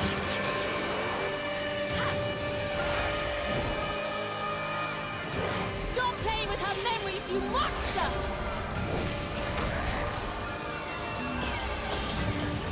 No, let's get out of here.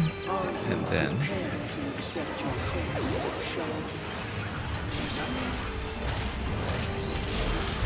Yeah, so as long as Jean dodges incoming attacks and stays alive, we're okay. We can always revive Charles if Charles gets hit.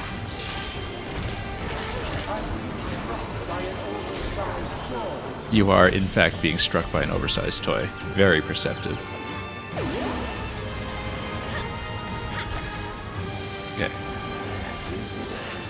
Whoop. Oh, no, let's get out of here.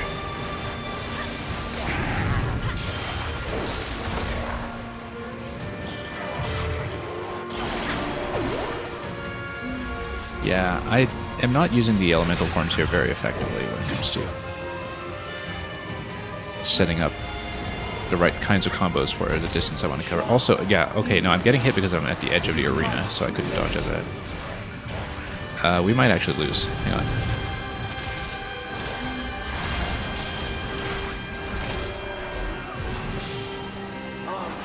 Okay, why don't I switch to fire so I can use the projectile? No. Oh. Oh, okay, so we actually get to fight different forms of the bosses in the main game then, because we're fighting Jabberwock now. And who was actually very much a cause of pain in the main game. Trying to remember what the Jabberwock pattern was. Oh, let's seal it up. Can we? There we go.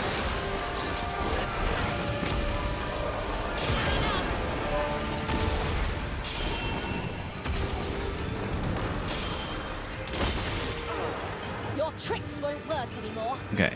Come on! Are you prepared to accept your fate, Sean? Okay, that's a full health bar down. I don't know if that's actually the end, given how low we are in health.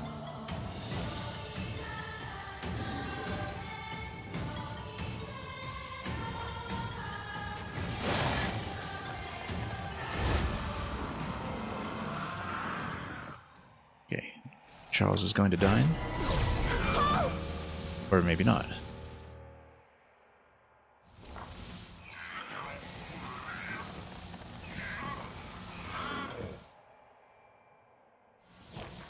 Well, I mean, we know at some point the demon has to return to the Cheshire plushie, so...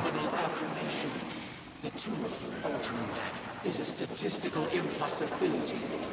Yeah, I mean, it just sounds like jargon, but by phenomenal affirmation, I believe that it is referring to the kind of collapse of the timelines in the multiverse.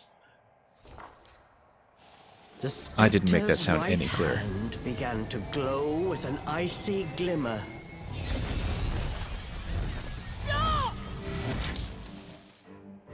But this is getting deep into wonkish Bayonetta lore here, so... Humans say in the face of defeat. And when those pleas go unanswered, that is when you witness true despair. No! No! Let go of him! Charles screamed out in agony. The spectral flames were slowly eating through his body, tearing him apart. After I'm finished with him, you're next. I tried to warn you not to get involved. It's a pity you will not listen.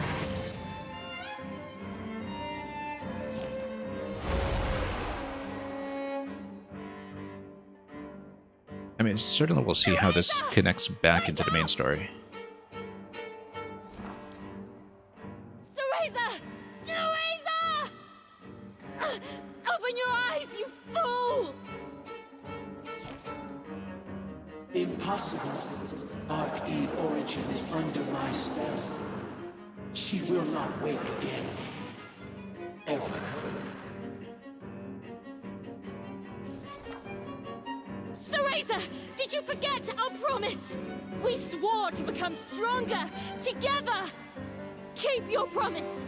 If you've any pride as an Umbra witch, now's the time to prove it!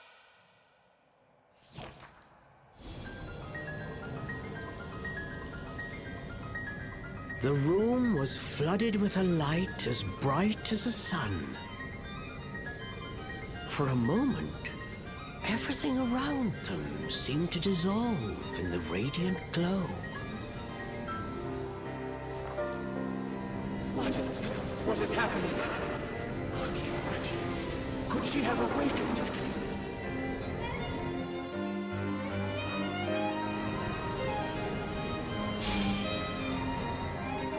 That looks like an awakening to me.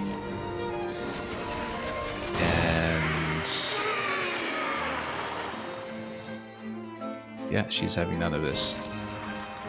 I still don't have a great deal of clarity on where this is situated, but I guess...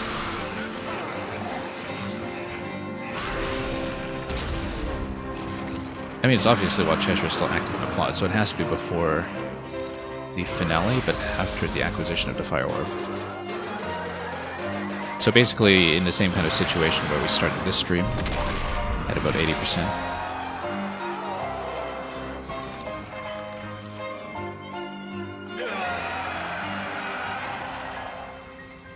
She awoke as the right eye. Blood-curdling scream seemed to shatter the air itself. I mean, we have the costume to prove it, so... That's right, with the eye. Yeah, no, you're absolutely right. I had to kind of remember how that worked in Bayonetta 1. This is unfathomable. John, you have made your choice. That fate is now immutable. I will not fear my fate. Whatever may come, I will stand and face it!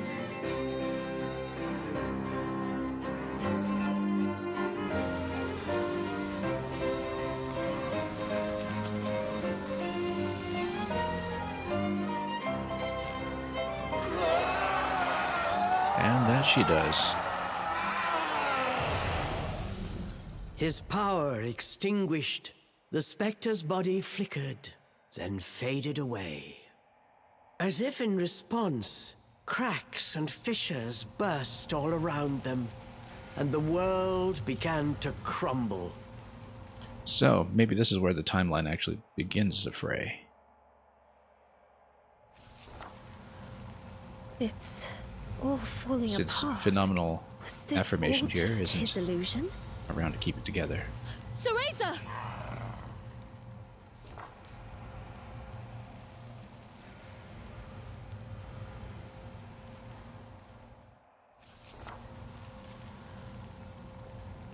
I don't think she's necessarily conscious of what happened here, but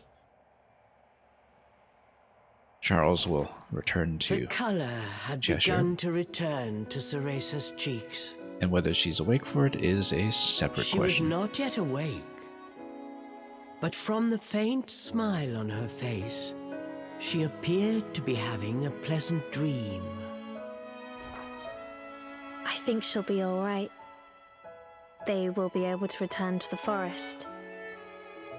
And it looks like my time is almost up. Jean's body had grown faint. Her technique had reached its limit. Her traveling soul yearned to return to her body. So, I like the implication here that she's using this projection technique to send her traveling soul into the forest, but had her traveling soul also thought to bring along the Charles plushie? Well, Charles, which will it be? Which? What do you mean, which? Charles returned with a puzzled look. Well, technically they're both witches here. I'm asking, will you go back to that tattered doll, or shall I send you home to Inferno? Charles blinked incredulously. Home to Inferno? This was something unexpected. Did Jean have such a power? I guess if Jean is capable of doing summons at this point, that technically she opens the portal, but For a moment, Charles simply stared I think Charles at wants to Jean, continue the saying adventure. Nothing. Finally, he spoke. You think I'd trust you with that? Just keep it simple and put me back where you found me. I see. Have it your way. But come on, you must like that body. Better than the lump of scraps Cereza drags around.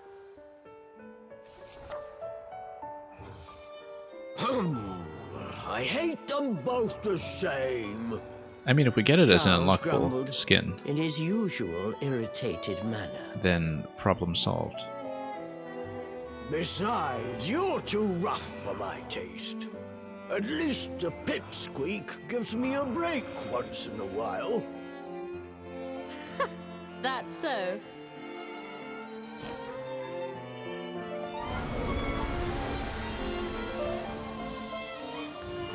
Seeing through his act, Jean smiled at the flustered demon. She used her Umbran arts to grant his wish and returned him to his former body. Cheshire. There you are. I'm gone for a minute, and you get yourself lost again. With a peaceful expression on her face, she gave Cheshire a big squeeze.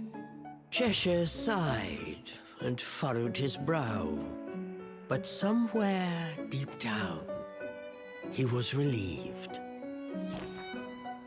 Farewell, Charles! No, Cheshire! And don't you dare tell Cereza what happened here. I mean it! Yeah, so it's just a secret between the two of them. I don't take orders from humans. Jean just casually waltzing into the story and getting her own spectacular boss fight. Which it does kind of feel like the, as I was saying, the true final boss of the standard control mode in this game with Witch and Demon separated rather than together. But Because it did seem like there wasn't saved quite a me capstone back challenge for there. that mode up until this point. I suppose I can make an exception this once. Even though we didn't Cheshire really need to added do softly. too much in that fight with the elemental forms encounters.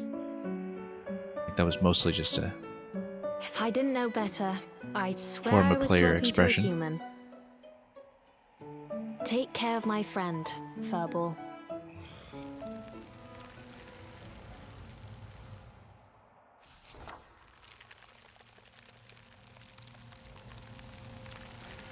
And back home she goes.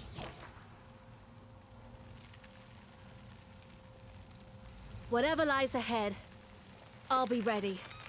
I'm going to be the strongest witch of all.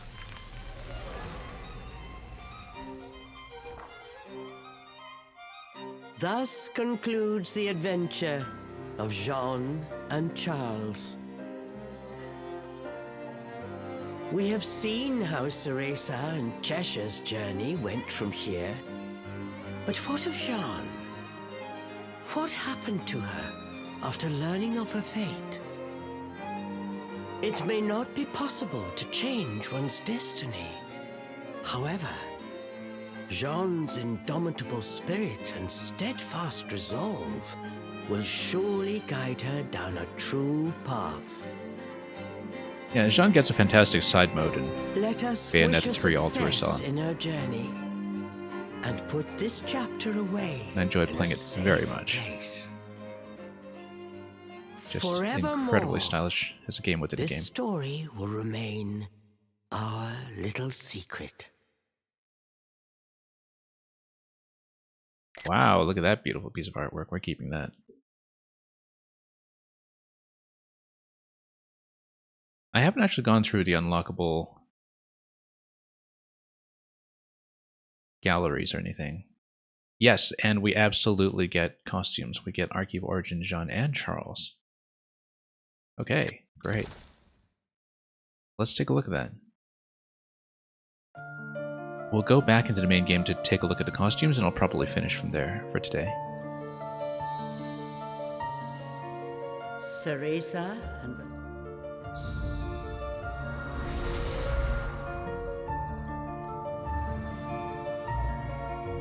Yeah, not surprised that there is a costume unlock for this.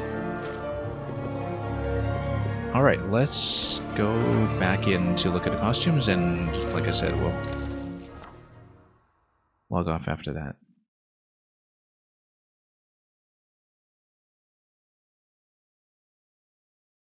Yeah, so this ended up being a very eventful stream. Hello. After my previous one was mostly just kind of wandering the map and sweeping around a little bit.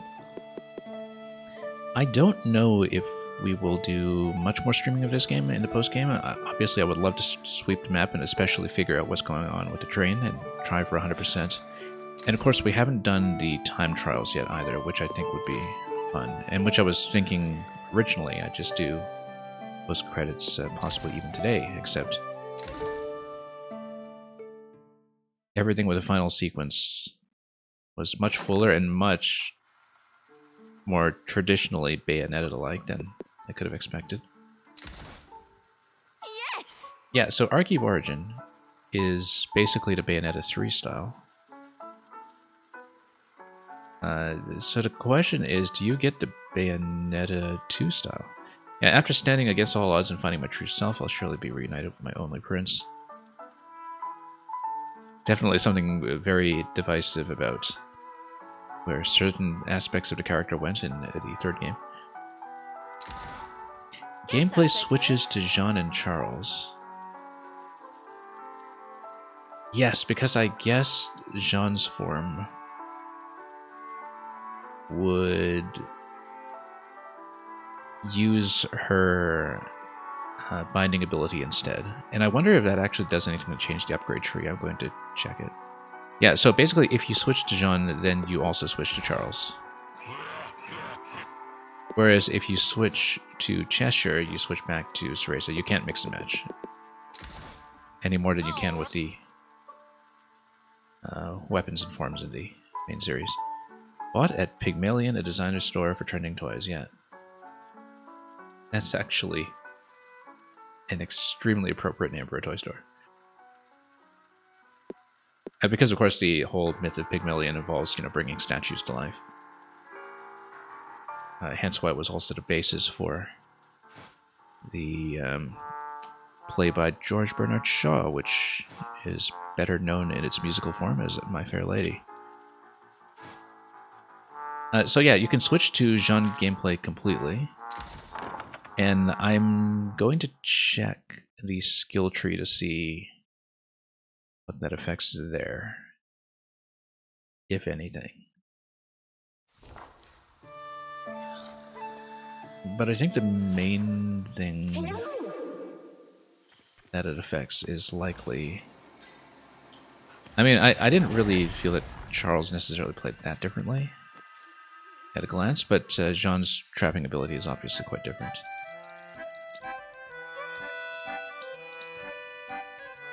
And yeah, the skill tree is pretty much the same as before, except in the preview image, you still see Cereza. Okay.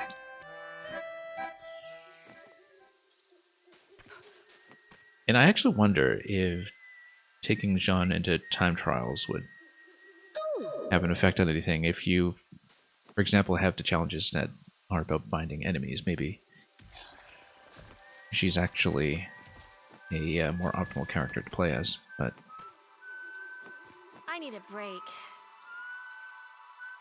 for the time being, I think we'll switch back to Cereza. I do enjoy playing as Jean very much in the post-game for the mainline games, usually. Although there are certain aspects to her that tend to be more challenging.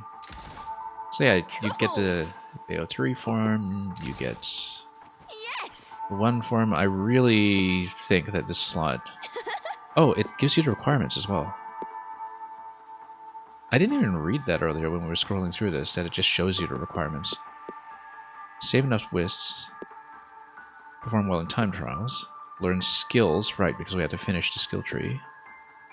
Collect remembrances, that's one. Finish the Forbidden Tale. Didn't we finish the Forbidden Tale, or was that not? I mean, it says end, so there's something else that is to be done there. Final Tier Nanog Treasures, learn skills with Cheshire, so Forbidden Tale. Wait, if it's not the Jean story, then what is the Forbidden Tale? Surely not the credit sequence or... Oh, I wonder if this connects to the Bayonetta 3 save file. I can't remember if the Forbidden Tale was the name of the storybook in Bayonetta 3 that was actually the preview for this game, because it's just a prologue chapter or something that was kind of an Easter egg secret in Bayonetta 3. And I never actually played it because I only played Bayonetta 3 in its launch state when the keys were actually quite difficult to get. So I never unlocked the Cereza storybook in that game, but I wonder if that's actually what the Forbidden Tale is, or if it's something that's entirely doable in this game. But I wouldn't be surprised if that's the case. So, depending on the time trial requirement, I don't know if this is going to be peak performance for everything. We'll see how unlockable that is. Final treasures, yeah, we obviously have to unlock all of them first, and we have to go back for that one treasure in one spot we missed. And that's just a skill tree. So, yeah, we'll switch back to a cursor and Bayonetta 1 costume for the time being. And who knows, maybe I'll change my mind and we'll play the Extreme as Jean and Charles just to change things up.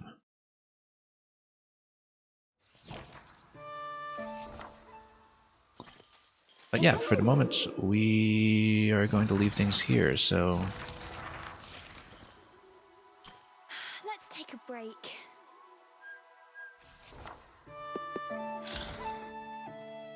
Yeah, Tier Nanog, as I was scrolling through this earlier, we're missing a few, and then in the replays, we'll replay one to get the treasure that I somehow missed, which I think was probably just a pedal at the ending. Almost everything else is just a straight-up combat challenge, and we just need to unlock the remaining points that we haven't found yet. I don't know if I'll do it on stream. I might have to do a little bit of mapping work, as I said, to see how things connect first, before we play with all of that.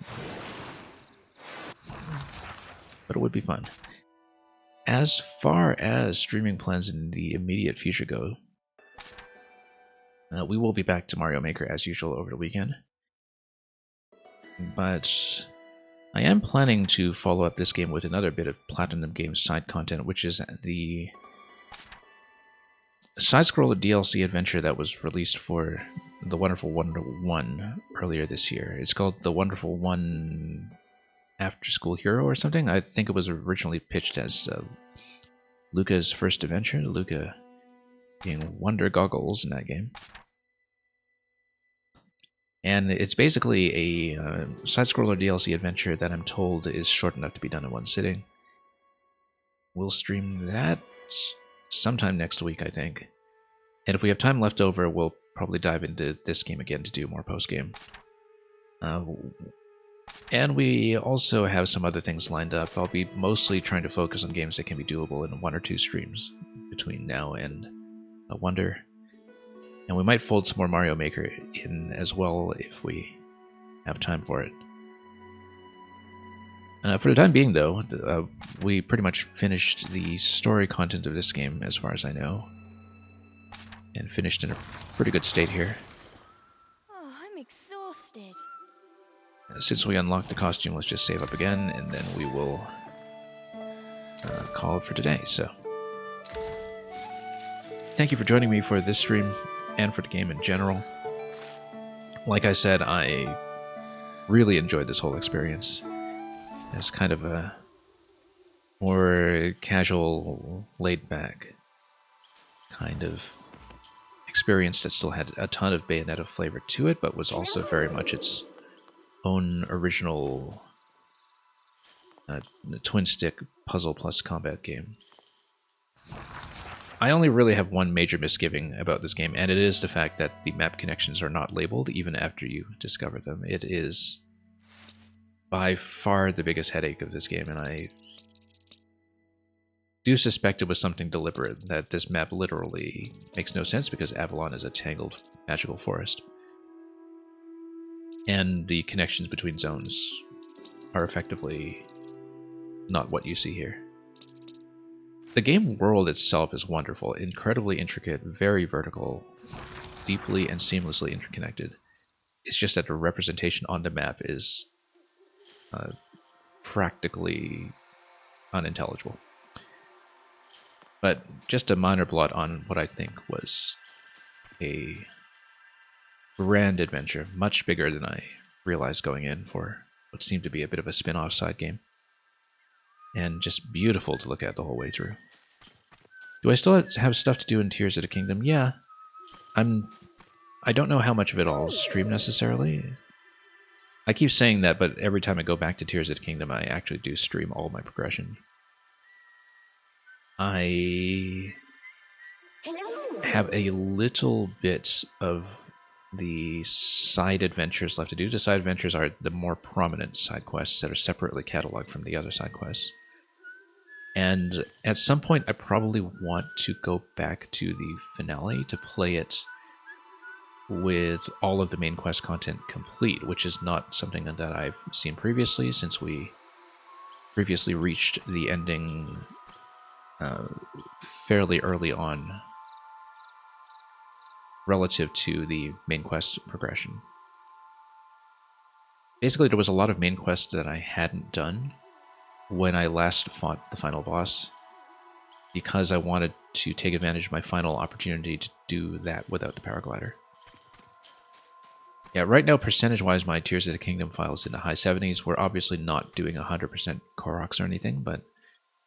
And I don't even know if we'll do 100% caves on stream, but I would like to do as many quests as possible on stream, I think. And it's one thing we'll go back to once every 2 or 3 weeks, I think, just to kick back and have a Tears stream. So you might even catch up to me by that point.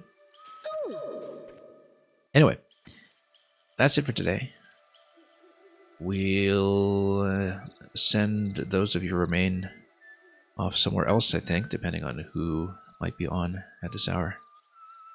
And we'll listen to some of the gentle whistling, rather, as we log off. As usual, more information about plans and scheduling will be posted week to week, roughly, on the Discord. And look forward to seeing you for whatever's next. whenever we come back to it. So, have a great time ahead of you. Thanks so much for watching. I very much enjoyed all of the finale content that we saw in this game today. Hope it was a very watchable experience on your end as well. Have a wonderful day and weekend ahead of you. And until we meet again, as usual, very well.